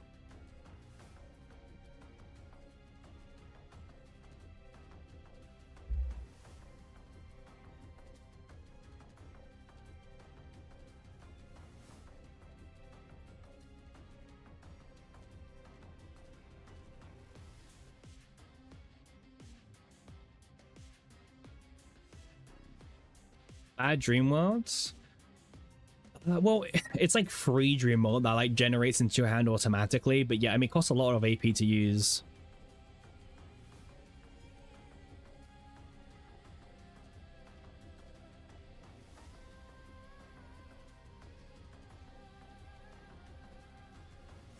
Oh, that they kind of nerfed that even. Yeah, yeah. Like, because the whole claim thing was a bit like, oh, morale stacking a little bit. But yeah.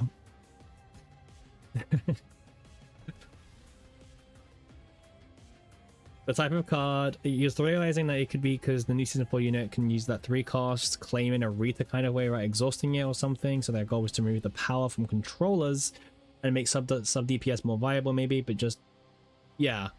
Yeah, I mean, that's the thing, right? But they don't tell us anything. Like, we'll probably be here at the end of the season and we'll probably be like, you know, like, damn, we couldn't predict that because, you know. Please, no.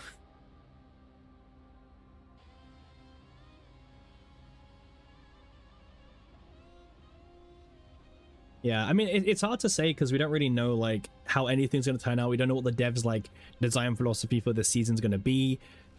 All we know is that we can expect AoE and we can expect dots. That's quite literally all we can go off of, which is kind of insane. AoE and dot, yeah, AoE and dot is all we can go off of. Yeah.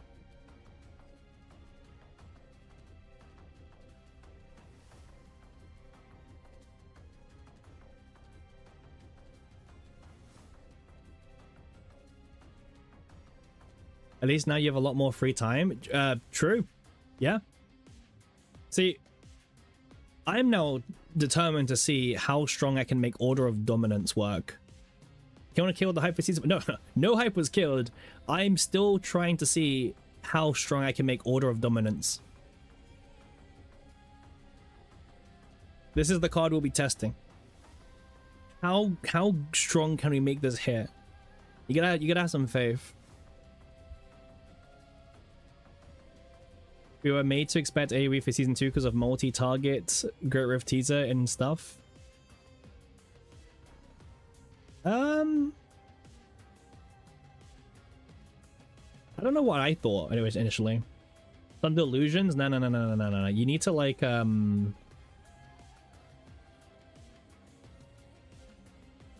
need to believe a bit more.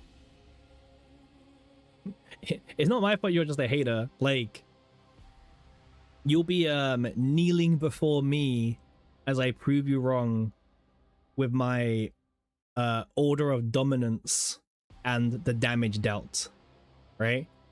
See, you gotta believe. I think it's got potential. Cringe? No, you.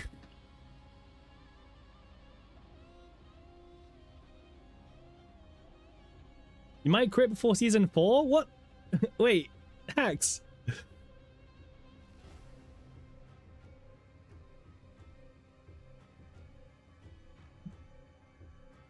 Yeah, but you need to believe, Rage. You need to see how strong you can make the Order of Dominance, okay?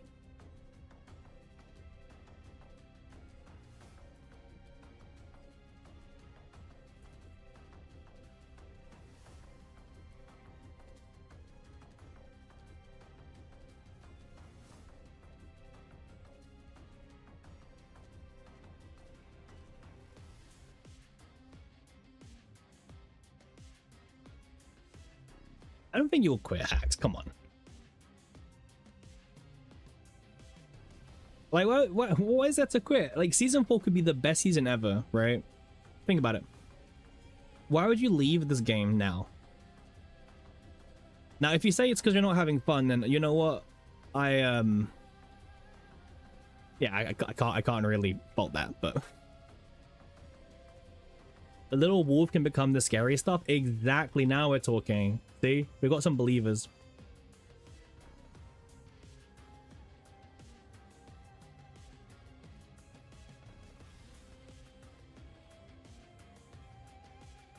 Everyone always talks like this in off season, to be fair. I've never said that once, man. I've already admitted, like, no matter how shit this game is, I'm still here. I'm still here. I'm still like streaming pretty much daily this game. You should have seen the length of things we had to do in preseason just to make content happen. Like, throughout preseason, we've even gone through a bunch of the unigrams and actually do narration storylines on the characters and the texts. Like we've done we've had to do some crazy stuff for content in preseason. You stretch those patch notes to 3 hours. Well, we could have gone even longer.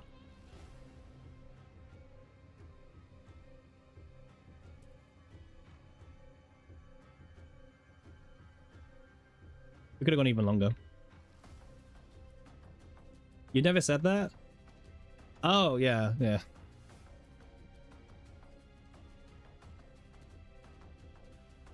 Like, okay, if you actually want to, like, see, like, for example, if I go to my profile, right?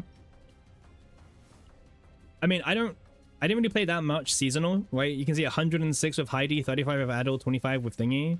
But, like, if I go to season 2 in comparison, like, I barely played season 2. Like, I got kind of bored and I just logged in, did my dailies, and that was it, really.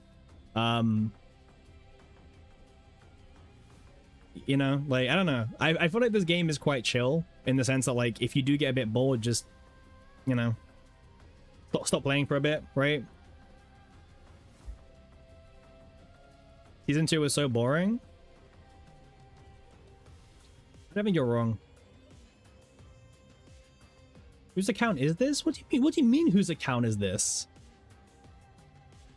Season 3 was so massive for quality of life. Yeah, no, exactly. Season 3 was way more. Yeah. Yeah. You farmed all the rest on the last day?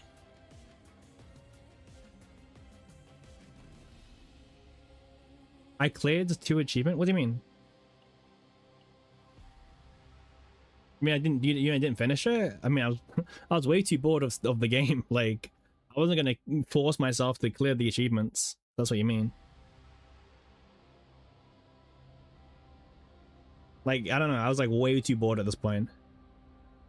What are they cooking with arena gear? What do you mean? The arena gear, like, you know. I did the Judgment Sword achievement. Hell yeah, I did. Absolutely. What do you, like, of course I did. That was like one of the worst things of my life. Do I still have my team? I think I do. That was the only one that was hard? Nah, that one was not that hard. I don't think that was even that hard. I'll be honest with you.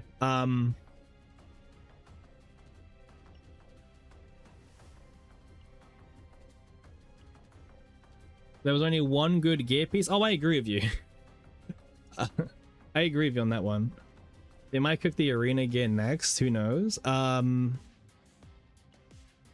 Okay, fair. They could cook arena gear, but honestly, I don't. You think I trust them to cook arena gear? Wait, where's the card? Let me see if I can find the card. Yeah, this thing. Oh man, I love this card. It did 1000% damage in the season where we were using defense-based damage units. Absolutely huge. Such a good card design. Yeah. Yeah, 1000% damage with 10 tenacity. Bro, Serenio is crying. Cinema. I mean, yeah, the best card in the game, right? Hell yeah. Now we're cooking. Where's some content I can do it?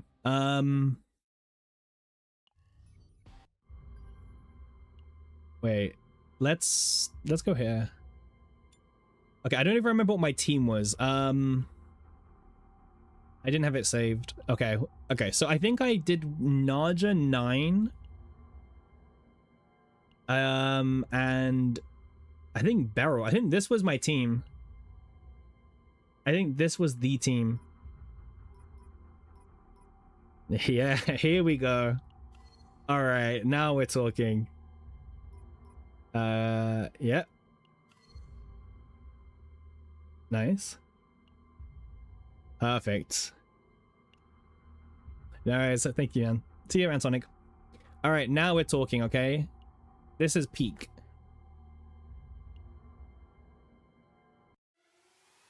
Now this is the peak team. Hey, Win, thanks for the follow. Much appreciated. How you doing?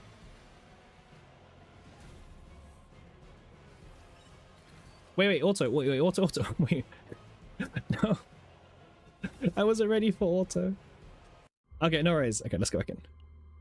How are we doing today? Doing good. We were discussing the nerfs. I'm quickly just showcasing the best team in the game. One of the best teams in the game. Okay. So created. Okay, I didn't even need to do this. Okay, cool. Alright, I completely forgot what the other ones do again. How do I trigger them? So this is odd turn. This is have one more AP remaining. Not use an attack card. Nice.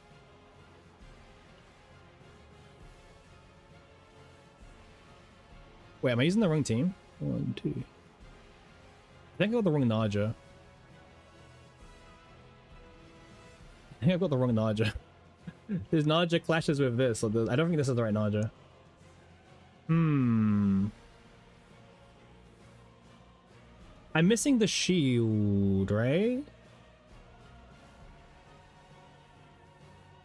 Yeah, I think I'm missing the shield, right? Man, why does no one know arena cards?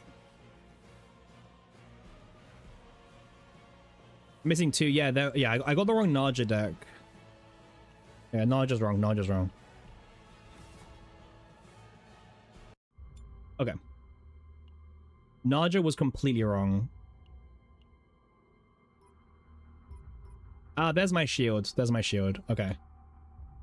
Cool. Okay, I think the shield was the last one I was missing. Because this gives the pierce, that gives that. And then that gives this. Yeah, okay. Alright, now we're good. Okay, cool. Now we're ready for the best team in the game. Alright, bit of a break there.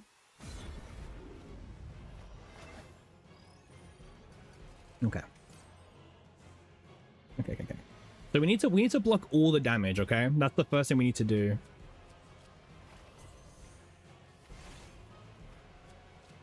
There we go. Okay. Alright, damage is blocked. I guess doesn't really matter what I do with this, but alright. So now I need to play no attack cards at all, right? I think that's the next one, no attack cards. Yeah, okay, cool. No attack cards are allowed. Okay. Alright. I don't know if that counts for it. There we go.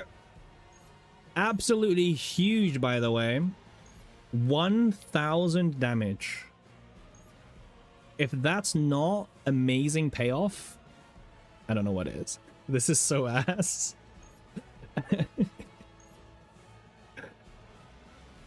Wait. We can apply vulnerable first. Wait. Vulnerable. At 1,500 damage now. Yeah. Pretty good card, right? No crit. Got the crit. There we go. Yep. So now I don't get back the sword for the rest of the game because the sword had exhaust, by the way. So now that's it. That's the whole thing. Yep. Well. I mean, that was fun. Yep. Actually, 1,485 damage. Ugh, man. Pixies Yen? Well, okay, well, first of all, we were using a defense-based character, okay? So I'm sure if Judgment was on an attack-based character, it would have been a bit stronger, okay? So I'm just saying, like, it technically was at a bit of a disadvantage overall.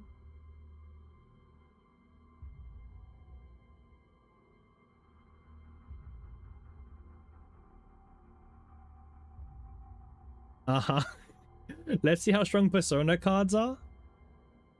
Minus 3k damage instead. I mean, if we just want a proper team, I mean, we can just throw out the Tenebria slop. Surely Druidess is like gonna die, right? I'll bring Beryl, why not? I like bringing Chocolate Beryl whenever possible. I think Beryl deserves a bit more love.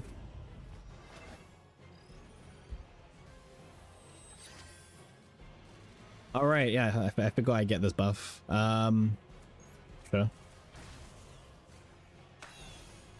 You know what my favorite part of Last Rift was? I liked it when the developers were like, hang on a second. E2 Tenebria is getting nerfed because it doesn't have haste. Let's give it haste. Very good buff. One of my favorites. You need to farm an initiation Divine Barrow if you're true Divine Barrowhead. True. I don't even know how much damage this is going to do to him. Probably not that much, I think. But we'll see.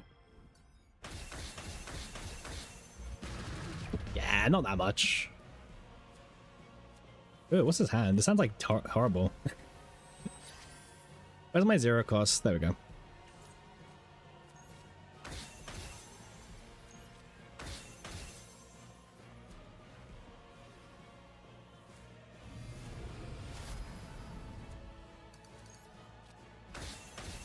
Man, this boss is fun.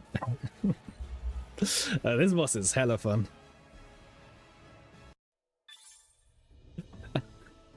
Well, that was fun. Budget Adelheid? True. Yeah, I mean, Adelheid is like one of my favorite units for just having like 3 Once Upon a Times. You can stack a gain 1 AP on them and be like, well, I get 3 toolbox searches, or maybe 4 if you get the copy event, which, you know.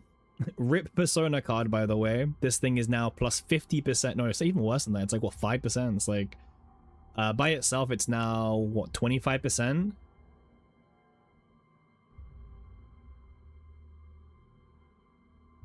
No, it can't be that bad. 5, 20. No, 30. It's 30, right?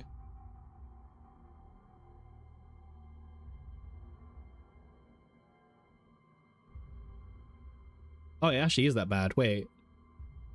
Oh god, it is 25 per one. Oh god. I was like, wait, surely it's not that bad now. No, it is. It is 25 per one. It's 50 now. Wow. Huh. Alright, well, that might change my opinion on how this works. Wait, you got auto-modded. Wait. They buffed Tenebria 3 times during her Great Rift? You hated that? I loved it, man. I was honestly I was loving all these buffs for Tenebria. Like, one moment she didn't work and now Arpeggio did work, and then photo time whatever existed, photo card existed. Yep. You'll eat your words and say Adelheid has a lot of longevity if they ever buff Vanguards. I mean, I think she has longer longevity than the other 2 idiots released in the same season, but I know what you mean. Yeah. The problem is, like, we're saying that, but like realistically they'll just release new characters who are better. He wasn't even online. Well, yeah, you missed the stream. Like, how could you? Like, by the time, like, I think, you know, Vanguards get that, there'll be like new insane buffers or controllers anyway. And yeah, because now they've done the morale nerf, they know moving forward that they can print these new characters that don't need to live or die based on having morale. Like, morale didn't help the game. Morale did nothing but hurt the game, in fact, I would say. Your whale translator is about E2 Adelheid. I mean, I'll be honest with you, I still want E6 Adelheid. I wish I had E6 Adelheid. I'll say it, like, E6 Adelheid is very comfy. Very, very comfy. Just an extra free draw every single turn. 40% multi-buff, which is actually not that insane, but hey, you know. Well, actually, E4 is actually a huge quality of life because it means that you can get your 10 stacks of Bliss of Dreams way easier.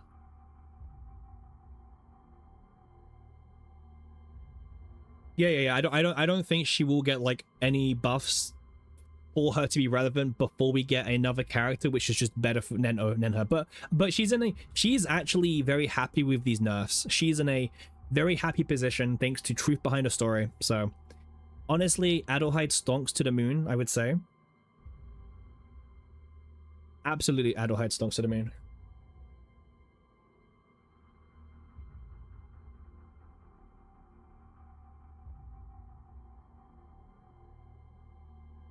SanDisk Adelheid. Oh man, don't even talk about SanDisk, please. Like, give me a break. Give me a break, please. It's still funny to you that they dropped Adelheid, same patch they dropped Initiation Divine. Yeah, it was like the weirdest thing ever. I actually have that. For some reason, I was doing a run with I did a delegation run with Veronica, and I just happened to get Initiation. It's like the weirdest deck, but it's really good for doing the showcases, the showcase videos on YouTube. It just makes her very hyper consistent. So, sure, I guess. I did one delegation, got it, and I was like, well, yeah, guess I'll keep the build around because you never know. Yeah, it's good for the YouTube videos, and that's it. If I don't want to spend like 10 minutes re-rolling my my runs over and over again, overall. I don't think I've used up my partner selector yet.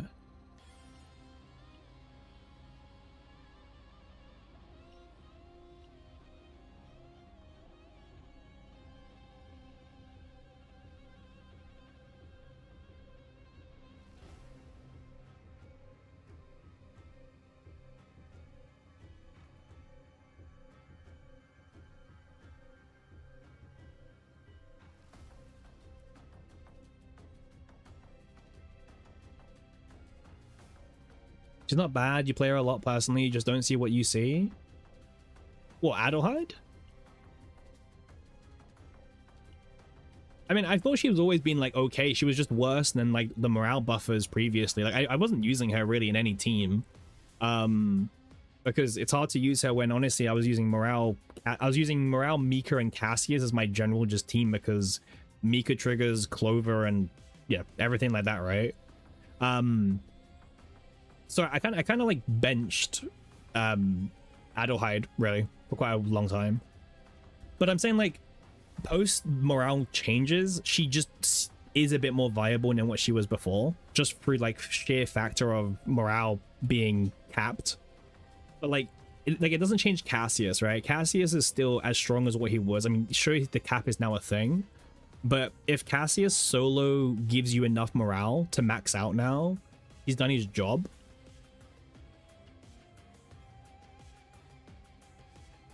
I mean, yeah, neither of us know, like, bottom line, neither of us know about the longevity of these characters. Like, they could have longevity, they could have none, like, we don't know. Like, people thought that Heidi would be super safe, all of her builds forever, and, you know, we've seen, like, 2 of her different builds get hit by some nerfs, right, already. Maybe even all 3, technically, in different ways. Whether it's Nuke or Selena or even solo DPS Heidi. So yeah, I mean none of us know, like, straight up. Like I mean Tenebria is powerful, but realistically she probably shouldn't see play next season. Like there's no reason why she should be meta. Like the content doesn't really work for her. Again, could be entirely wrong about that, but I don't think she would be meta. Again, I'm very happy to be proven wrong, but it's why I'm not worried about like Tenebria's power level in comparison to like other characters, because she shouldn't be relevant next season. Yeah, I mean, again, very big clause in shouldn't be relevant. I do my dailies as well. She might be, but she shouldn't be. Like her other builds also just suck, right? To the point where like it just even is less of a reason why she should see play. Like there's no reason why Crescendo should see play or any of these other ones, right? Like talk about season 4. Like unironically for season 4 you just shouldn't see play. So I expect Tenebria to fall off as in terms of like new season shill, as usual. They're trash. At this point, you wouldn't be surprised if next Rift is going to be a diverse on accident. Oh, another like whoopsie-daisy. Arabella isn't the best. Well, maybe she is the best, but then like there's other viable top 100 options maybe. Because it's Arabella's Rift. I mean, the biggest question is always the first character of the season, right? Like, how relevant will they be? Because last season was also just weird because Heidi was released and also the must-have for the first Rift, but then her banner wasn't even live because it was Adelheid, and Adelheid didn't see play during that Rift. So that was the very first weird time we've ever had that happen. But before that, 9 was actually good for for Rift, but 9 wasn't the best team for the first Rift. 9 was the second best team. Because it was DPS Typhera that was the best team. So we'll have to see. We will have to just kind of see what they do. But yeah.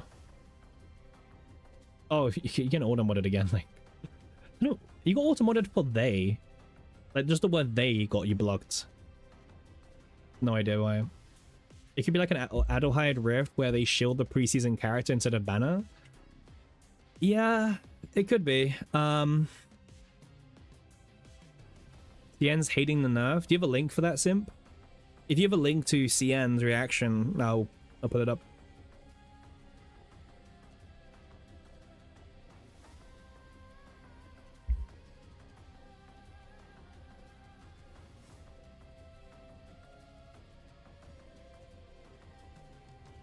You don't know how true it is? It's on Reddit. Surely it's true, right?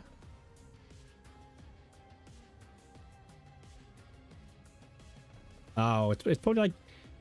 It's like 2 comments, right? When is Arabella gonna overlap? No. Annie is, Annie's after. Annie's like a bit later.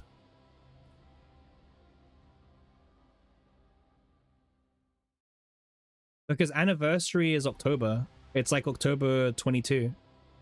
Right? So, Arabella's banner. Yeah, it's October. We're in July.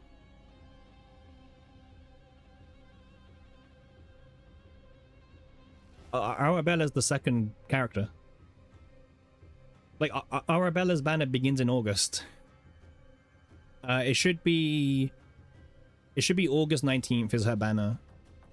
You thought October was the 8th month? I'm just looking at my calendar like, are you okay? Like, no, anniversary will be, the anniversary event will begin in pre-season, but the anniversary character will be the first banner of season 5. Yeah, sure, Pon. Yeah, I'll take that.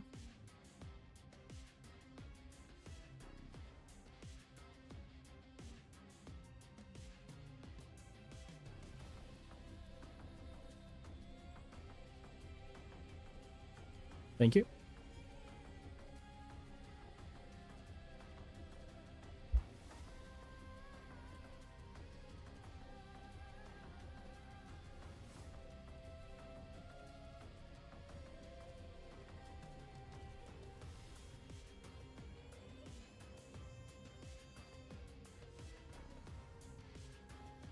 Okay.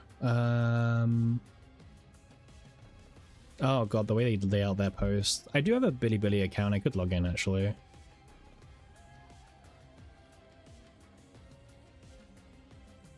Let me see if I can log in.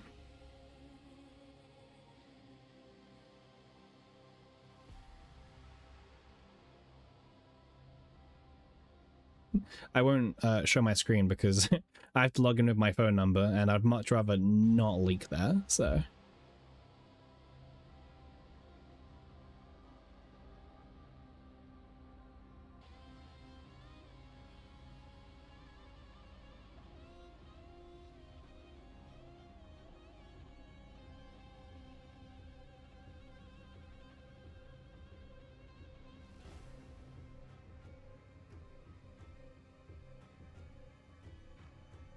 There we go. I should get sent a phone alert. You want to call me and hear my voice? Oh my god. I mean, I already have a Bilibili account, so I don't mind logging in.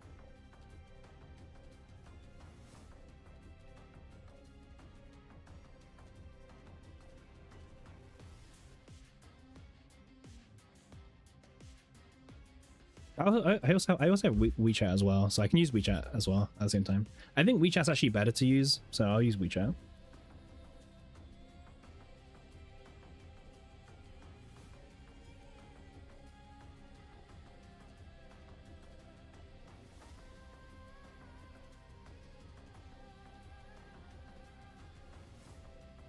What site? You mean the Bilibili, or do you mean Reddit? Because Reddit should work for you. I'd be very surprised if Reddit did not work for you.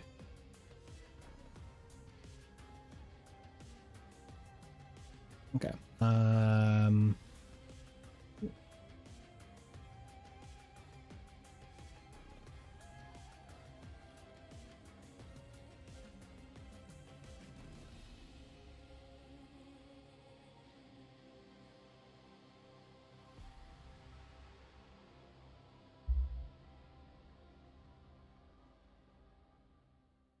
There's a video link. You don't need an account for something. Yeah.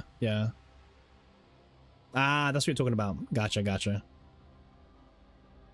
been a bit buggy for me at the moment, but we should be fine.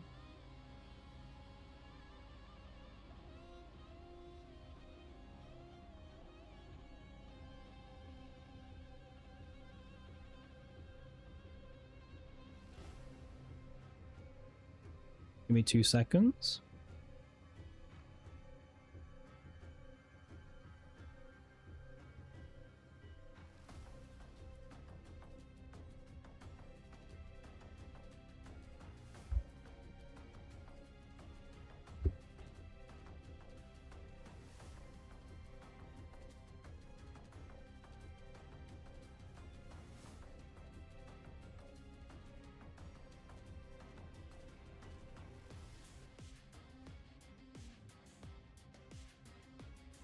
Okay, we are in. Perfect.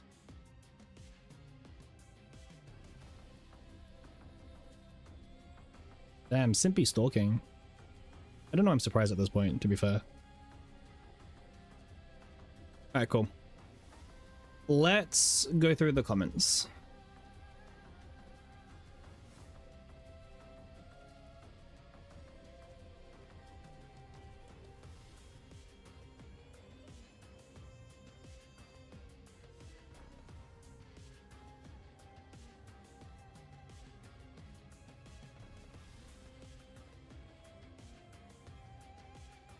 Meditation wants to show up. Let's see.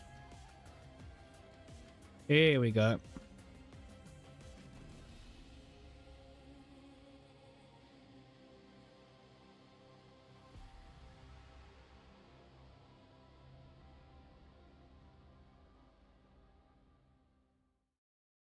Wait, what's it? What are they showing?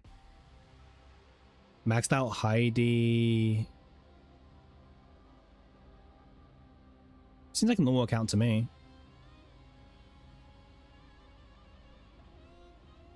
Nothing too special.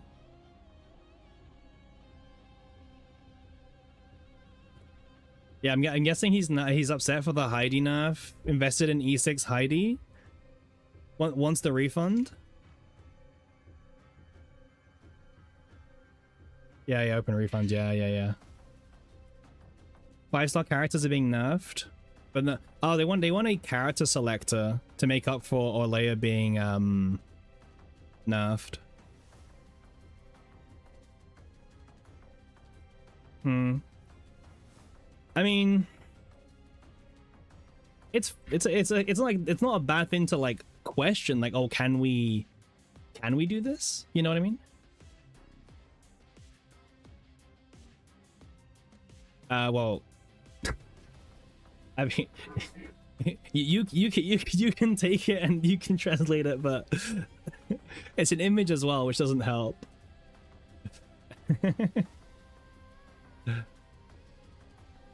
If it was an image, then yeah, that wouldn't be as bad, but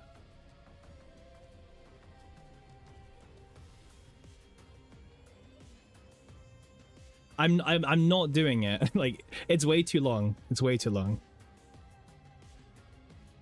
No, I know, guys, I know. I'm just not doing a long image like this.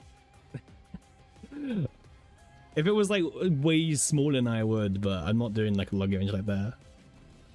Refund. Server shutdown notice.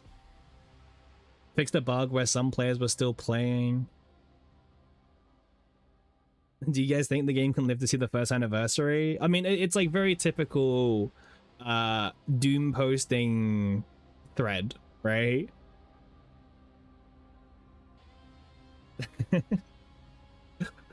If you know, you know, huh? If you know, you know.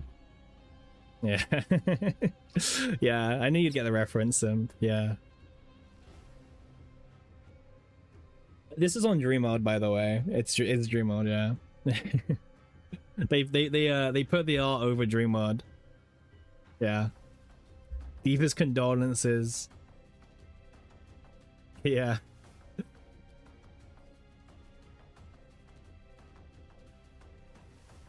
Mayor's Heidi. Mayor's Heidi. So yeah, they're complaining about Heidi being a limited unit, but also being nerfed. Yeah. Last time the limited Angel Serennial was also nerfed, yeah. Yeah. So that they're also a bit upset, like these limited characters are getting nerfed even after the season ends, pretty much. Which, like, take that how you will.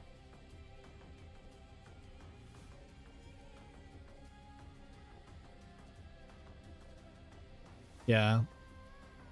What's this? This is the this is the mutation.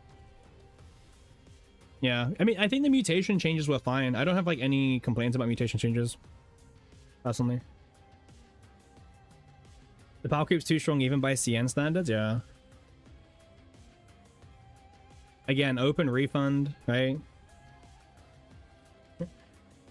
Refund. You might as well say that the save file will be deleted at the end of the season. I mean, just don't make it usable in Rifts. We've said this. They can keep the power level, but good luck trying to sell a Heidi skin in season 4, bro. Those skins were terrible. Those skins aren't even combat skins. Like, they were kind of scuffed to begin with, I think, a little bit.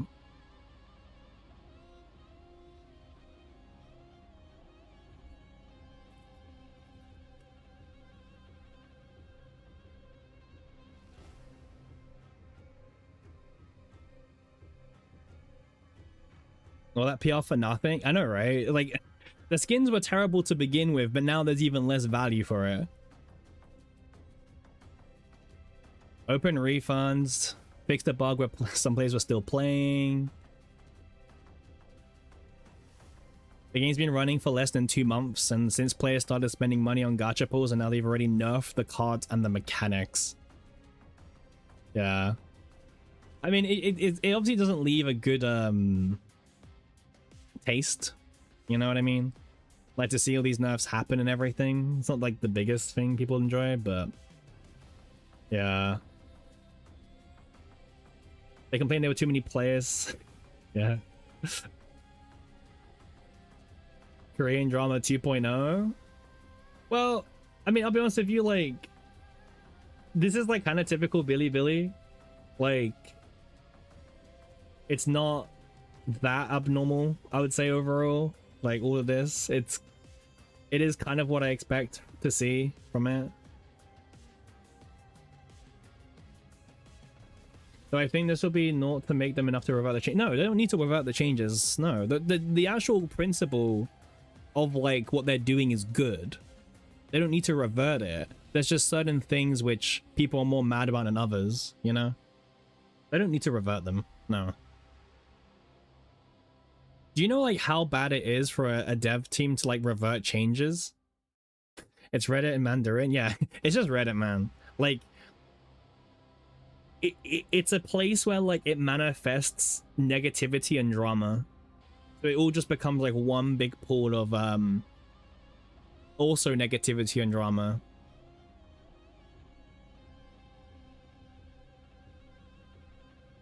Dream Mode is basically useless. You think this? You think the Outcry might get us a standard dupe selector for a layered dupe rewinds? Yeah, I can agree with that. I think we could see getting like a standard selector maybe as compensation. But yeah, I mean, I don't think they should go back on this. Like, I mean, it's fine.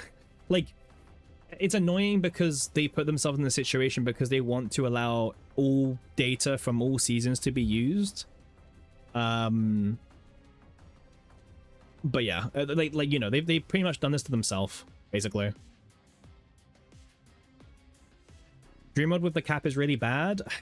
Honestly, I don't think it's that bad. Like, personally, if you were doing like a very generic dream mode deck for many different builds, dream mode was pretty much on average. Okay, if you were lucky enough to get like the 5 or 6, it's different. But if you, let's say you had 2-4 dream modes in your team, and you didn't have any draw 2s, where your decks were kind of just weird then, and you weren't getting the full value, like you were just using it for maybe Heidi.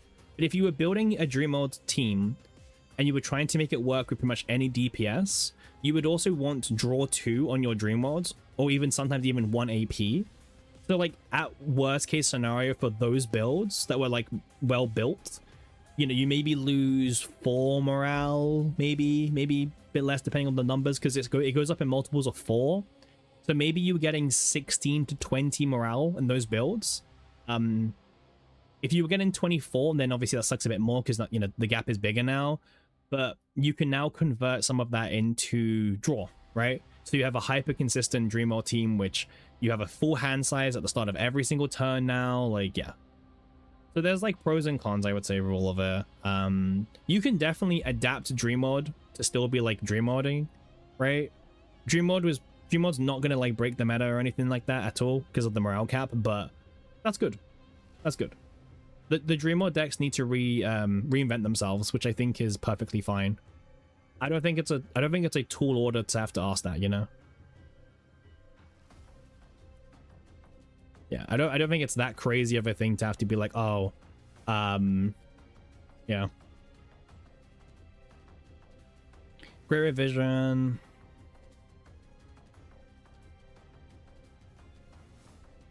Yeah, it's just Reddit slop. It's literally just like Chinese Reddit slop, pretty much. Like,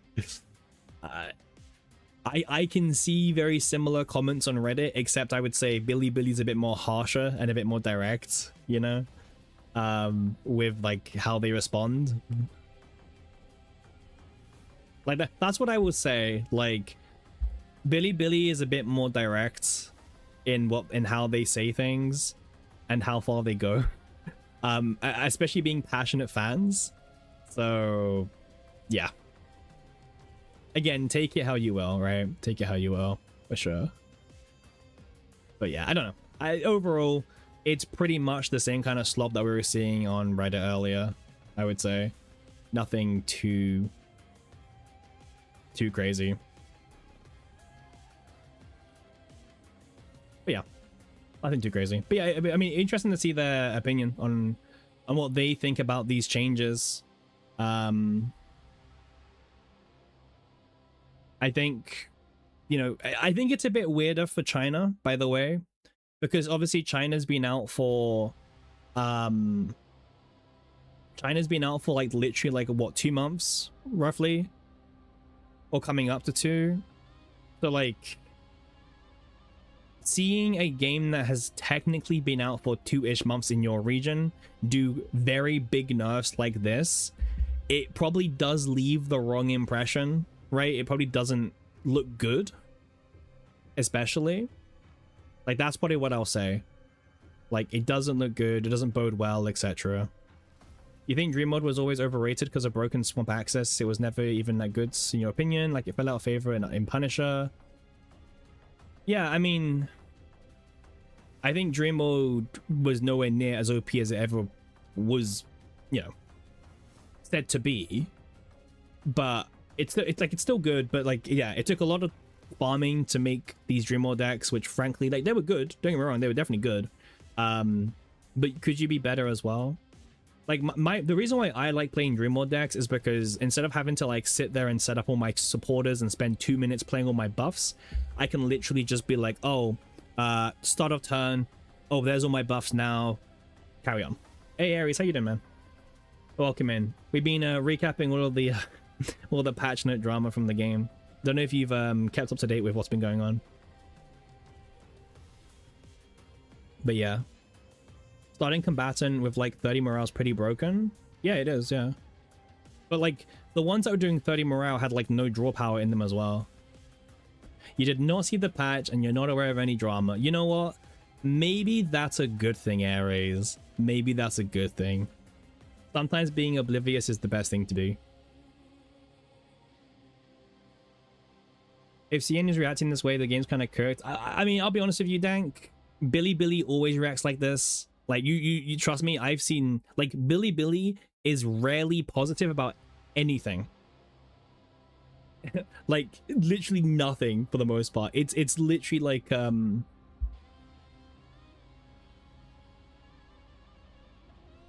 it's just literally like Reddit. It's more brutal Reddit if I'm being honest. So like what Billy is saying, I would say doesn't really speak for the majority. Is what I'll say. It's just like a loud bunch of people who want to say things, right? A 30-second summary of the patch is what? Okay. A 30-second summary of the patch. Well, we've got they should have a link in the chat, right? Well, what was there?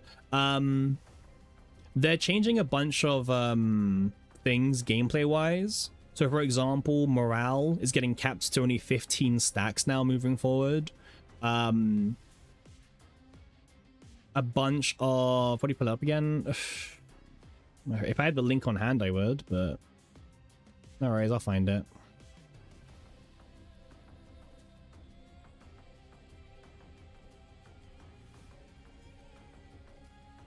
Found it.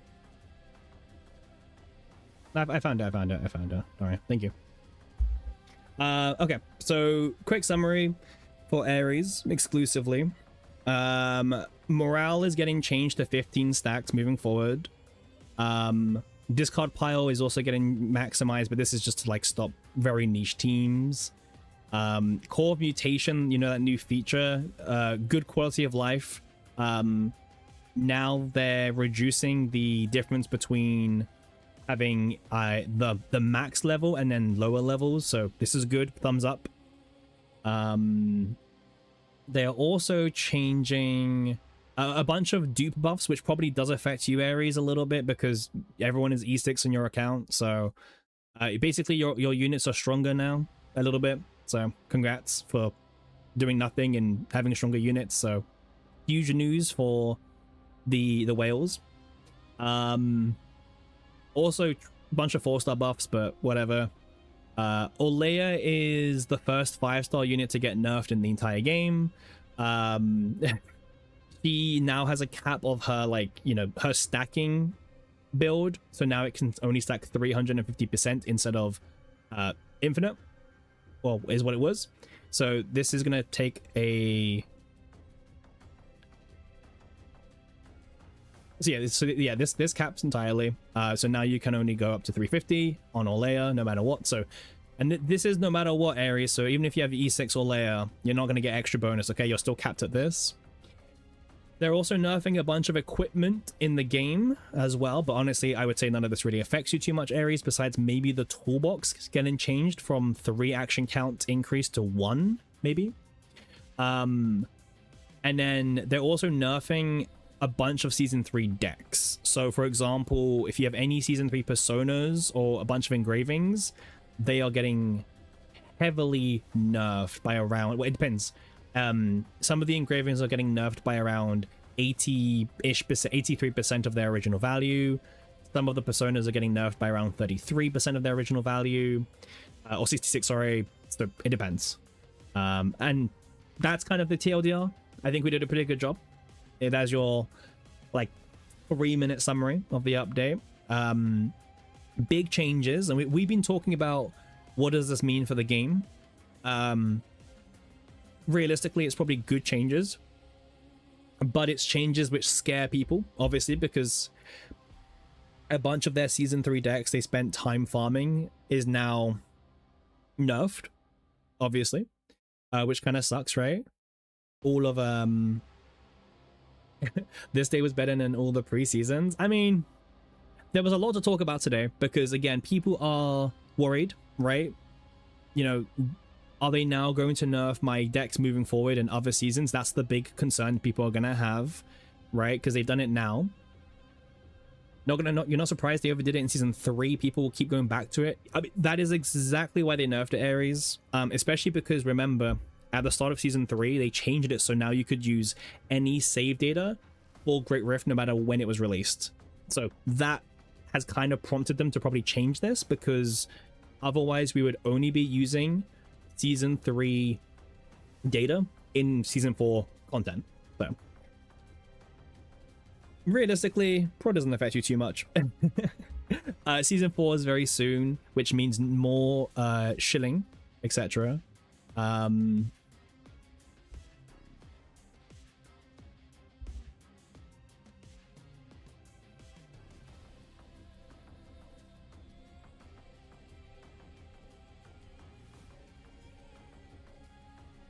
But yeah. But yeah, so I don't it's overall, well, okay, also people are a bit upset about the compensation. So just so you know, Ares, there's no cameras being given out. So no free cameras for you, but what I will say is you can get free, at the moment we're getting 10 standard pools for free.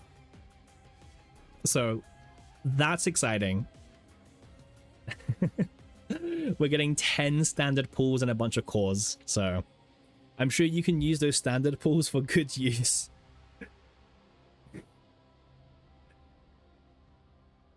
Yeah, standard pools. Yeah, I know. We're getting standard pools, which come on, they have to change this. Those poor cameras. Oh, those pools are cameras? Oh, true. If you put a 5-star dupe, you can exchange them into cameras. Oh my god. That's how Ares is thinking nowadays. If Ares gets a 5-star, they always get one of those spectral cubes, which they can convert into cameras. Damn. Literally on a whole other planet, man. Literally on a whole other planet. Like, that's how Ares thinks. More pools equals more cameras.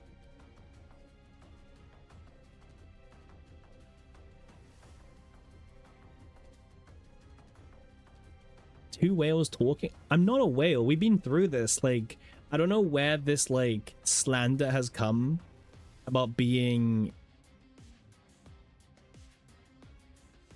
like a whale, but you know what? I will not have it. It's pure slander and it's not real. From the multiple E6s on your account?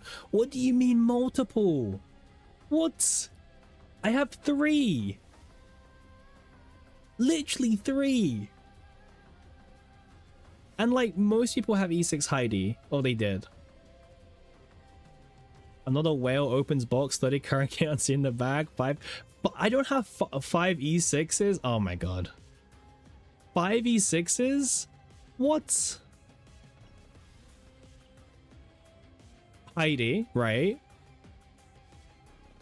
Tenebria, which Tenebria was funded, okay? First of all, that doesn't count as whaling. That does not count as whaling, okay? This was gifted, okay? Kind of. And then Veronica E6 does not count as a whale. Come on. It does not count as a whale for like a standard pool E6. I only have 1. It's not my fault Veronica kept appearing as my 50/50s. I'm sorry, this is like actually just pure slander. Veronica does not count. So I only have 2 banner 6-stars, or 2 banner E6s, okay? So before anyone else, I'm not literally not a whale. Like, I don't know. I can't be a whale. Yo, Serenia's not E6? Nah, Ares. Serenial's E4. Not even E6. I didn't have, I wasn't a content creator back then, so I didn't have content creator kind of money. I was broke.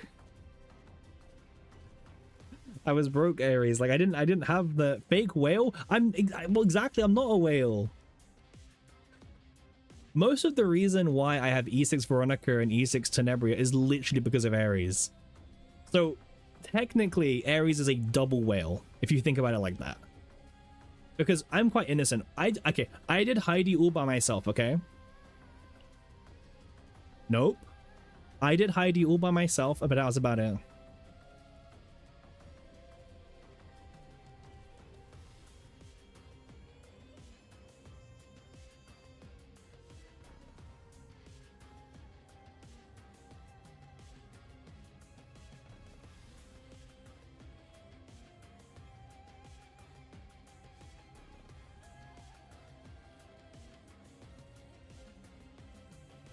Show us your Aria. Why the Aria doesn't matter, first of all. We're talking about characters here.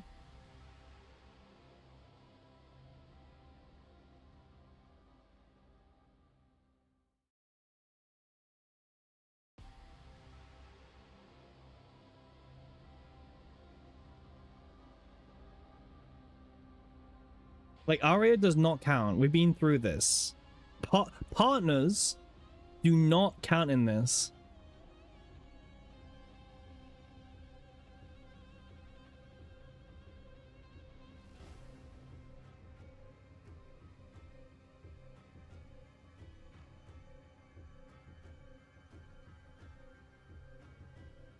Partner dupes lit stronger than most character dupes. They definitely matter. They don't. You have maxed part. Goodness sake. Okay, no. Literally, Aria doesn't play a part into this. Also, I pulled 50 times on Aria's banner, okay? 50 times. 50. That's all I did. Oh no, 60. It was like 60, right? It was like 60 for the pulls. Yeah, I did 60 pulls for Aria.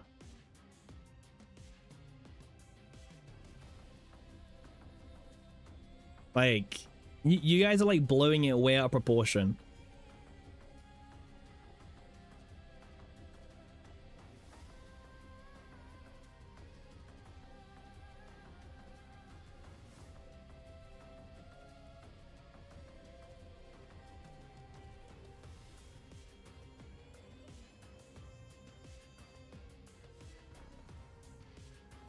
Lucky whale noted. Ugh.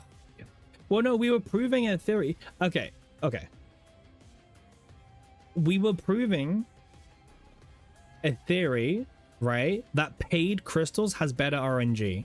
Okay. That's what we were doing. We're just testing to see, is it true that paid crystals has better RNG than free-to-play crystals? And actually, by the way, the study did prove yes. Paid crystals does indeed have better RNG than no. Hashtag ad. No. I'm I have proof that if you top up your crystals and you buy the paid packs in the game, right, you will pull your Shadowverse leader shadow with what money, Aries? Bro, with what money? Pull the leaders? What money? Do you know how expensive it is to spend in Shadowverse and get the leaders? Like, I'm pretty much like at near the beginning of pity. What do you mean pull your leaders? Content creator program, exactly. Like, bro, I mean, you know, like, I don't even know if you pay attention actually. But it's so expensive to get a leader from like the beginning of pity. It's way too expensive. It's like $400-$500 if you're unlucky. Maybe a bit less, but you just notice all the paid packs are bought out. No, in your experience you get one ticket, brother. That is not my experience, okay? That is not my experience. I'll be completely honest with you. That's not what I know.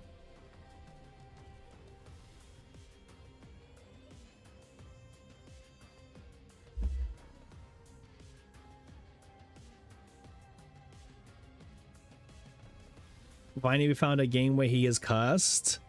You feel better, kinda? What do you mean you feel better? It's fine. The only one I'm missing is UD, swimsuit UD. And honestly, I'm okay with missing UD. Because I have, this is camera hate. Oh wait, I can show you my collection areas. It's, coming along quite nicely. We're at 529 cameras. We're trying to go for 1,000. I think that's the goal at this point. Just go for 1,000. Or maybe I'll use some on Olga.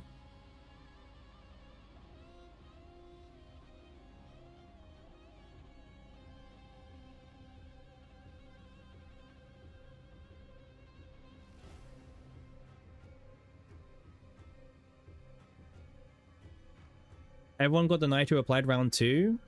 What do you mean round 2? Like, what are you defining round 2? Because there was the one at launch, there was the one during Typhera's banner, and the one last season, and now this season. So there's currently been 4 waves. So which one are you saying is this round 2? Are you talking about season 2's one or season 3's one? Because they opened it for preseason as well. Hey, who's that? Monster, thanks for the follow.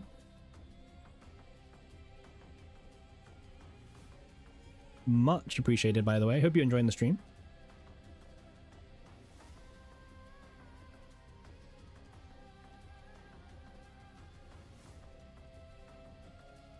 Oh wait, that takes us to 200 followers.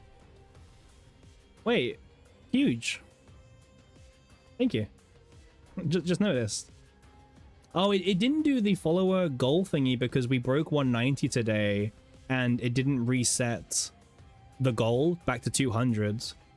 No. It's because we did 2 alerts in one stream, Bon. Because it does it at every 10, and then when you end stream, it brings up the next goal.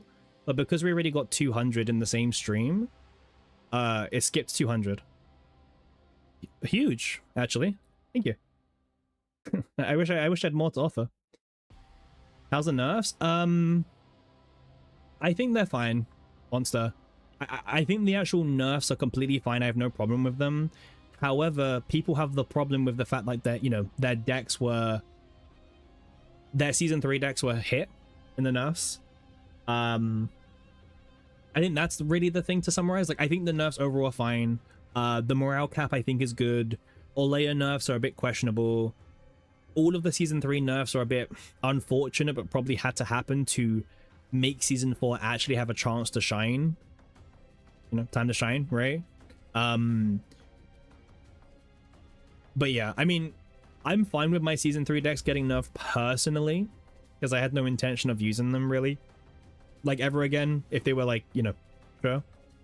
So personally for me, I mean, I don't mind refarming new controllers. I was expecting to, personally, by the way. I was either expecting them to giga buff season 4 naturally. So yeah.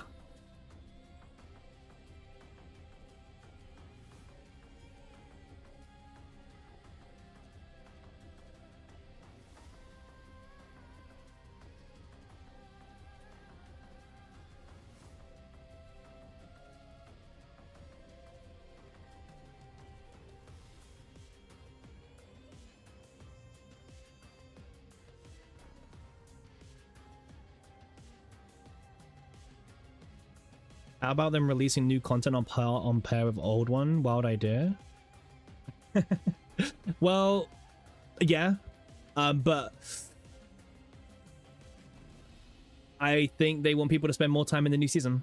So what do you mean, did he pass out? I didn't pass out. What? You always assume I pass out. Like, you're like the only person that does. I go quiet for like literally 10. What? What? No.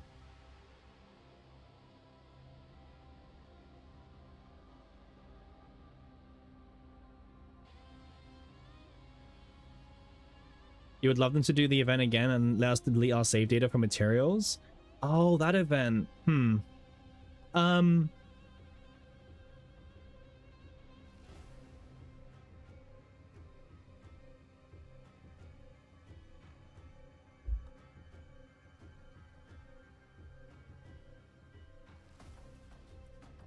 Okay. But like, okay, but I know, okay, that event, I get it, but that event was annoying because if you remember the event, they made us have to use save data to get the buffs, but then we had to like do the chaos with the buffs, but then they made us do it without the buffs turned on. It was like really weird. You had to do it like 2 times, but you had to like turn off your buffs and everything. It was just ugh.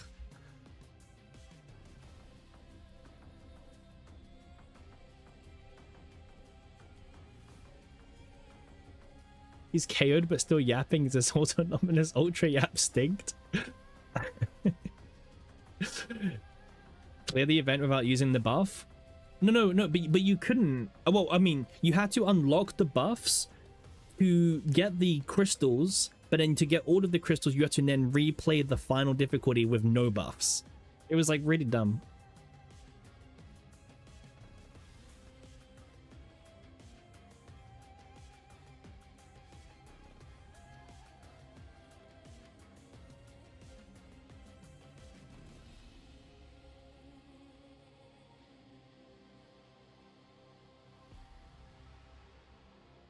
Season 3 buffs were kind of OP, so you don't mind the nerfs. I also don't mind the nerfs.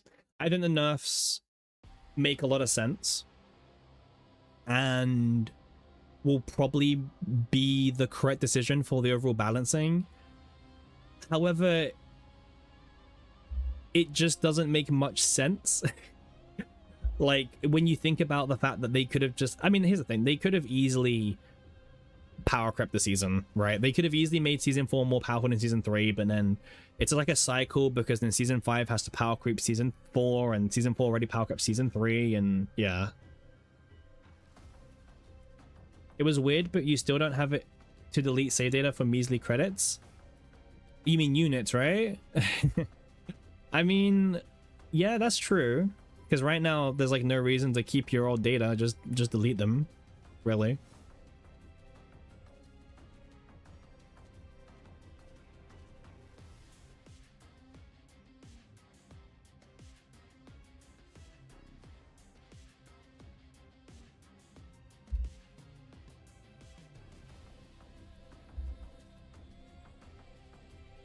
But yeah, I don't know, man. Like that event, I don't think is coming back. By the way,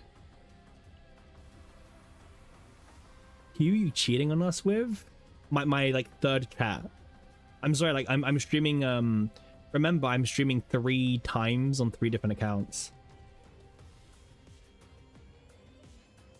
Sorry about the 3 things. You did one more 10 pull after finishing phase story, and she still didn't want to come home. Wait, Snuff. What kind of pity are you at?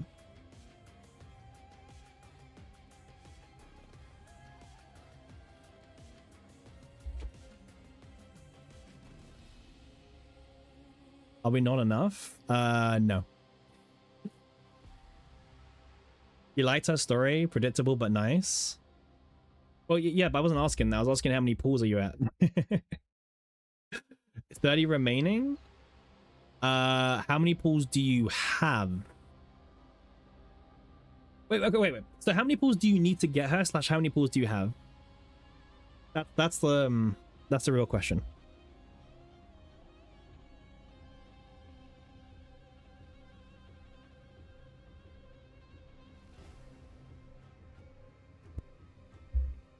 Just save your pools for the new season. No, monster. No, that's not what we're trying to do here. We're trying to yeah.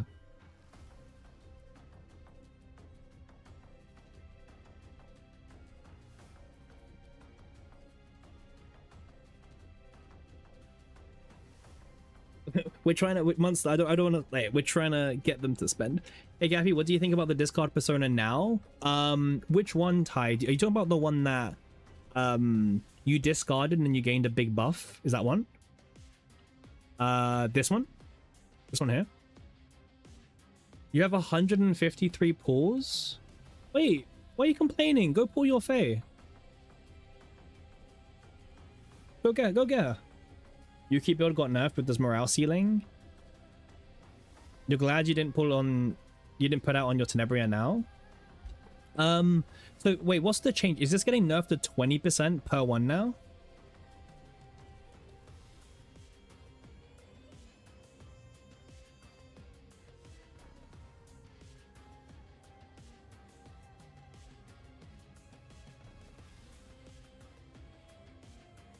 Is it 20? I think it's 20, right?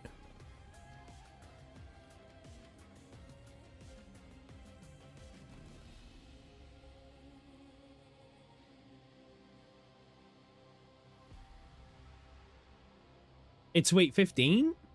No, it's 20. Wait. I'm looking at the patch notes now. I am seeing 20 or 50. I think it's 20. It is. Wait. It's 20. It's 20. Okay. So now it's being changed to 20% per discard. So okay, so it went from 120 to 40. I mean, I'll be honest with you, it's obviously like not amazing, but I guess one of the pros of this is technically you can still have the engraving, you know, the engravings attached to it, you know, a couple of the 30% or something.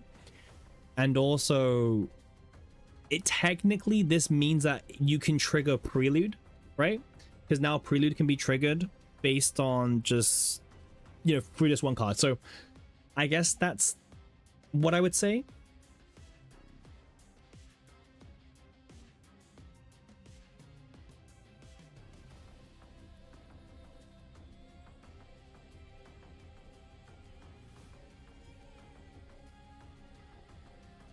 I guess that's like the way I could analyze it, to be honest with you.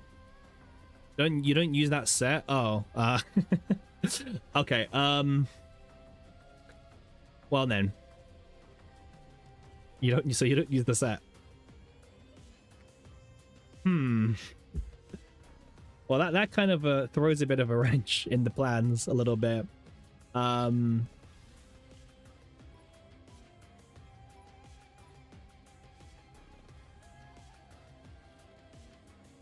Well, wait, which character are we talking about? Like, sorry, like which characters is Fortai?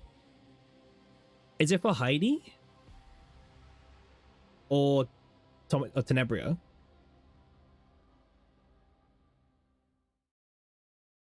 Tenebria? Oh, it's not good for Tenebria. Tenebria doesn't care about the additive buffing. So I guess maybe she cares about the 30% on the engravings. Because, well, sorry, okay. The 30% is only getting nerfed down to 20%. So that's like something now. 20%, 40%. Yeah, you know what? That like it's okay. It's still okay in the sense that you're triggering it for the 40% engravings, hopefully, if you've got double engravings. And then that obviously increases arpeggio and stuff. You did buy the account level bundle. You're just a whale snuff at this point. Like, what do you mean you bought the account level bundle too?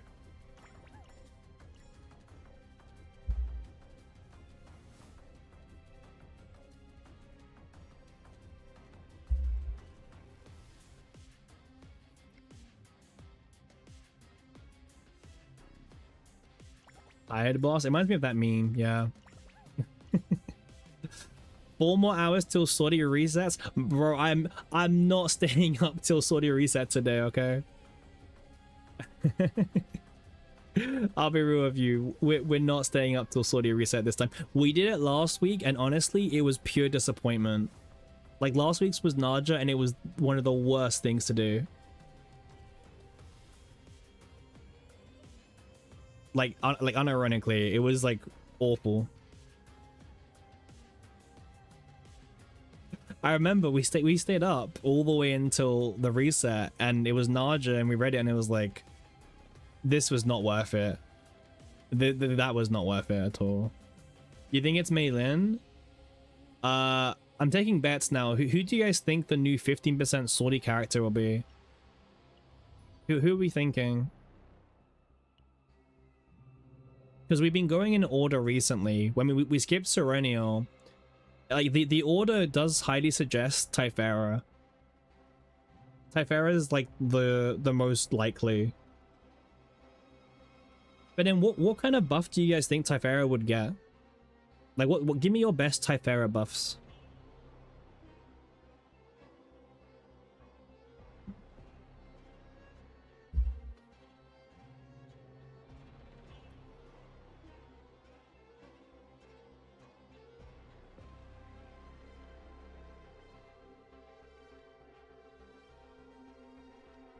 For some season 2 engravings without persona, yeah, exactly. Yeah, for DPS is honestly just you should probably do season 2.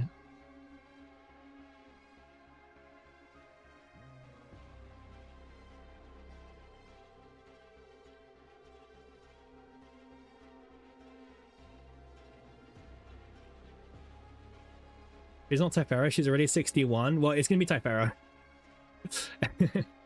It's gonna be Typhara. Okay, well, it's got the highest chance.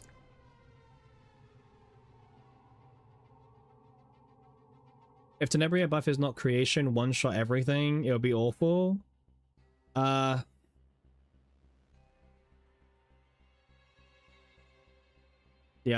Make square draw one not conditional instead of draw one archetype card. Ooh. But remember, guys, they try to make buffs where the unit can kind of be like the solo carry. Well, kind of. They're not saying they do it well, but they kind of do. Make square. Yeah, I mean, I like the idea of the square draw, but like, I don't think it fits in with what they try to push. Like, Naja, for example, was like, here's some buffs, but also here's a, you know, defense-based damage that you can use instead.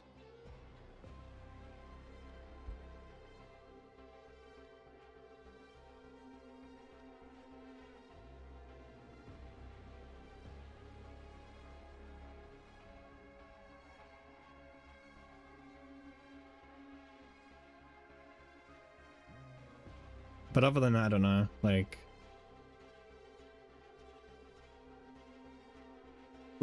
look at her cards, right?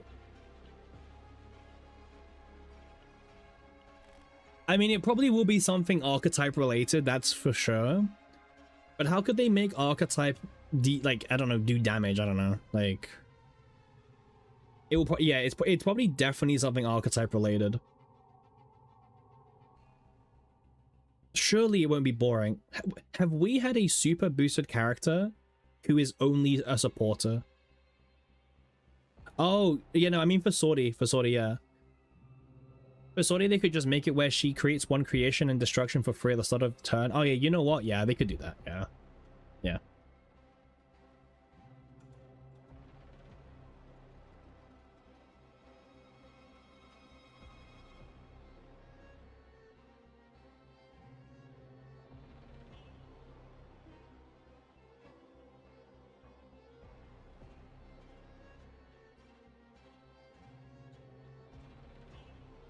I think that would probably be enough.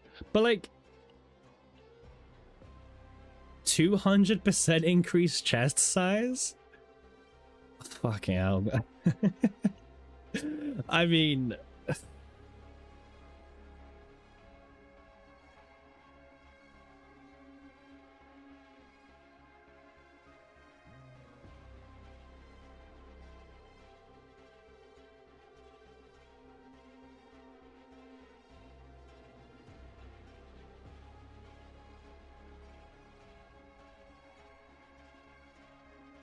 was Olea ever red?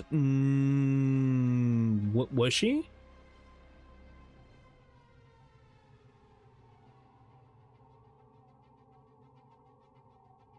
Was she ever red? I don't think so. What's the new season mechanics? Oof.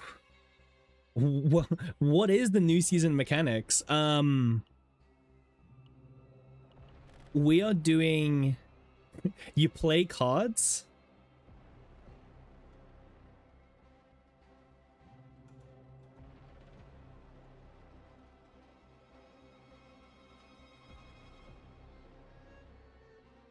And you, I guess, play more cards? In reality, the way it works is you will go into a chaos, okay? And along the way, you'll be able to encounter these events. And there's a lot of events to pick up. So it's not like there's only 3. And when you find these events, you'll be given these desire cards like level 1 initially that will show up. And the level 1s are like the weakest effects. And then you'll go, you know, you'll pick the one that you want and then you'll move on. And then when you get to the next event, you'll be able to pick a different card. And then what you can do is you can merge the 2 cards together. So for example, this sensory overload and this knowledge addiction. Actually, that's not a good example, but sensory overload and sever ties can be merged together, where it now becomes one claim and one inquiry sensory overload, or one claim, one inquiry sever ties, because each of the respective types kind of stack these talents based on how many you have in your team total. So you can either go for like a mono claim team, or you go for a hybrid of 5 inquiry and 3 claim. Like it's quite interesting. I would definitely recommend hopping into Chaos and experiencing a little bit, like mess around with it, because obviously you can experience it for now. You might understand it better. But I highly recommend just messing around with it. Just see how it feels to build and understand. It's very simple. After like 1 or 2 runs, you will be honestly a professional at the new season.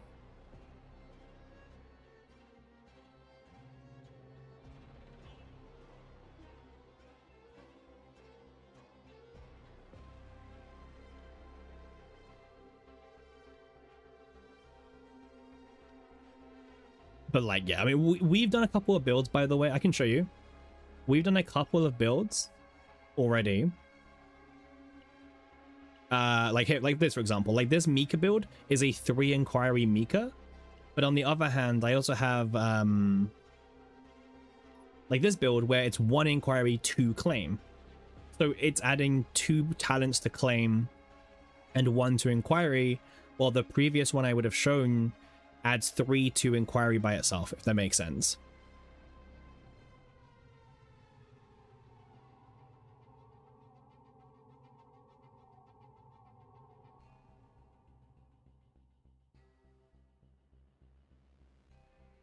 It's very simple. Very simple. No complaints there. Happy was too positive? I would know. I mean, I just think the changes are good, man. Like, I genuinely think the changes are good, so I don't have any complaints about that. But yeah. Mind you, chat mostly agreed. I don't think we had like any disagreements besides maybe a couple of people. I generally don't think there was many people who disagreed with us. I think there was a couple people who didn't like the idea of them balancing around Great Rift, which I mean is completely fair.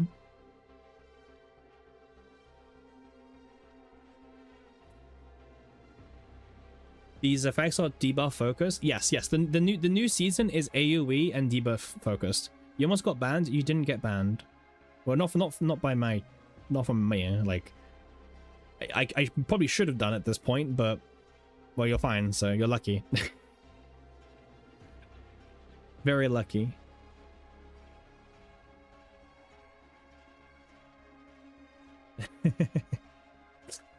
You strongly disagree about this changes being well thought of? I mean, well thought of is a separate thing, but I think overall, like, the direction is fine. I have no complaints about the direction, only concerns about how they did it.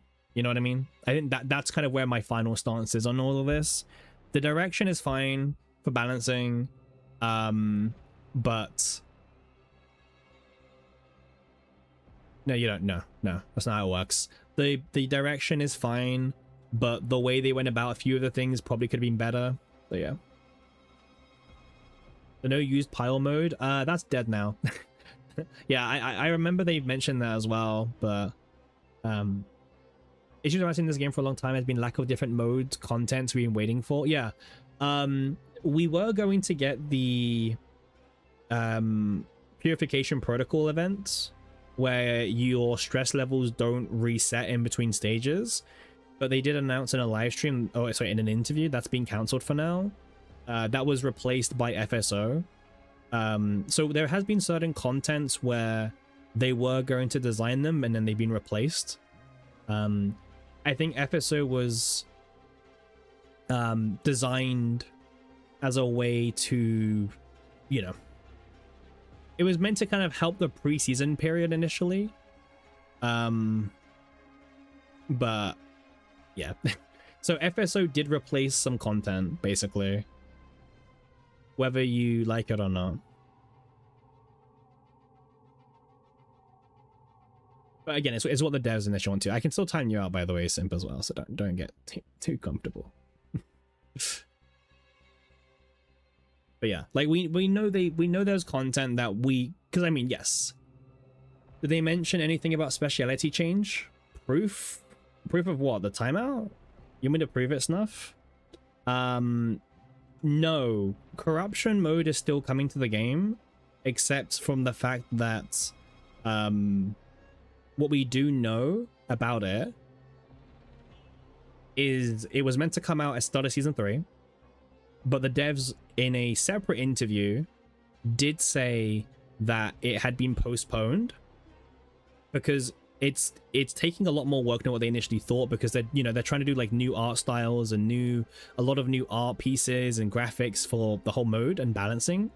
So it took a bit longer than they were expecting, so they pushed it back from the start date of season 3, and we haven't heard anything since about when to expect that. Will we get it in season 4? Maybe?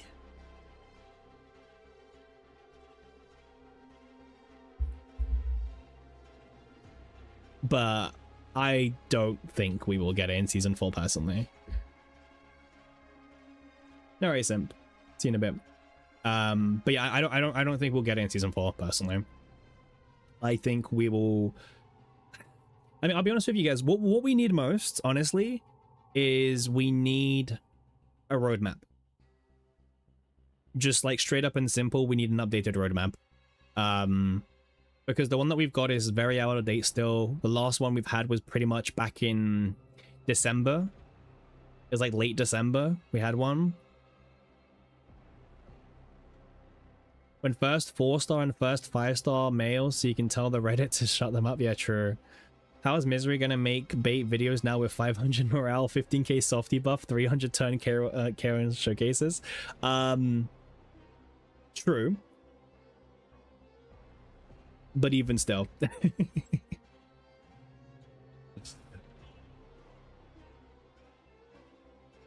When's the new season live stream? Good question. Next Tuesday. Actually, next Tuesday is the new season live stream, which will be followed up by the patch notes on the same day, which is then followed up by the update next Wednesday, which we will be live for Wednesday. Well, we'll be live early on Wednesday, Thursday, and Friday next week. I have all the time off work, so plenty of time to enjoy the new updates. We'll be there from the very beginning, so we'll be here the moment the servers go live on Wednesday, and we will be speed running everything to try and get that Nebula Distortion first turn kill nice and done. Lots of yapping. 100%. Tuesday in it. Yep. Where to farming decks now? What for your DPSs? If you're farming your DPSs, you're probably better off doing season 2, I would say, at the moment. Season 2 is probably the best place to go if you're trying to farm DPS decks at this point, just because the refinements are very strong for what it is.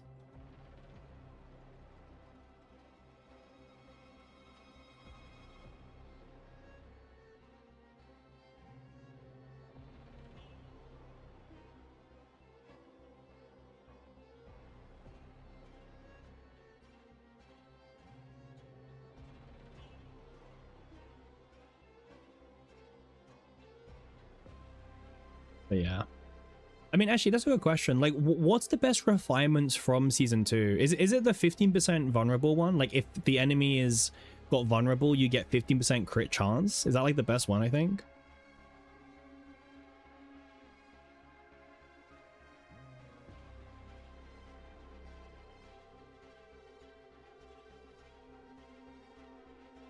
Or is it? Wait.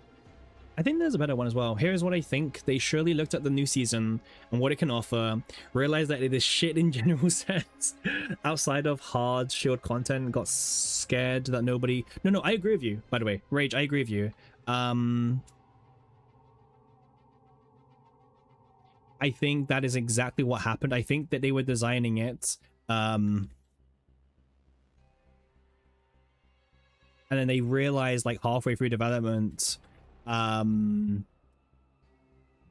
that they need to, that it's not good enough, right? They realize halfway through it's not good enough. They need to buff it because frankly it's shit, and season 3 was going to be the best in the thing. So yeah, I think that is exactly what happened, unironically. And I think they decided that, you know what, having to power creep season 3 is not worthwhile. And yeah. The Von Create one is probably, there's decent other ones like the, yeah, I think the crit Von one is actually probably the one of the best ones, because what is it, it's like 15% crit rate is insane, by the way. Yeah, 15% crit rate if the enemy's got vulnerable applied is just so strong. The one with AP is also good, and there's a big buff for drawn cards. Okay. I wish like there was a total, I mean there is a list. It's on CZM meta. It killed your motivation to build decks.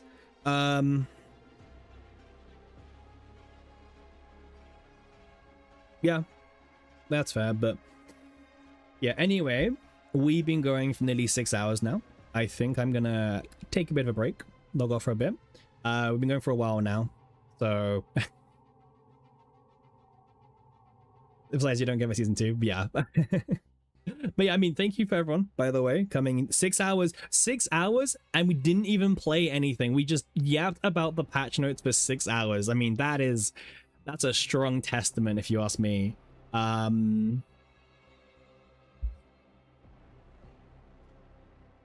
That's a really, really strong testament. Nice yap session. Yeah, nice yap session. By the way, we reached 200 followers. Huge number, by the way. We skipped all the way past the 190 goal today, so pretty insane. Yeah, great support. I'm glad people enjoyed the yapping as usual. We do this pretty much every day in terms of yapping and discussing.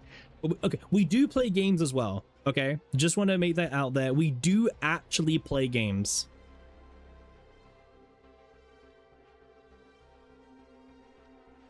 I just want to make that very well known for people who are watching. We do play games. You slept and woke up? What, throughout me streaming? We actually do play video games on this channel, by the way. Planning a deck is fun, building it is not. I agree with you, actually, to be honest. You think the peak was 110 viewers on Twitch and YouTube? Yeah, just absolutely insane numbers today, so super appreciated.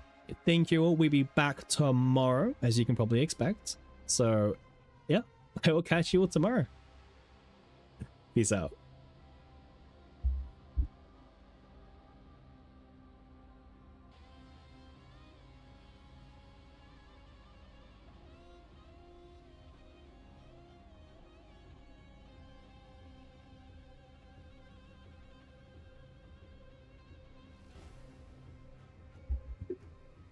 Brother, I'm not staying up for the sortie reset.